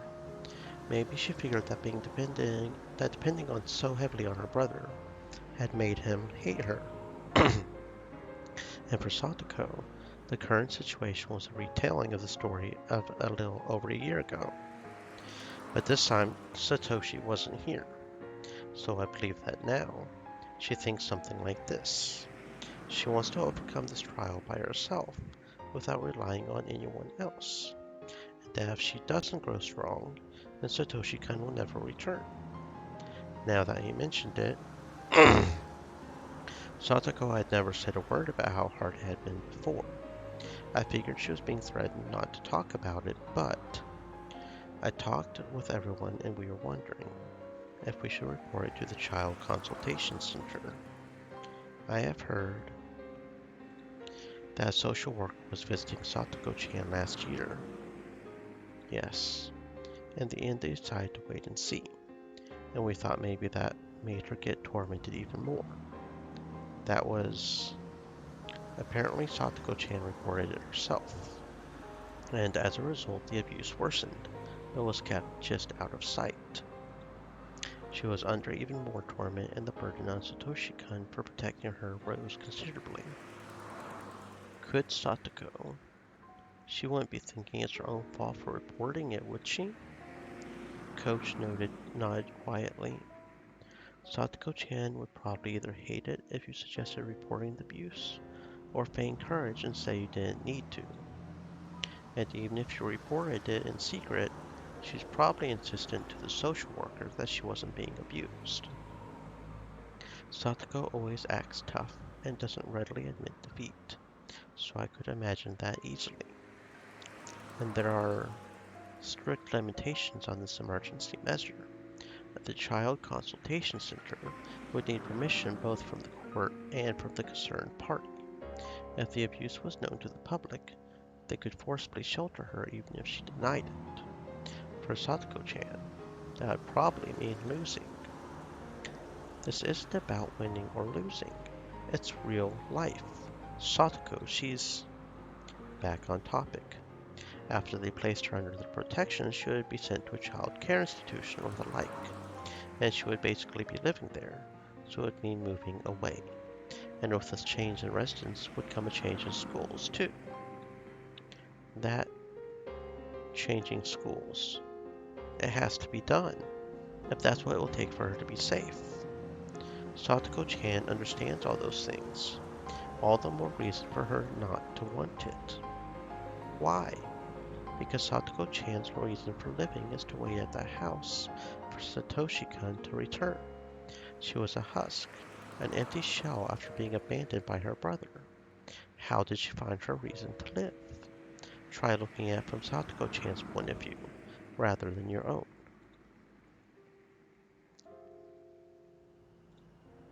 I felt like he was trying to confuse me with that hard-to-understand, roundabout way of talking so unique to adults.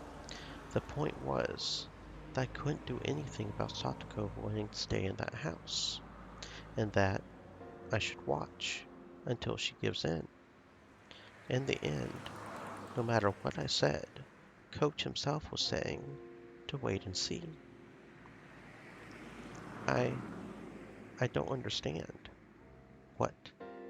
If if I feel that Satoko is really in danger, I will report it without asking anyone's opinion. She might not be happy with the result, and she might hate me for it, but I believe that will ultimately be what brings Satoko happiness. Coach turned to me and gazed fixedly into my eyes. It was written all over his face. He was shocked, and what such a young kid had said. Why? Why would you go that far? Coach, no, rather normal adults, might not have understood. So I taught him the creed and the values that I believed in. Satoko is my friend, and I am Satoko's Nini. Isn't that enough of a reason? I stared at him with a will strong and unbreakable, as still as his eyes betrayed a tiny bit of unrest. No, of course that's enough. We were silent for a little while until finally Coach said only that. Didn't we make a promise? I'm sorry. What? That we weren't going to ever let Satoko cry? We made a vow on that day of the barbecue party. I didn't think about it hard at all, but Coach and I still made a promise that we wouldn't ever let Satoko cry. Coach gave a dry grin of regret, immediately apologizing for not remembering, one way or another. When he grinned like that, it made me think that his enthusiasm for saving Satoko was a tiny bit smaller than mine. He lightly hit the brakes, making a skidding noise, and leaned forward. Could that be your house there? Oh, right, Maebara-san would live at the Maebara residence, wouldn't he? Before I knew it, we were almost to my house.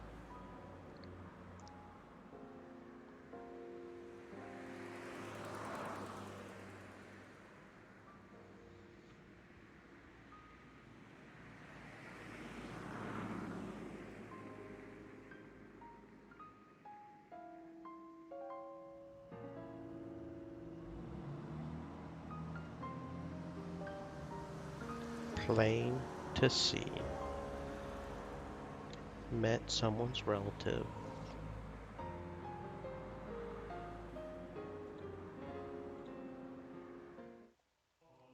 Case 31.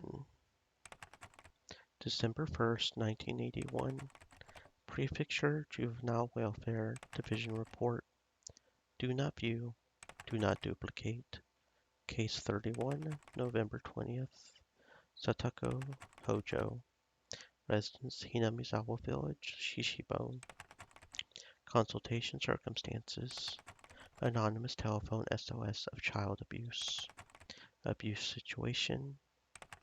Anonymous claims that a female child is suffering physical abuse by adoptive parents, her guardians. Family structure, marked abusers. Adoptive father, adoptive mother, older brother, child in question. In June 1980, the child's parents died in an accident, and she was given to her uncle on her father's side, her father's younger brother. Child Consultation Center's response. On the day of the anonymous telephone consultation, the center called the child's school and asked of her situation. The next day, the welfare officer on duty visited the child's home and heard what they had to say. Both adoptive parents agreed to the center's coaching, contacted Anti-Abuse Network in the city. As part of the suggested coaching, a district welfare officer in the area began visiting for coaching at fixed intervals. The scrawled note below is stapled to the report. Related information from former official Mr. W. Refer to 1977 document D23, number 44. Ask Chief Investigator F from the city's education consultation offices. He is well informed about it.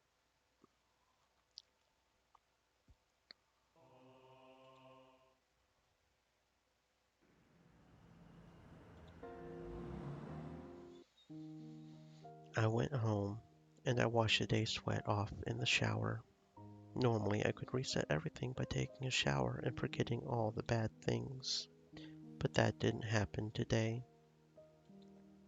I got out of the shower to find fresh underwear placed neatly in the laundry basket. Normally, I didn't stop to think about it, but today I felt happy at my mother's consideration. At the same time, however, it made me realize how much Satoko must be suffering. At the very moment I was appreciating this gentle kindness, Satoko might be being bruised by her uncle's cruel words. I went up to the second floor and shut myself in my bedroom. Then facing my desk, I folded my arms.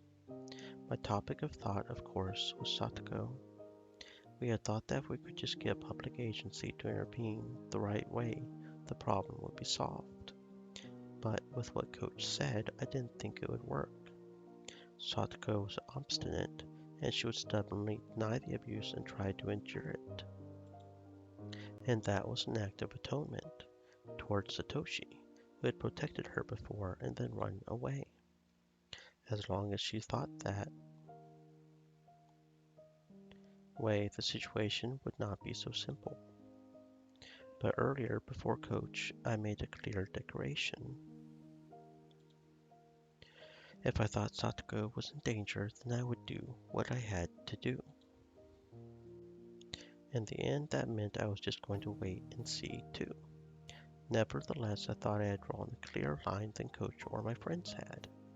If the time came, I would report it over the phone. Given Satoko's personality, she might criticize me if she found out.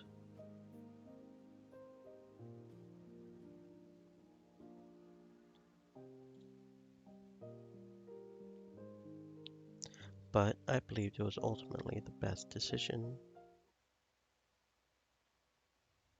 Wait, Keiichi Maebara, would that really be all it took for the problem to end? Say that I reported it to a public agency like the Child Consultation Center. Well, if they stuck to their wait-and-see attitude like last year again. Last year they decided to do just that, and the situation improved temporarily. But then the aunt, thinking herself a laughingstock, increased her tormenting in secret. In the end, things became even more underhanded than before. This year it was her uncle. I had just seen him for the first time today, but the man seemed much more direct, much more violent than the word underhanded could imply. He wasn't like their aunt, not that subtle. He was more direct. He might also assault her with punches and kicks. That could easily be discerned from the bruises and such I saw on Tadako's body. You're too naive, Keiichi Maebara. However heroic it may seem to report what was happening, if it doesn't save her, then it doesn't mean anything. Reporting things to a public agency was only one option, and leaving everything to them would be dangerous. We would need something more to guarantee Satoko's safety. I scratched madly at my head, thinking, then tilted it back, wanting at least a little bit of calm. The memories of angry arguing with my friends day came to my mind. I was embarrassed I hadn't realized it until Rena said something. She was right. My house is big compared to all the houses with the straw thatched roofs in Hinamizawa. It was really big. We did actually have empty rooms. I've never thought that we were affluent, but also never that we were poor. I just didn't admit it because people would think I was arrogant. But maybe my family really is wealthy. We had a few rooms we could lend to Satoko. The guest rooms are only in use when people related to my dad's job come and stay every once in a while. Plus, if we cleaned up a few of the rooms my dad uses for storage, they could work for her as well.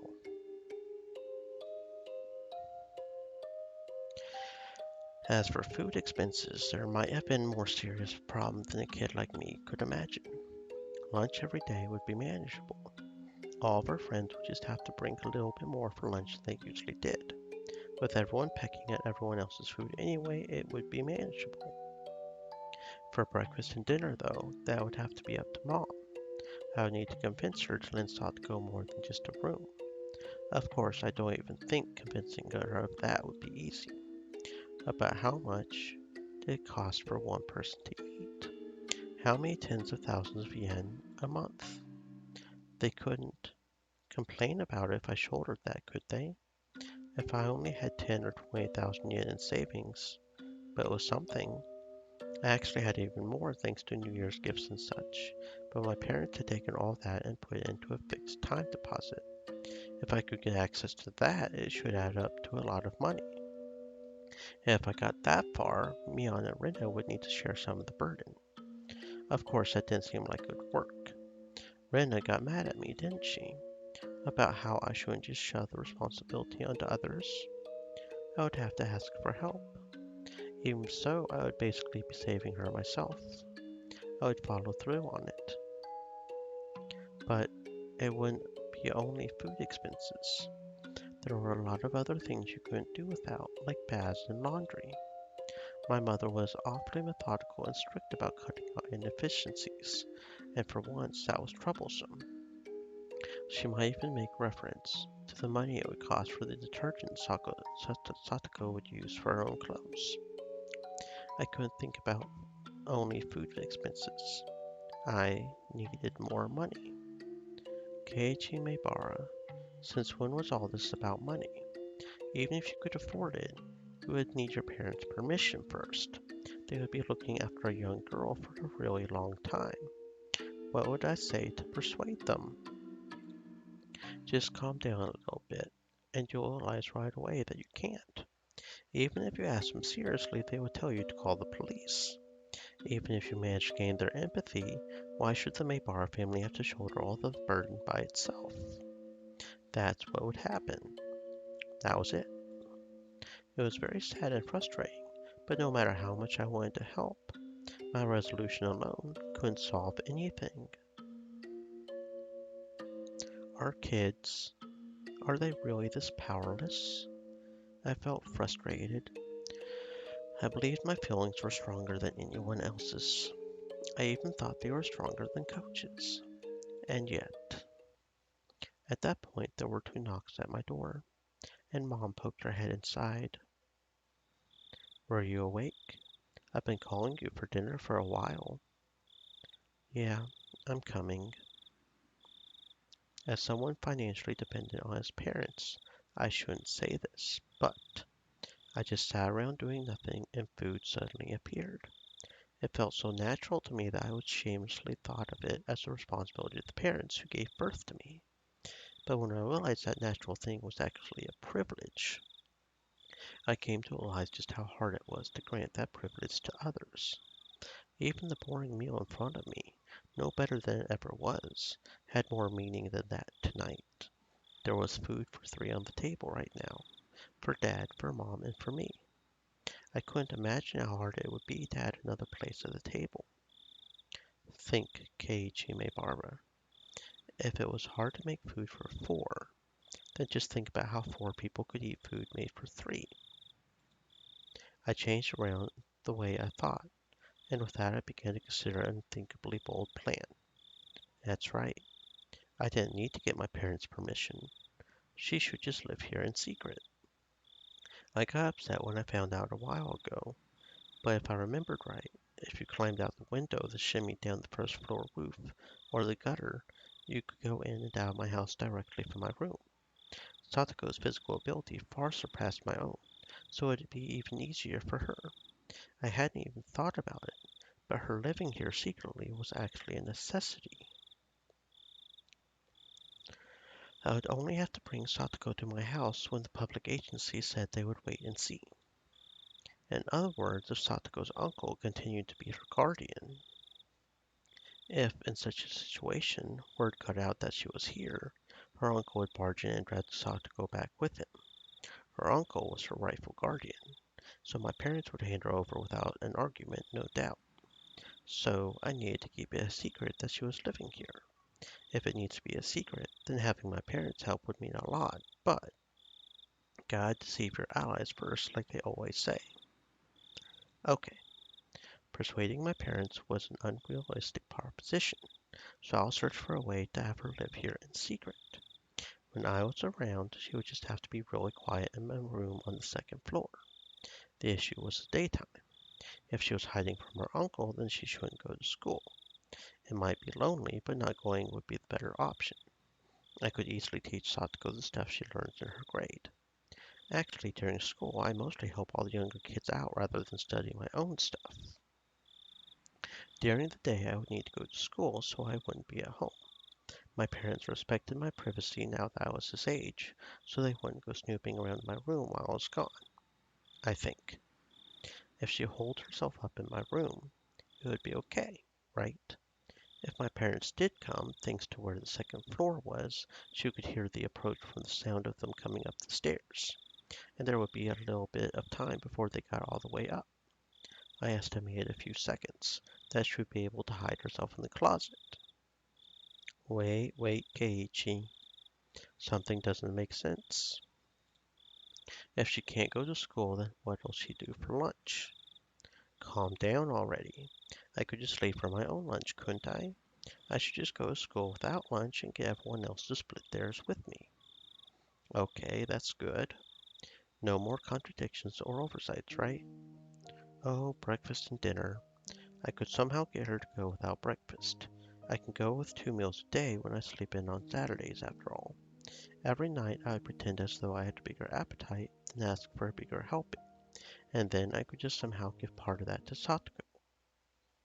As a test, I stood up from my seat with my plate of fish in my hands. What's wrong, Keiichi? Sit down and eat your food. I'm kind of not in a good mood. Could I eat up in my room? You'll make a mess. Eat dinner at the dinner table. Sorry. Wait, I only tried to take away one plate of fish and they ganged up on me? In reality, it was impossible for me to smuggle food away without my parents knowing about it. But it must have been worth taking the time to think about. There must be some trick, some method to avoid them realizing. Even if I can't think of one today, I might think of one tomorrow. My appetite was rapidly fading, so I finished early and went back to my room. I went back there and tried to think about it from Satoko's point of view. For example, let's say my parents were coming up the stairs right now. I've got to hide. I opened the closet. It didn't open quietly. Didn't it always open real smooth and quiet? Why was it suddenly doing this now? What is this, a faulty house? Had it already gotten old or something? Or was I just not putting enough work into it? Could I just plaster it with wax? The sound itself may have been soft, but it left me uneasy as to whether my parents would detect it happening when they climbed the stairs. But this was an easy problem. I could do something about it. I just had to fix it up a little bit so it didn't make any noise. For now, I'll close myself in the closet as though I had successfully hid. I basically always left my futon out on the floor. I couldn't think of any real reason my parents would want to go into my closet. Even so, there still might be a reason they would. I might need to construct some sort of camouflage so that she wouldn't be noticed even if they did open it. But the more she worried about that, the less time she would have to actually hide, meaning it would be more likely they heard a noise. And then I suddenly had to go to the bathroom. The bathroom. Then I need to use the toilet. So obvious and yet such a fatal flaw. The only bathroom was on the first floor. It would be absolutely impossible for her to use it without my family noticing. I might need to set up a portable toilet, like a chamber pot, I guess. Satoko would hate it, so she could go in my room. But the stench would be pretty terrible. Anyone sensed it would probably notice the smell without even coming into the room. The bath was okay, though. She could just take a bath when my parents were out. But I couldn't do anything about a toilet. When her stomach started to hurt, if my parents were lazing around downstairs, she would be in trouble. It was then that I noticed that I had been clawing at my head with both hands. I sat down in the dark closet with my knees against my chest. I buried my face in them and tore at my hair. The more I thought, the more contradictions popped up. The more I thought, the more things failed.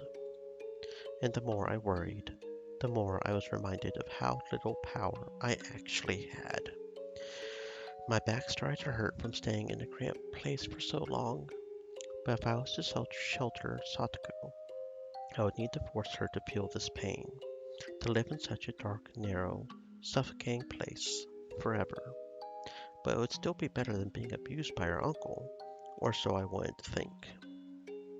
It got hard to breathe, so I gave in and crawled out of the closet. I looked at the clock, and to my surprise it was 3:30 in the morning. It had felt like so little time, but it was so unbelievably long. When I realized that, I was slammed with a terrible urge to sleep as if the time had only just caught up with me. I didn't have enough strength to fight it. I fell flat onto my futon. I can't just go to sleep like this. If I waste any time, that'll mean I'm taking the same wait and see attitude that Mion and Coach and everyone else did. I need to keep worrying about how to rescue Satoko for a minute, or even a second longer, than everyone else. Isn't there a better way? Isn't there a better way? That one phrase I spoke to myself swirled around and round in a spiral, and steadily took over my entire mind. From my last moment of consciousness, I thought there were a lot of blind spots in what I had considered tonight, but I absolutely wasn't wrong for having those ideas. Tomorrow, I would suggest this bold plan to the others. Mion might be able to help somehow, and Rina was really sharp, so she might have a good suggestion. And above all, we needed to rescue Satoko once again, with everyone helping out. I felt pathetic for letting myself fall asleep. I'm sorry, Satoko.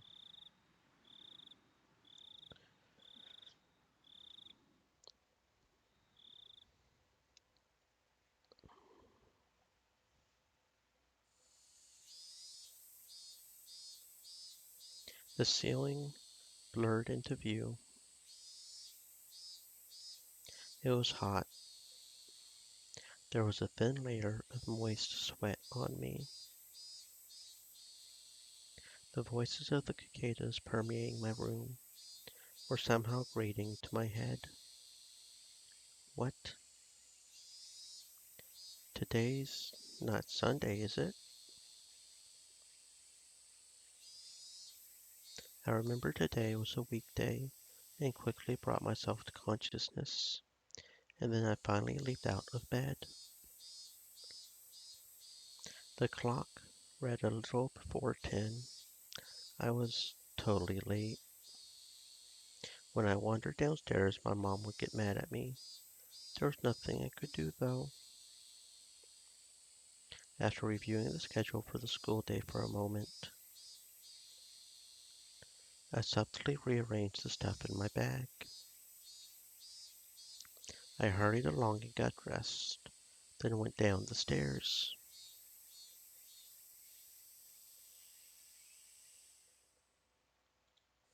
There was no sign of my parents anywhere.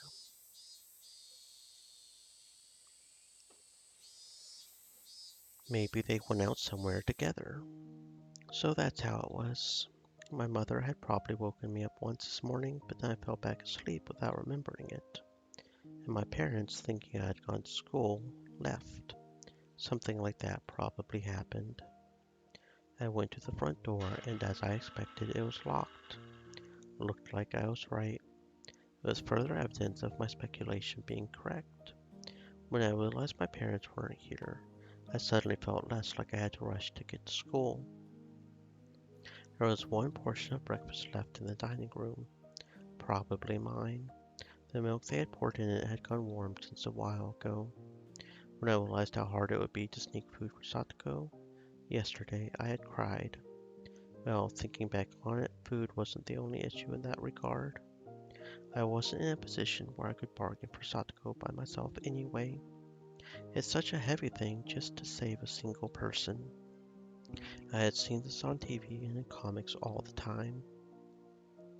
Those feel-good words about how you'll save your friends for sure and such. Was that why I ran my mouth like that, swearing to save her, because I wanted to feel good about it? No, that absolutely wasn't true. Because the fact was I couldn't save her. Because I didn't want to think like an adult, like I couldn't do anything but watch. Had Satoko gone to school today? I immediately realized that was a meaningless question. Whether or not she did, there wouldn't be a change in the environment she had been placed in. If I couldn't save her and no one else could either, then we could only pray for a miracle. Are we so powerless?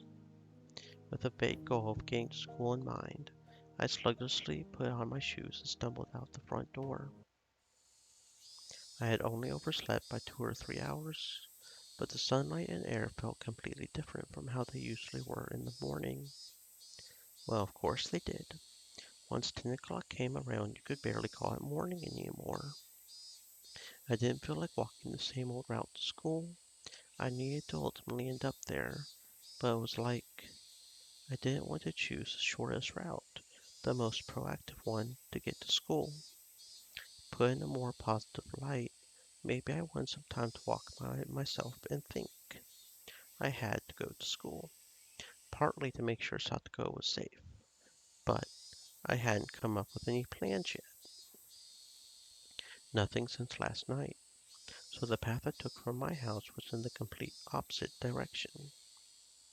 If I went this way, I would pass Rena's house and the dam site. It would be quite a detour. I calculated how long of a detour it would end up being. Then, satisfied with the answer, I started to walk.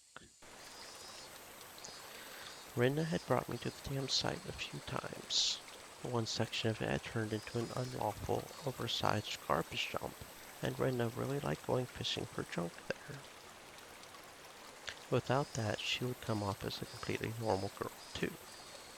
I can think of a few other qualities she could do without, but whatever.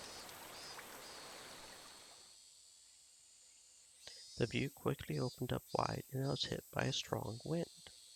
There was no shelter here at this big dam site. Maybe it was a good thing I came here, I thought.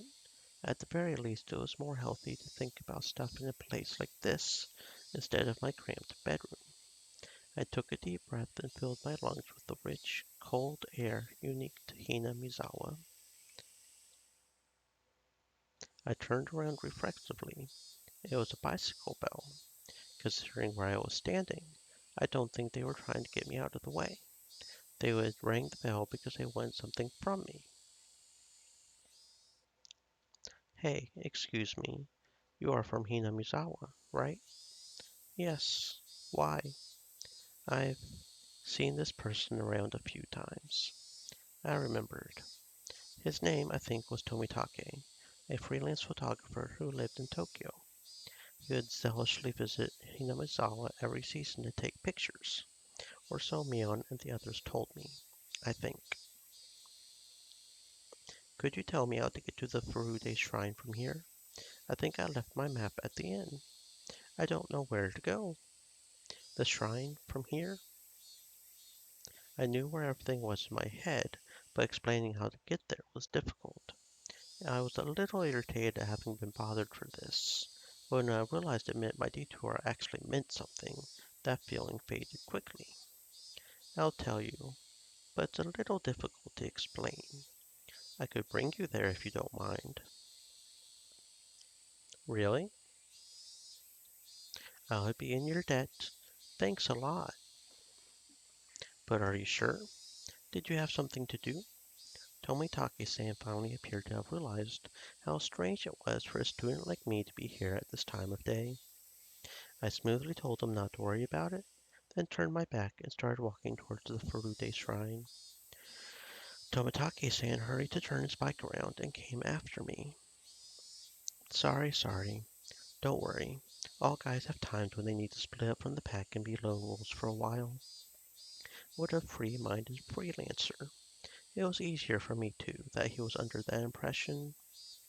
I'm Tomitake, a freelance photographer. I specialize in wild birds and landscapes.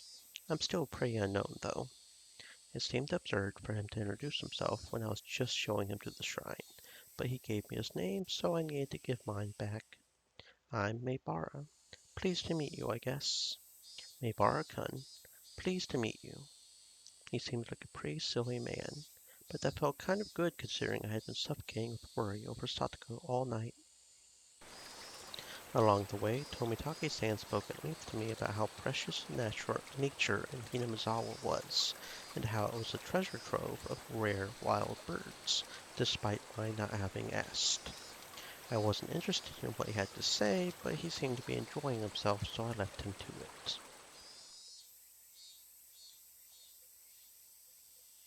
These steps will take you up to the shrine grounds. Thank you. You really helped me out. I think I'm a little late. As Tomitaki-san mumbled to himself, he left his bicycle nearby and started to climb the stairs quickly. I didn't have a watch, but as far as my internal clock could guess, it was still a little late in the morning. School wasn't very far from here. Maybe I could kill a little more time until then. With that in mind, I went up the steps in pursuit of Tomitaki-san. When I reached the top of the long staircase, I arrived at the wide open shrine grounds that were too grand looking for this tiny village. Tomitaki-san. There he is. It looked like he was supposed to be meeting someone here. Then he got lost and ended up being late. He was bowing to a lady who must have been the person he was meeting. That lady. I knew her. Is that you, Maebara-kun? Hello there. Are you off from school today? What? Oh, Maebara-kun, you followed me? I wasn't really planning to. I just wanted to kill some time. Oh my. Arriving at work late like an executive. How refined. You certainly are famous, taking the time to look like a big shot. What was I? A celebrity? Well, she did say my name out of nowhere anyway. I was oddly concerned about what she meant by famous. Oh, you still can't remember my name? This is Mio Takano-san. She works at the village clinic. Maebara-kun, you seem healthy, so you probably haven't been to the hospital much, have you?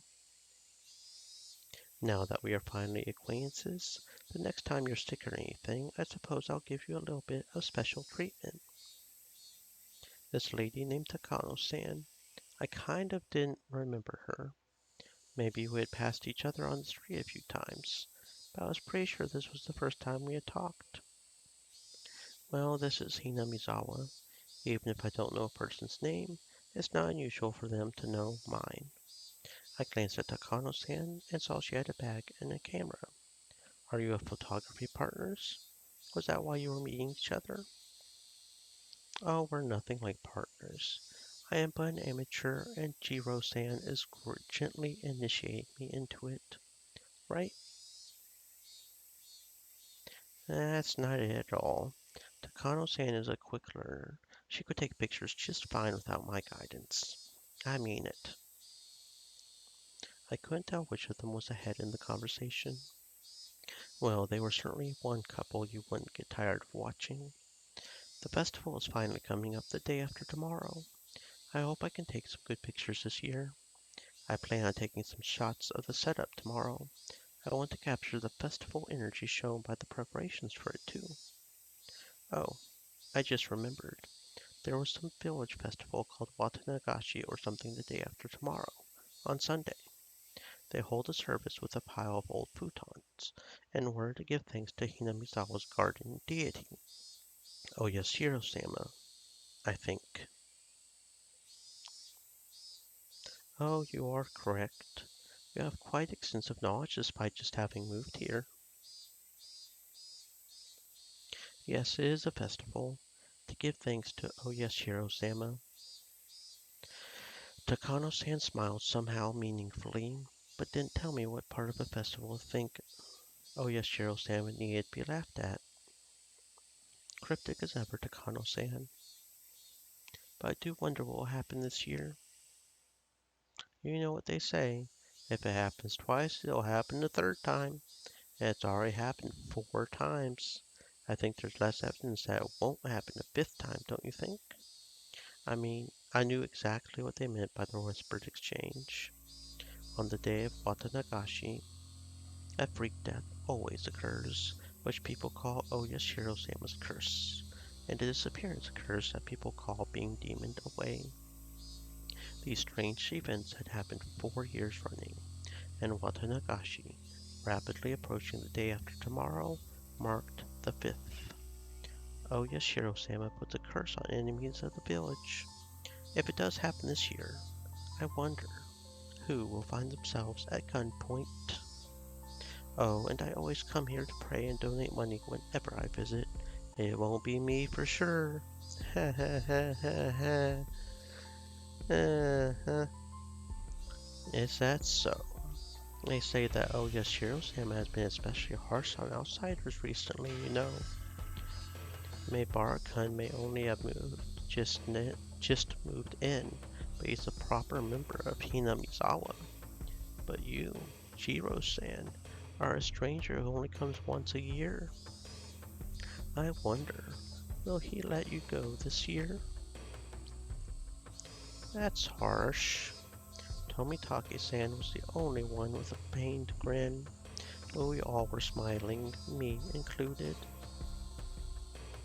Oh yes, Shiro-sama, the one who used a curse to kill people involved with the dam construction project, one after the next. He killed the dam construction manager, killed Satako's parents for supporting it, and the next year he even killed her aunt.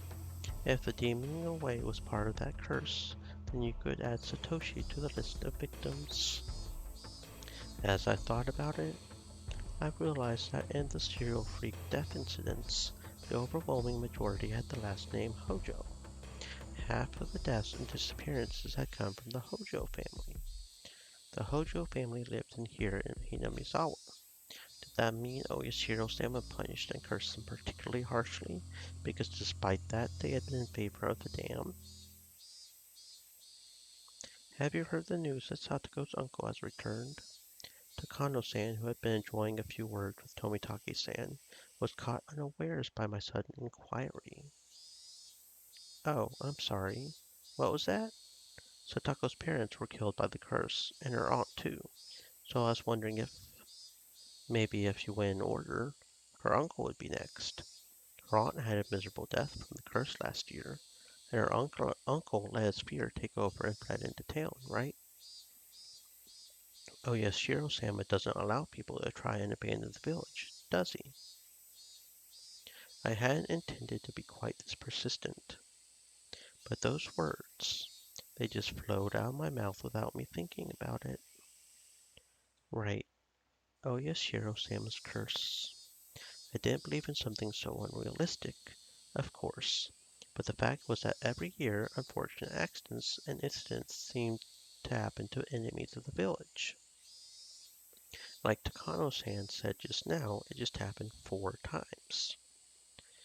No one could say there wouldn't be a fifth. That's an interesting suggestion. It is true that if you look at those sacrificed in previous years, those named Hojo come up quite often. Given how long it's gone on for, her uncle being the one to die or disappear this year isn't out of the question.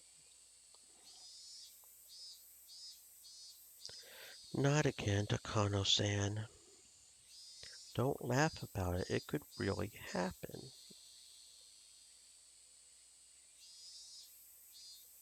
I'm sorry, but Oyashiro-sama's curse is my life's work.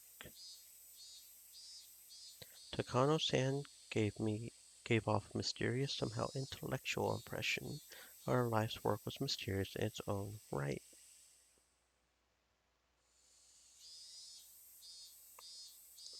She probably really liked inexplicable, supernatural phenomena or something. Takano-san, you seem like you know a lot about Oyashiro-san. Give me your honest thoughts. Given that he's a Hojo and that he's returned, what are the chances that the uncle will fall to the curse? My what? You seem like you really want this uncle of hers dead. That, that's not... I wonder. It all depends on the whims of God. Maybara-kun, do you know the true identity of Santa Claus? I got a strange question all of a sudden I couldn't immediately answer. What, you don't know? It's your daddy.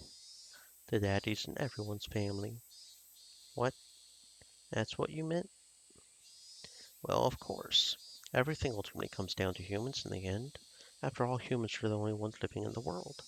All strange things should be inexplainable in terms of human actions. I felt like I put that somewhat strangely, but Takano-san was not as dissatisfied with that reply as I might have guessed. Oh, it's impressive that you've caught on to that at such a young age. You're right. Strange things that happen in the world of man are all caused by man for his own benefit. Maybara-kun, I'll ask you again then. This time, not Santa Claus, but Oyashiro-sama.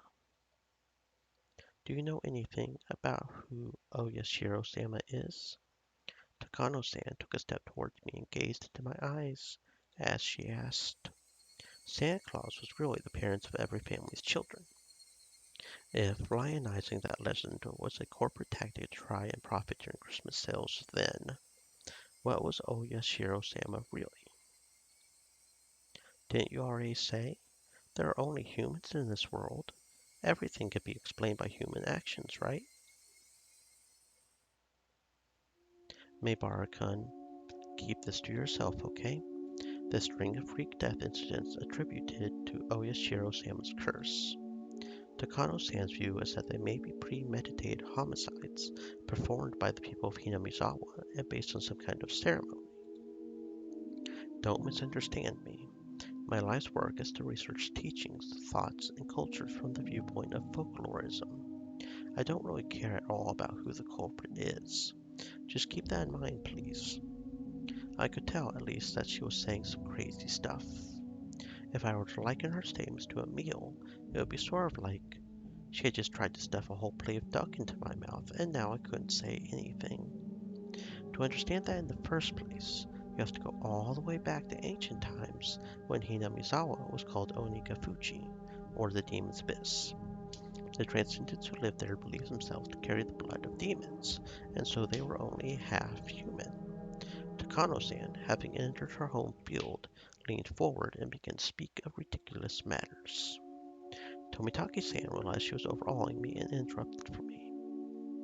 Takano-san, Takano-san, you can't just chatter on about that stuff to Maybara-kun. Look, he's really confused. Oh, are you? If you want to hear more, ask me any time. I have heaps of the grotesque stories that boys your age seem to love hearing. Thank you. If I feel like it, I will. For now, I softly and safely gave my refusal. Takano-san seemed a little unhappy that Tomitaki-san had rained on her parade, but she stopped talking about it then. Even so, it was still a very interesting story. That Oyashiro-sama's curse, which we thought of as strange freak deaths, were really homicides perpetrated by people of the village. I mean, if you thought about it logically, it would have to be. People wouldn't be dying because of a curse. Someone's obviously killing people and making it look like one. Indeed. As for who that is, it might be safer not to try and find out.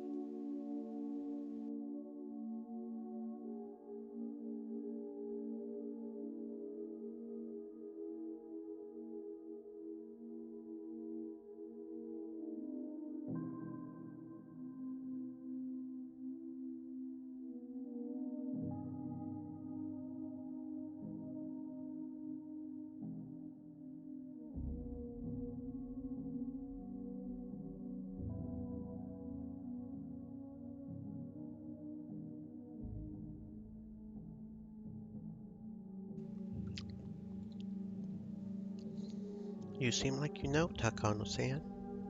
You may not have proof, but you seem like you believe it. Why do you think that? I just kind of felt it vaguely. It didn't seem like her extreme passion for this research could be explained just by these things being taboo, or being safe and easy. This person loved walking through the profound, forbidden abyss of risks and taboos. Let's leave it at that, Maybara-kun. I just helped you escape and now you're trying to talk about Oyashiro-sama again? I wanted to take a nice walk while it was still cool. Tomitake-san seemed a little disappointed not to be able to go on the date he had planned, since I had brought up a weird topic. But right now, there was something I wanted to ask just for a little bit, and that was about whether Satako's uncle will be chosen for the curse this year. If he was, then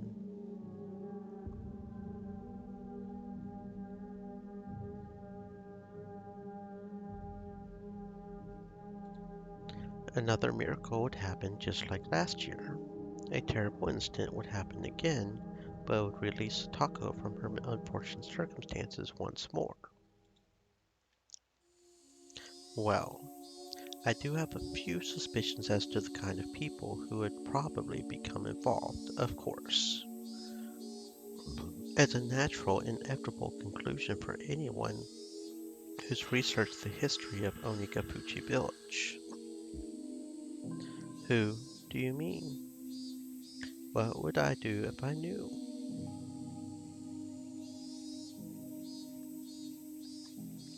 I asked that question to the other me deep inside, but got no reply. How enthusiastic. What would you do if you knew? Nothing, really. If you found out, you might get into danger yourself, you know? Maybe the fifth year's curse would be you. Takano-san, toying with taboo, gave a devilish, satisfied smile, as though nothing in the world would be more amusing. She was probably trying to tease me, but I didn't feel like going along with her little game one bit. You like to talk pretty big, but you don't really know yourself, do you, Takano-san? I had felt a tinge of irritation at Takano-san's roundabout way of speaking, but those emotions escaped my mouth, like water flowing through a strainer. Even I was surprised at how directly I had spoken out about what I felt. Of course, I wasn't the only one taken aback. You're something. You may be just a boy, but you could still provoke people. How unexpectedly rugged. I don't dislike people like that, you know. Takano-san's tongue poked out of her mouth, and I was convinced that was a long, thin, and split in the middle like a snake's. Alright, I'll tell you then. But you have to promise me three things first. 1. Not to regret it, no matter what I tell you. 2. Not to tell it to anyone. 3. Not to tell anyone I told you. I gulped firmly and nodded. Tomitake-san made an exaggerated expression of distress, gave a dry, vague smile, and lit a cigarette. Please tell me, who is putting this curse on people? Who is it? Who's deciding who gets cursed? And after I said that, I finally realized why I wanted to know. You want to make damn sure it's the uncle that gets cursed. Yep. And hopefully something really freaking painful too. I'm with you on that, buddy.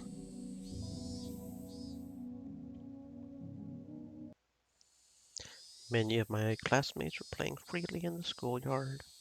A few of them had just run out of the school building after putting on their shoes and tapping their toes to the ground. And it looked like they had just finished eating lunch. From a time manipulating standpoint, I guess I succeeded. Maybara-san, are you okay? A few girls noticed me and came running over. It was only natural they were worried. You would think if someone wasn't there in the morning, they would be out the rest of the day. Well, I'm just late for school. Don't worry about it. Anyway, what about Satako? Did she come today? The girls exchanged glances. I saw a thin shadow fall over their faces and knew the answer without needing to hear them reply. Satoko was absent today too. When all was said and done, after being out 3 days, she had only come back for one, and now she was out again. Who knew if she would come tomorrow? But the teacher said she got a phone call from Satoko-chan. She said she had a cold. Chie-sensei said everyone should make sure to rinse their mouths out really well. Wait a minute. Chie-sensei? That's a little too thick-headed, don't you think? You're a teacher, aren't you? Why can't you be more sensitive and catch on to the fact that your pupil is sending out an SOS? But even if she did, there was nothing we could hope for. The most she could do was a home visitation. She didn't have any right to take Satoko from her uncle into safety. No matter the result, it would end up just like the public agencies, with a wait-and-see attitude. It would piss Satoko's uncle off, and her suffering would only grow deeper. Then wasn't saying she had a cold the best option? She's right. Be careful not to catch a cold, got it? You can go now. There's still plenty of time left in lunch break. The girls excitedly scattered into the schoolyard. Oh, Keiichi-kun, Rena was yelling out the classroom window, waving her hand. A moment later, Mion and Rika-chan poked their heads out too. We are very worried that even you would be absent today. Thank goodness, you don't seem sick. You look pretty okay. I felt a little comfortable with her saying that I didn't look sick, but I didn't care that much. What happened? Overslept? Well, late is late. Think if I said I was late because of a train accident, she would let it slide? You overslept? Mion was being a bit persistent. Was she going to put on her club president cap and scold me for being late? Well, maybe she didn't have it in for me, so I briefly stated that she was right. There's still more bento. Everyone eat up. Without Keiji-kun here, we couldn't have any fun. Satoko is still absent. Even Rina, feigning cheerfulness, couldn't stand to hear that, and her face darkened. She called this morning. Apparently, she said her cold came back and she was staying home again. She said it might go on for a while too. She must be sad, so we were all talking about going to visit. What are you saying, Rika-chan? Not pleased with Rika-chan wearing a wide smile as though it was a happy occasion, I threw cold water on her. We know best of all she doesn't have a cold, don't we? Don't ever tell a fib like that again, even as a joke. I'll get mad next time. Rika-chan furrowed her brow, looked down, and mumbled an apology. It's not just you, Keiji-kun. It's hard. For everyone. I know I'm not the only one worrying, but none of us can do anything either, can we? That's true, but I got the feeling I would cause another fight if this exchange went on, so I apologized first. Sorry. I'm sorry, so forget about what I just said. It's hard for everyone, right? It must be. It was at least clear, however, that I was the only one who had worried so much about rescuing her. At the very least, everyone else probably got the normal amount of sleep last night. Probably had good dreams, too. They definitely hadn't stayed up all night thinking so desperately. I know it might not be what you want to hear right after you get to school, but you were late today, Kei-chan. Did it have anything to do with Satoko being absent? Mion, what are you talking about? Sometimes you act kind of foolhardy, Kei-chan. When both you and her were absent this morning, we seriously thought you might have kidnapped her and hidden her somewhere. Easy for you to say. If I could have, I would have done that last night. None of them had really thought about how difficult that clear as day solution was. I was up thinking all night, thinking until the night was brightening, and then I concluded that I couldn't do anything of the sort. Don't be dumb. I couldn't. I couldn't hide someone. You're right. I'm sorry. I apologize if I upset you. Don't worry about it. Anyway, let's eat some food. I'm starving. I took my bento box out of my bag. Everyone moved to make a spot for me to sit. Maybara-kun, did you just get here? And just as I was about to stick my chopsticks in, Chie-sensei came along. Yeah, sorry for being late. I overslept. What the heck? Even the teacher was giving me that strange look. When you're finished eating, could you and the president come to the teacher's lounge? There's something I want to talk about. Probably about Satako, I thought. Sensei left it at that and went back out into the hallway. Eating lunch can wait. Let's go, Mion. You are right. Mion and I exchanged looks, nodded to each other, and got up. It's probably about Satoko-chan. No doubt about it. They were saying she had a cold, but everyone in class knew the truth. I didn't think that wouldn't have reached the teacher's ears by now. I kept playing dumb, so I think she gave up asking me. Revealing the truth to the teacher would only worsen the situation. Was that why she hadn't said anything? Or was it because she was Satoko's friend and knew that she was trying to endure the trial of her uncle's abuse in order to get her brother to come home? What should we do? Maybe we should use this chance to get a collective opinion. What do you want to do, Rika-chan? Satoko's closest and best friend was Rika-chan. However much I pretended to be her Nini, it didn't come close to the amount of time they had spent together, so I felt like her opinion should be held in the highest regard. I know why Satoko is enduring her uncle's torture. Everyone was startled and turned to me. Back then, whenever Satoko was abused, she probably cried and hid behind her brother. But Satoko thinks that, in the end, that's why her brother ran away. Who did you hear that from? The coach, I bet. I nodded quietly. Satoko believes her brother will come back if she can withstand the abuse. Maybe that's why she is trying to push through. But that assumption has nothing to do with Satoshi coming back. It hurts to say that about Satoko, but it's truth. Everyone hung their heads. Everyone was thinking the same thing. Satoko probably won't be happy no matter who helps her. She wants to withstand everything with her own strength. But is it really right to respect that? I don't think it is. Even if Satoko hates us for a while, I think there will come a time when we need to save her against her will. And I think that time might be now. I told them all about what I saw and how I felt when I went to Satoko's house yesterday.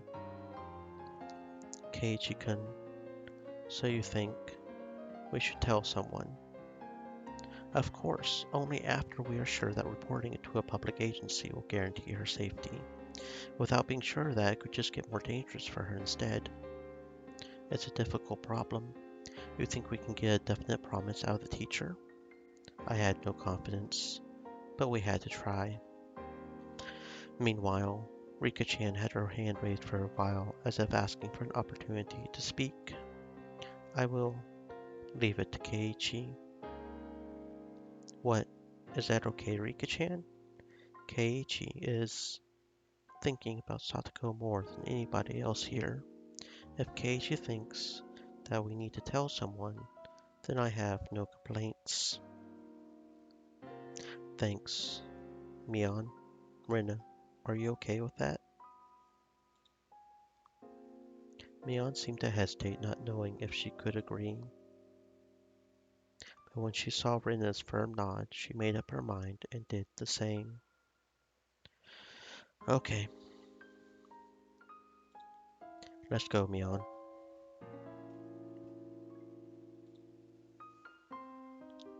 Right.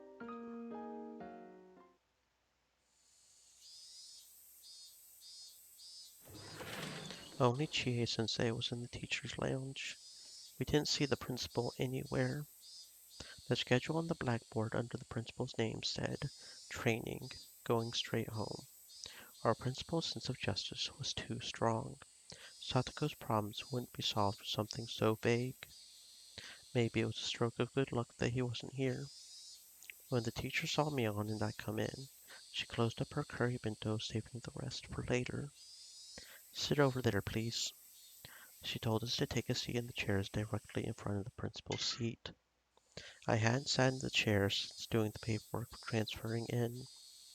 The two of us sat there uncomfortably before the teacher walked over carrying a notebook and a ballpoint pen and sat in front of us. Meibara-kun, you were absent this morning. Did something happen? I'm sorry, I overslept. Really? I have no reason to lie. She narrowed her eyes at me in suspicion. Now I was sure of it. She wanted to talk about Satoko. In any case, I think you two already know, but your friend Hojo-san has been away frequently lately. Neither Mion nor I had anything to say in response, but the teacher proceeded, not minding. Would you happen to know anything? There are some people in class spreading bad rumors. Mion looked down and remained silent, as though she were being lectured. She sent me a quick glance. Everyone had made up their minds. They would be leaving things to me. Mion-kun? Or you, Meibara-kun? I won't get mad or anything, okay? If you know of something, I just want you to tell me.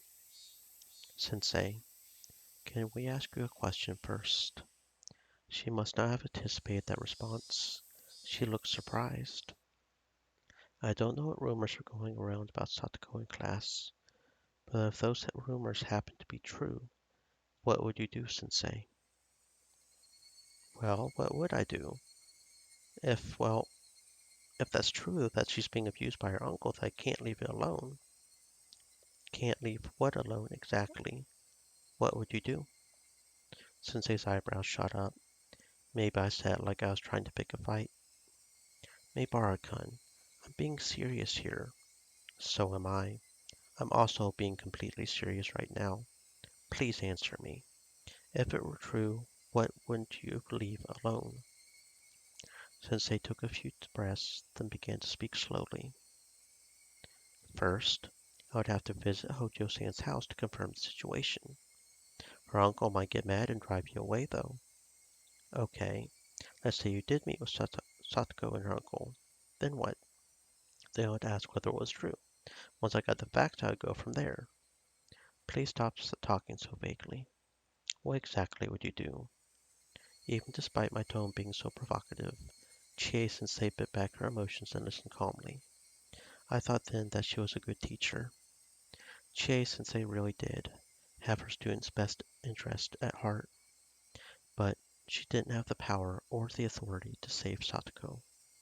If she let her sense of justice run away with her, the situation could get more complex. Sensei folded her arms, and for a few moments she closed her eyes as though mentally concentrating. And when they opened again, there was a strictness in her eyes I had never seen before. There's a law called the Child Welfare Law. It clearly states that abuse against children will not be allowed no matter who it is. So it would seem. Then what? I would contact the prefecture's child consultation center. You said just now that I would be turned away, didn't you? Child welfare officers can bring in the police with them if the situation demands. They will not submit to intimidation. How many days would it take after you contact the social worker and submit the paperwork for her to be saved? It would be the same day. Their job is to guarantee the immediate safety of children. I know that. That's if they decide there's an urgent need. If they didn't, then they would do the same as you. They would go from there. They would just wait and see, right? They would just watch. It would make Satoko's uncle's mood sour, and Satoko would be stuck with him there. Kei-chan, that's going a little too far. I'm not lying, am I? Last year or the year before, whatever. That's exactly what happened when the child welfare people came, isn't it? And what happened then? You and Sensei would know about it a lot better than I would. I had said too much. I didn't need Mion to tell me that. I was talking crazy and itching for a fight. I was supposed to be telling her about the situation only after I was sure we could save Satoko. I basically told her everything right from the start. Chie-sensei looked at the clock, stood up, and picked up the phone at the principal's seat. Hello? Put me through to extension 3455, please. Is this okay, Kei-chan? Is this really okay? It was too late. The dice had been cast. Now we could only pray. Thank you for answering my call. I'm Chie, a licensed teacher at the Hinamizawa Branch School. Would Director Watanabe happen to be in the guidance office? That's right. Something urgent came up, so I'd like to contact the principal as soon as I can. Yes. Thank you. Please tell him immediately. Yes. Thank you. The teacher put down the phone and tilted her head back and took a breath, like I always did. I'll ask the two of you again. Are the rumors going around class really true? Yes. Yesterday I went to Satoko's house, and I saw for myself just how bad it really is. You can leave the rest to me. I will definitely do something for Satoko-chan. Something? Please stop saying such ambiguous things. Not something. We have to save her. If they end up deciding to wait and see again, how do you plan on taking responsibility? I was yelling. The phone rang. Chie-sensei snatched the receiver up first. Hello? I apologize for interrupting your training. Yes. Actually, it's about the issue of Satoko Hojo-san. Yes. Sensei waved us away, telling us we could leave now. Mion went to leave, but I held my ground. I had a responsibility to make sure she stopped saying such vague, ambiguous things. If it didn't look like she was going to say anything substantial, then I would tell them the truth, even if I had to steal the phone away from her. Yes. No, I haven't contacted them yet. Yes. I haven't confirmed it, but it seems pretty bad from what the children are saying. It's not just pretty bad. Do something about it. Right now. If you're going to report, then I don't care who you tell. But I swear if they end up just waiting and watching, I will never forgive you. I yelled angrily at Sensei and the principal on the other end. I wanted to somehow, some way, convey to them just how dangerous her situation was right now. I understand that. I will tell them as much. Mion-kun, please take Mabar-kun back to the classroom. Yes, ma'am. Let's go, Keiichi. We should leave this to the teachers now. You better promise. Until the very last moment, I glared at Sensei. Chie-sensei was being pressured by the likes of me. Idiot, this isn't the time to be pressured. Now's the time when you give me a firm nod that'll set my mind at ease. Even so, we've already left things for her hands. At this point, we really can't do anything but pray. Mion shut the door to the teacher's lounge.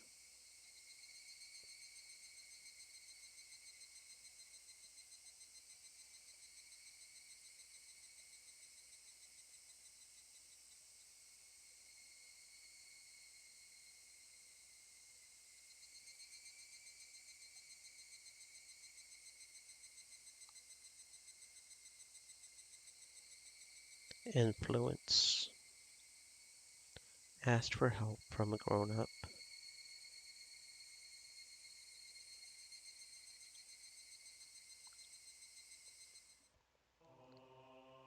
Article.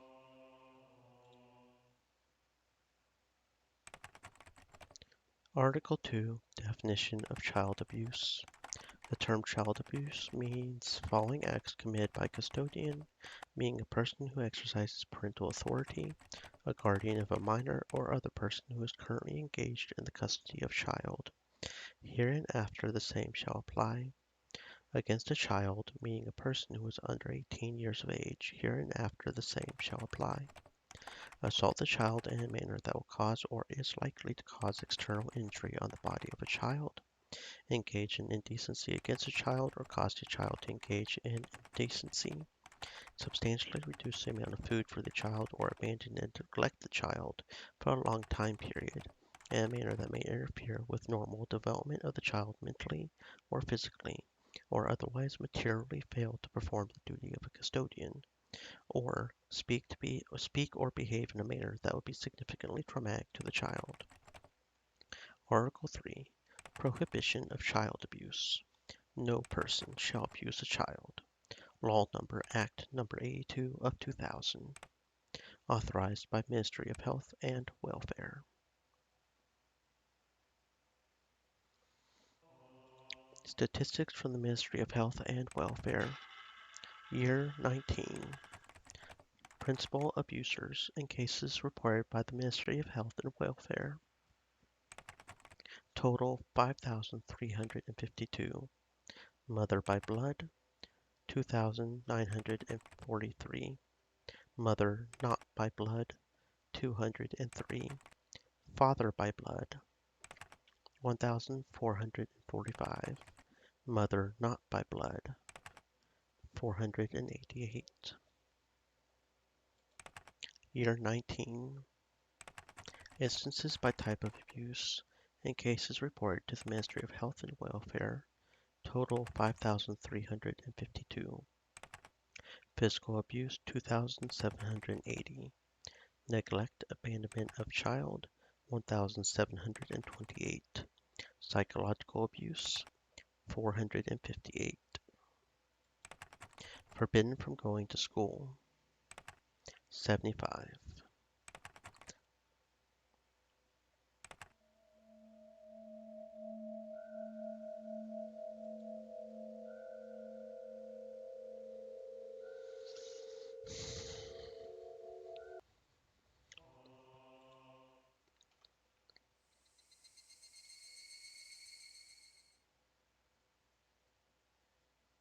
The die of fate had been cast. Reporting to a public agency, which we had kept being warned could instead result in something far worse for Satoko if we didn't have the evidence first. And just like that, had I failed? Had I let my emotions get the better of me in that moment? Maybe I should have stayed silent and left everything to Mion, since she had been relatively calm. I remembered the punishment game where we had to badmouth Curry, and how me saying anything would have made it worse, and Satoko told us to leave the talking to her. Maybe it was the same thing here. I was impulsive, so maybe I should have just shut up and looked at the floor. But it was too late to lament it.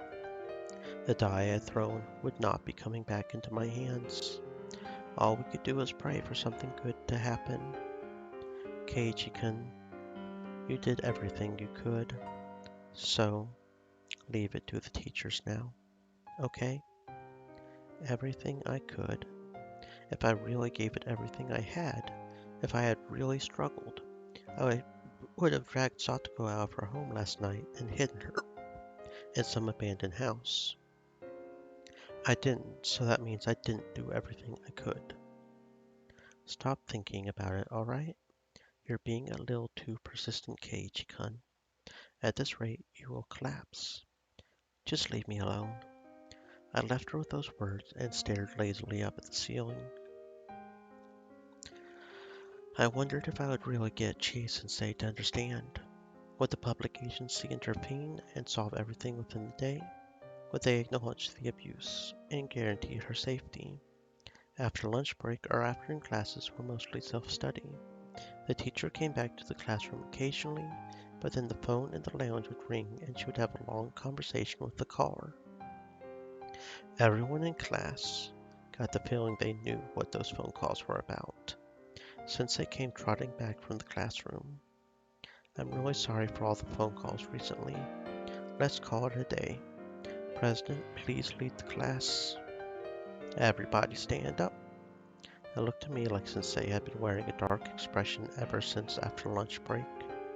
It wasn't a very relieving expression.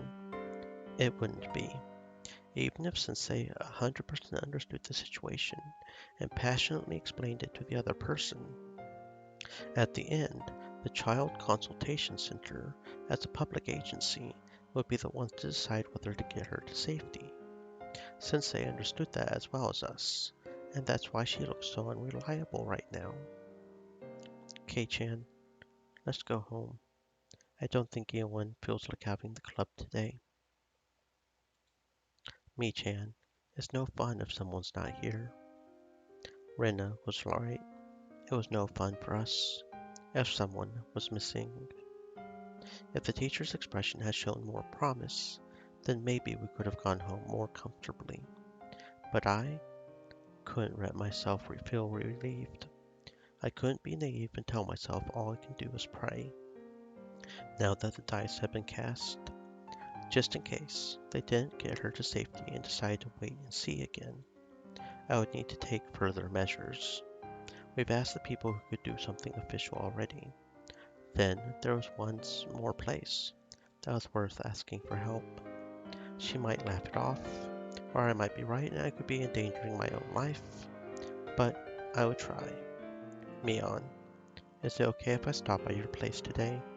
We've got a lot of manga, right? I want to borrow a bunch of them. Sure, I guess. There was an ominous meaning behind my words, so Mion realized what I really meant right away. I wanted to talk about something alone. That's what I meant. Mi-chan, Keiichi-kun, let's go home. Rena already had her shoes on and was waving to us from the schoolyard. Mion's house was gigantic in every way imaginable. The house itself was a vaguely old-fashioned, traditional Japanese house, but the yard, I guess, or their plot of land, was enormous. It easily convinced me that they really were major landowners, with Hinamizawa under their thumb.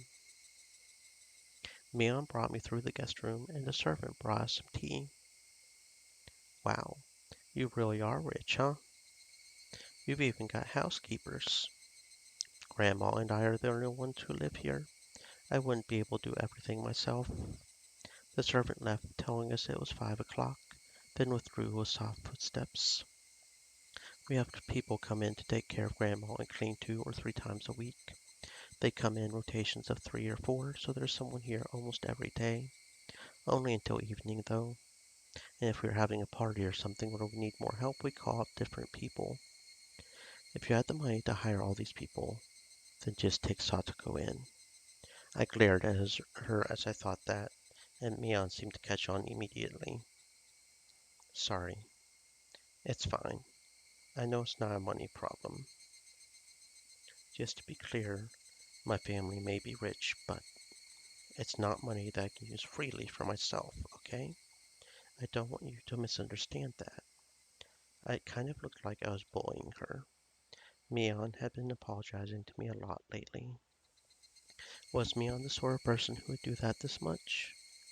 Maybe it's just I've been looking so grim lately. So, what's up? You had something to talk about, right? I have something pretty serious to discuss, Mion. This will be sudden and you might be surprised, but I want you to hear me out. What? I'll give you a way out first. Even if what I say is true, you don't need to admit it. You're allowed to play dumb, but I want you to listen until the end. I have something to say to the next leader of what's still the most important of the 3 families of Onikafuchi Village, Mion Sonozaki. At first, Mion looked like she had no idea what I was saying, but hearing the whole sentence and putting it together, she reacted. Where did you hear that? It doesn't really matter. I definitely couldn't tell her, told me. Takano-san, you told me not to, but please forgive me. This was why I asked you about it, after all. I was surprised to say you had heard of Onikafuchi Village, Kei-chan, but you seem to know a lot of things, both true and false, about me too. Yeah, true and false. I really might just have the wrong impression here, but I'm okay with that, so listen. And if it really is true, I don't know what you're getting at, Kei-chan, but let me say this beforehand. You've got a big misunderstanding. So if it were possible, I wouldn't want to hear what you're about to say, because even if you said it, I can't do anything to help you. Still, if talking about will lighten your burden even a little, I'll listen. I'm only just going to listen. Nothing more will happen. Are you okay with that? Yeah. Mion seemed to know what kind of thing I would be talking about. She warned me that doing so would be fruitless. That much was obvious. If what I was going to say was true, then the Sonozaki family would be the masterminds behind the string of freak deaths that have been occurring every year in Hinamizawa. You know that stuff about Yashiro-sama's curse, right? Mion nodded a little. No one knows what it is or why it happens. Even if each incident is solved, a string of deaths and accidents as a whole is still a mystery. But there's one thing connecting them all, and that's how the targets are always enemies of the village. Seems like it. Mion spoke as if it didn't relate to her. That was fine. She didn't have to admit it. For now, I just wanted her to stay quiet and listen to me. The day after tomorrow, it's Watanagashi, isn't it? Has the sacrifice for this year's curse been decided already? Mion didn't answer. Her expression remained the same too. Like she said, she was just quietly listening. Sorry, the promise was that you would just listen. So it's weird for me to ask a question, huh? Mion gave me a look she had never given me before. A faraway look. A sympathetic one. She didn't nod. She just smiled faintly and listened to me. If this year's curse isn't going to be on Satoko's uncle, then please change it to him. I mean, last year was her aunt, right? If it's in the right order, so it wouldn't be weird. You're right. It seems like there's an order. I mean, after her aunt died to the curse last year, he abandoned Satoko and fled into the town for a whole year. Why wouldn't a guy like that definitely be next on Oyashiro-sama's list? There shouldn't be any issue with choosing him for this year. I see. If he were to die from the curse this year, no one would see anything unusual about it. I heard that Oyashiro-sama's curse is, well, no matter how I looked at it, I wasn't sure whether I should continue. No matter how I tried, the words wouldn't come out. The string of freak deaths in Hinamizawa, also called Oyashiro-sama's curse. They're saying they're incidents perpetrated by the village, carried out by the three families at the Sonozaki's instructions. Is that it? I wasn't. I don't care one bit whether you have anything to do with it. I'm just saying, if you have any way of communicating with whoever decides the targets of the curse, then I just want you to tell them to choose Satoko's uncle. Please. Everything you've been saying has been terrible. If the freak death incidents in Hinamizawa were carried out by the will of the Sonozaki family, that would mean the main culprit would be me, wouldn't it? I would have chosen the target of the curse, given the instructions, killed many people, and gotten rid of others. You're calling me a murderer, Kei-chan. I didn't say that. Didn't you listen to me? I don't care whether you're the one behind the murders or not. I just don't. Even if you were the culprit, it doesn't change the fact that you're my friend. It doesn't matter at all. If the police were chasing you, I would come to help. I'd make you an alibi and even help you escape. Because we are friends and comrades. Aren't we? Mion looked surprised for a while. She was dumbfounded. Now you're declaring yourself complicit. Kei-chan, That's pretty bold of you. Come on, don't interrupt. Satoko's uncle. Choose him for... Stop right there, Kei-chan. I want to start on dinner soon, so I'd like to leave things at this. Mion. I then realized that my cheeks were wet with tears. They slid down my chin and fell, drip-drop, to the tatami mat. It's like I said at the start. You've got a big misunderstanding. Oh, Yashiro Sam's curse is just that. Even if there were people behind those incidents, they don't have anything to do with the Sonozaki family or me either. Right. I understand that. It's just...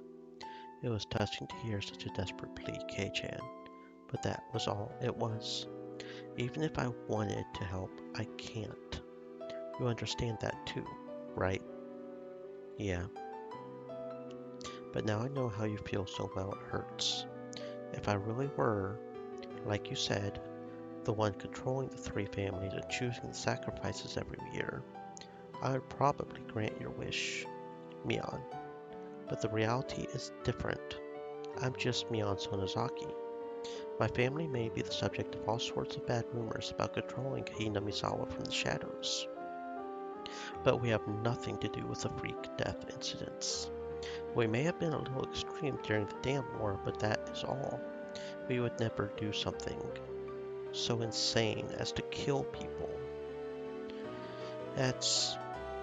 Don't say such sad things. Right now, at least. I don't care. Why can't you just be nice and lie to me? Kei-chan, you're free to believe what you like. If I lied to you now, you would be convinced Satoko would be free the night after tomorrow, and you would be free to shed much of your burden. However, reality is harsh. Satoko's uncle will survive beyond that day. He will still be alive next week, and the week after that. You would need to prepare yourself for that. I don't want you coming to me the day after Watanagashi and demanding to know why he wasn't killed. Mion. Mion stood up slowly and closed the sliding door to keep out the wind that had grown chilly. Was it Mio-san? Did she give you all these ideas? She really likes to misunderstand things about Hinamizawa. Well, we can let her have her fun. I don't really want her influencing you, Kei-chan. This is why outsiders are no good. Takano-san has nothing to do with it. Right, right. Don't worry. Even though I know she told you about it, Kei-chan, nothing's going to happen. It's not like Mio-san will be chosen for this year's curse. Besides, we don't even know for sure if the curse will happen this year. Maybe it was all just a pile of unfortunate coincidences. Thanks for listening. If you aren't connected to the serial deaths at all, then that must have been an uncomfortable conversation. I'll apologize for it. I see. You'll apologize for it.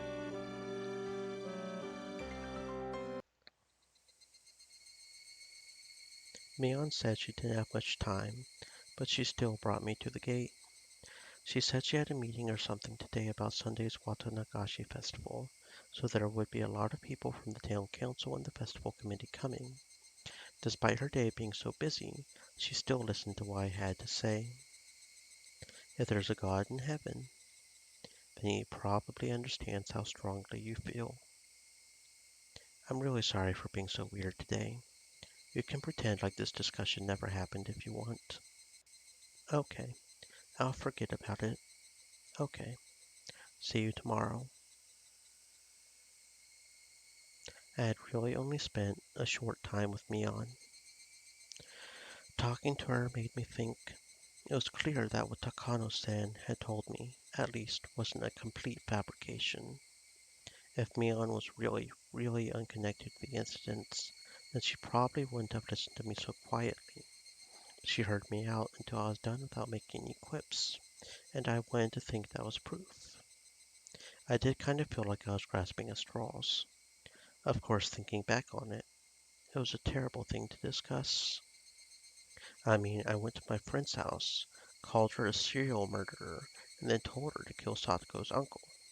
I was the only one talking that whole time. Mion quietly listened to everything I had to say like a pastor listening to a confession.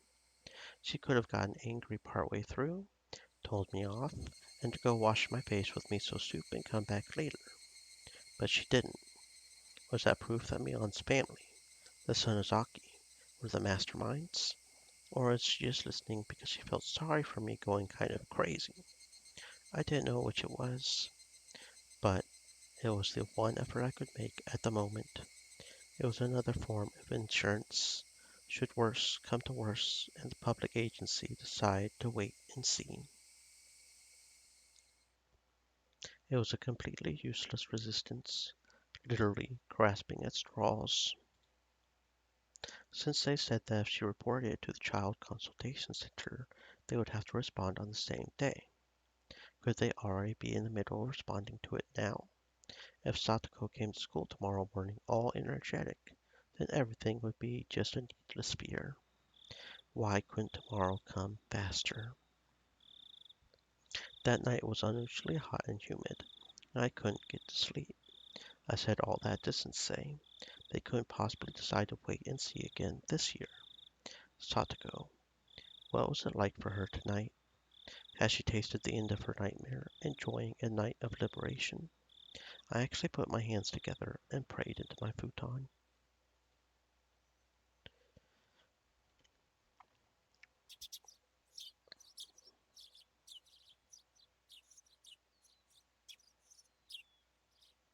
Good morning, Keiichi-kun. Morning. Thank goodness. I thought you overslept today, too. Your mom said you had gone on ahead yesterday and then you weren't at school. I was worried that you had gotten heat stroke halfway there. I'm very sorry for all the worry I caused you yesterday. Good morning. Mi-chan, good morning. Wow, you really stink of liquor. You'll get found out for sure. Oh, right, wasn't there a big business meeting with all the people on the town council yesterday? They only called it that. It was more like a party.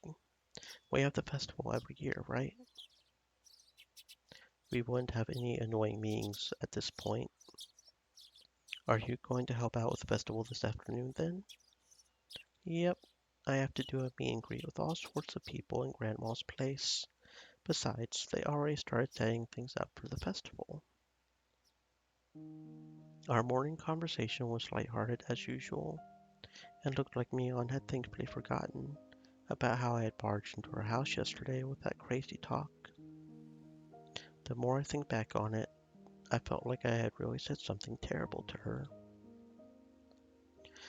I was really thoughtless, and it wouldn't have been weird if she had yelled at me. It was highly possible Takano-san had exaggerated her story.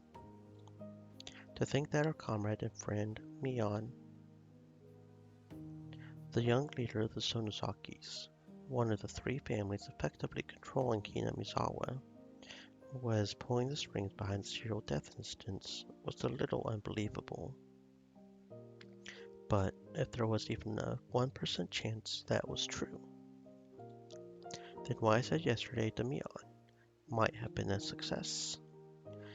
Yes, it was no more than 1 in 100, but that little bit of effort might have brought the chances of saving Satoko up by even a tiny bit. At least I would have made that effort.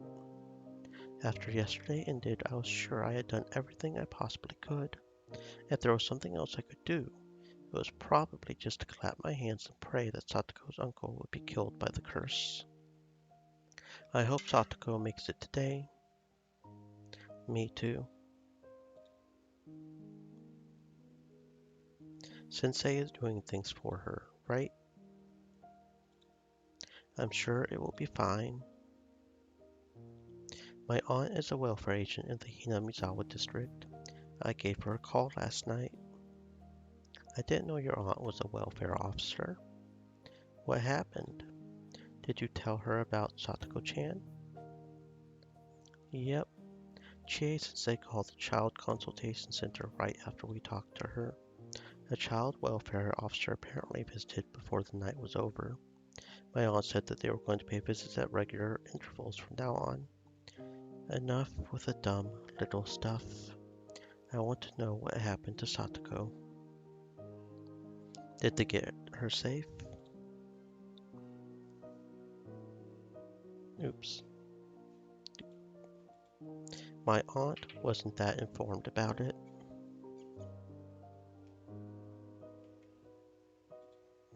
I was supposed to keep this a secret anyway. Her telling me was a big breach of ethics in the first place.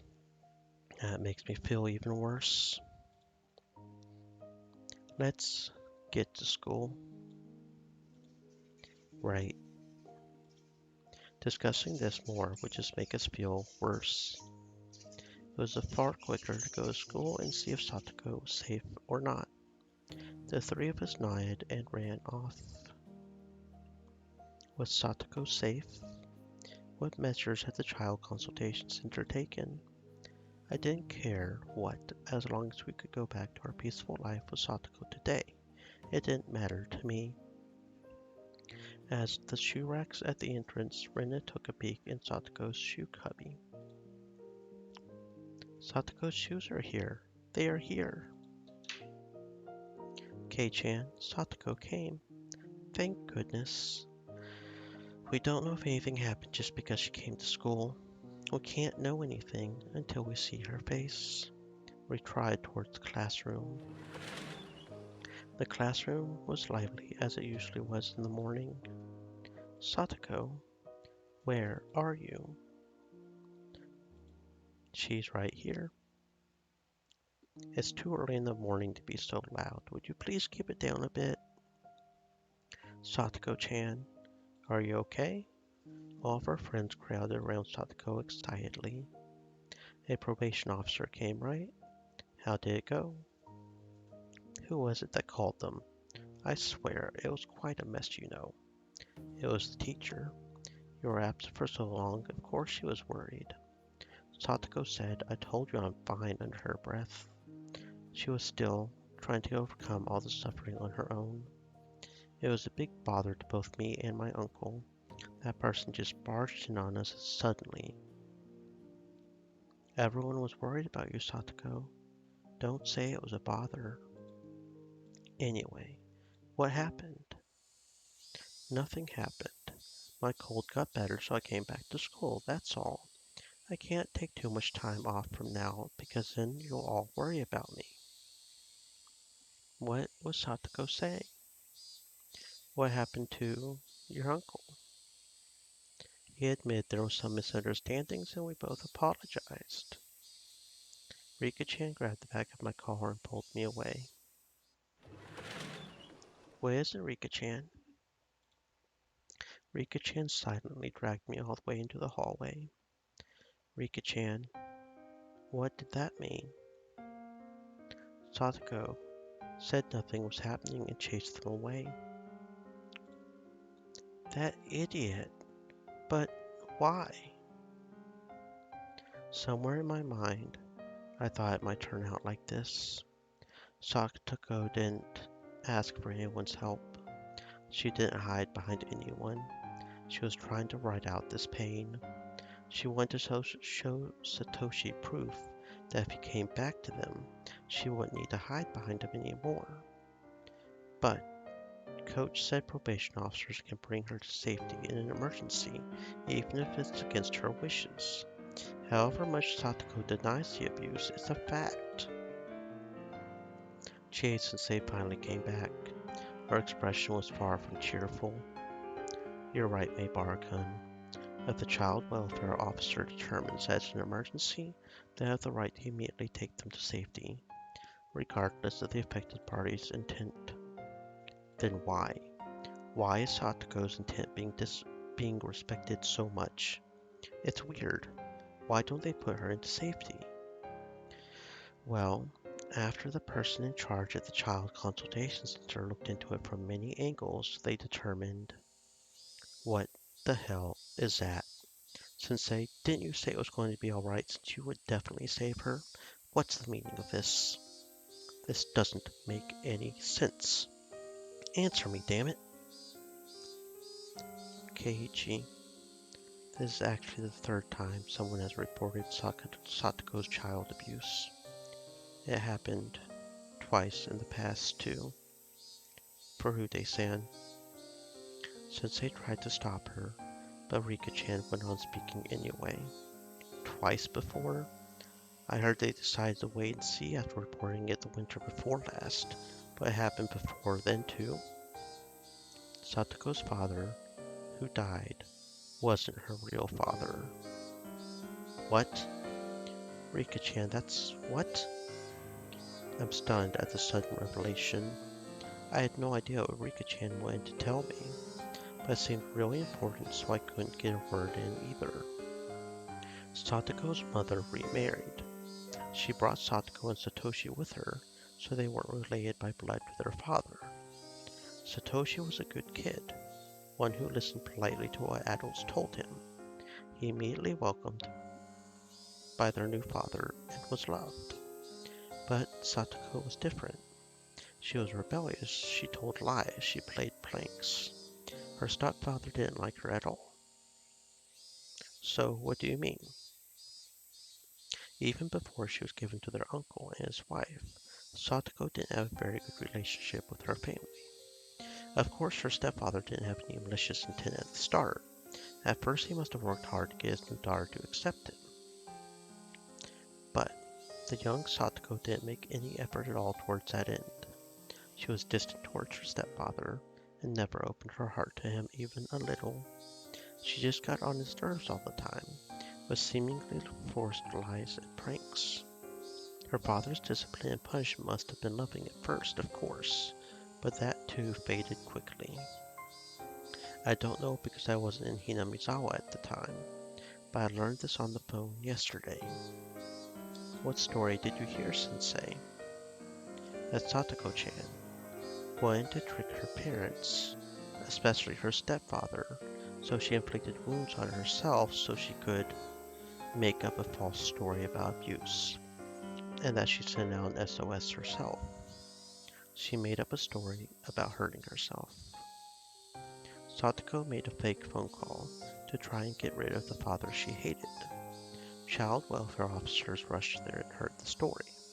Her father genuinely apologized for a few times when he had gone too far and agreed to let the child welfare center give him coaching. Related agencies looked into it quite a bit. They determined that Satoko-chan and her stepfather's hearts were not being quite matched up was the cause of the incident, but they found another problem above that with Satoko-chan. A problem with Satoko? What was it? Satoko's mother. There were a few times where she had lived with de facto husbands, though those relationships didn't result in remarriage. From a young age, Satoko had been forced to call at least 2 or 3 people her father. At some point, Satoko's pranks escalated. She would spill food on purpose, turn over her plate, and even throw it. She would break the windows of the neighborhood and shoplift candy. She would put thumbtacks everywhere and set other traps to seriously hurt people, not in the way she did now just to get laughs. She was also fond of telling lies that would be found out right away, and people got mad at her every time, but she never ever changed her behavior. Please don't think Satoko-chan was a problem child. Satoko-chan was young. It was an act of self-defense that she had to take against the unknown men her mother had chosen. In regards to Satoko's problematic behavior, child psychology experts from public institutions indicated her actions were to draw her mother's attention to herself. They acknowledged that she had a form of harmful emotional trauma and declared that she needed counseling and therapy from professionals. They didn't know whether that therapy had healed the wounds in her heart. Satoko-chan purposely hurt herself and told them that she was being abused by her stepfather in an attempt to chase him out. But in the end, her stepfather did abuse her, right? No. All the abuse had been made up by Satoko-chan. Her stepfather, of course, may have scolded her in a somewhat emotional way, but it was nothing out of the ordinary. Satoko had lied to chase away her stepfather, and they saw through her right away, and found out that Satoko had issues.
Oh dear, right as I decided to start ending it.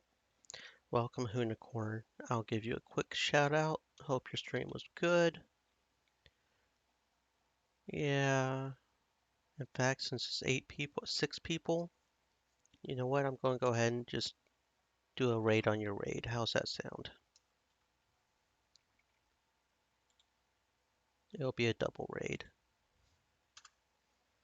Give that a quick thing right there. Hope your stream was good. Thank you for the raid. Let's see, do I even have anybody to? Yep, Inatsu Shiroi is on. Or Zoroarya. Inatsu Shiroi, Inatsu Shiroi. I'll go ahead and pass your people on over to somebody else.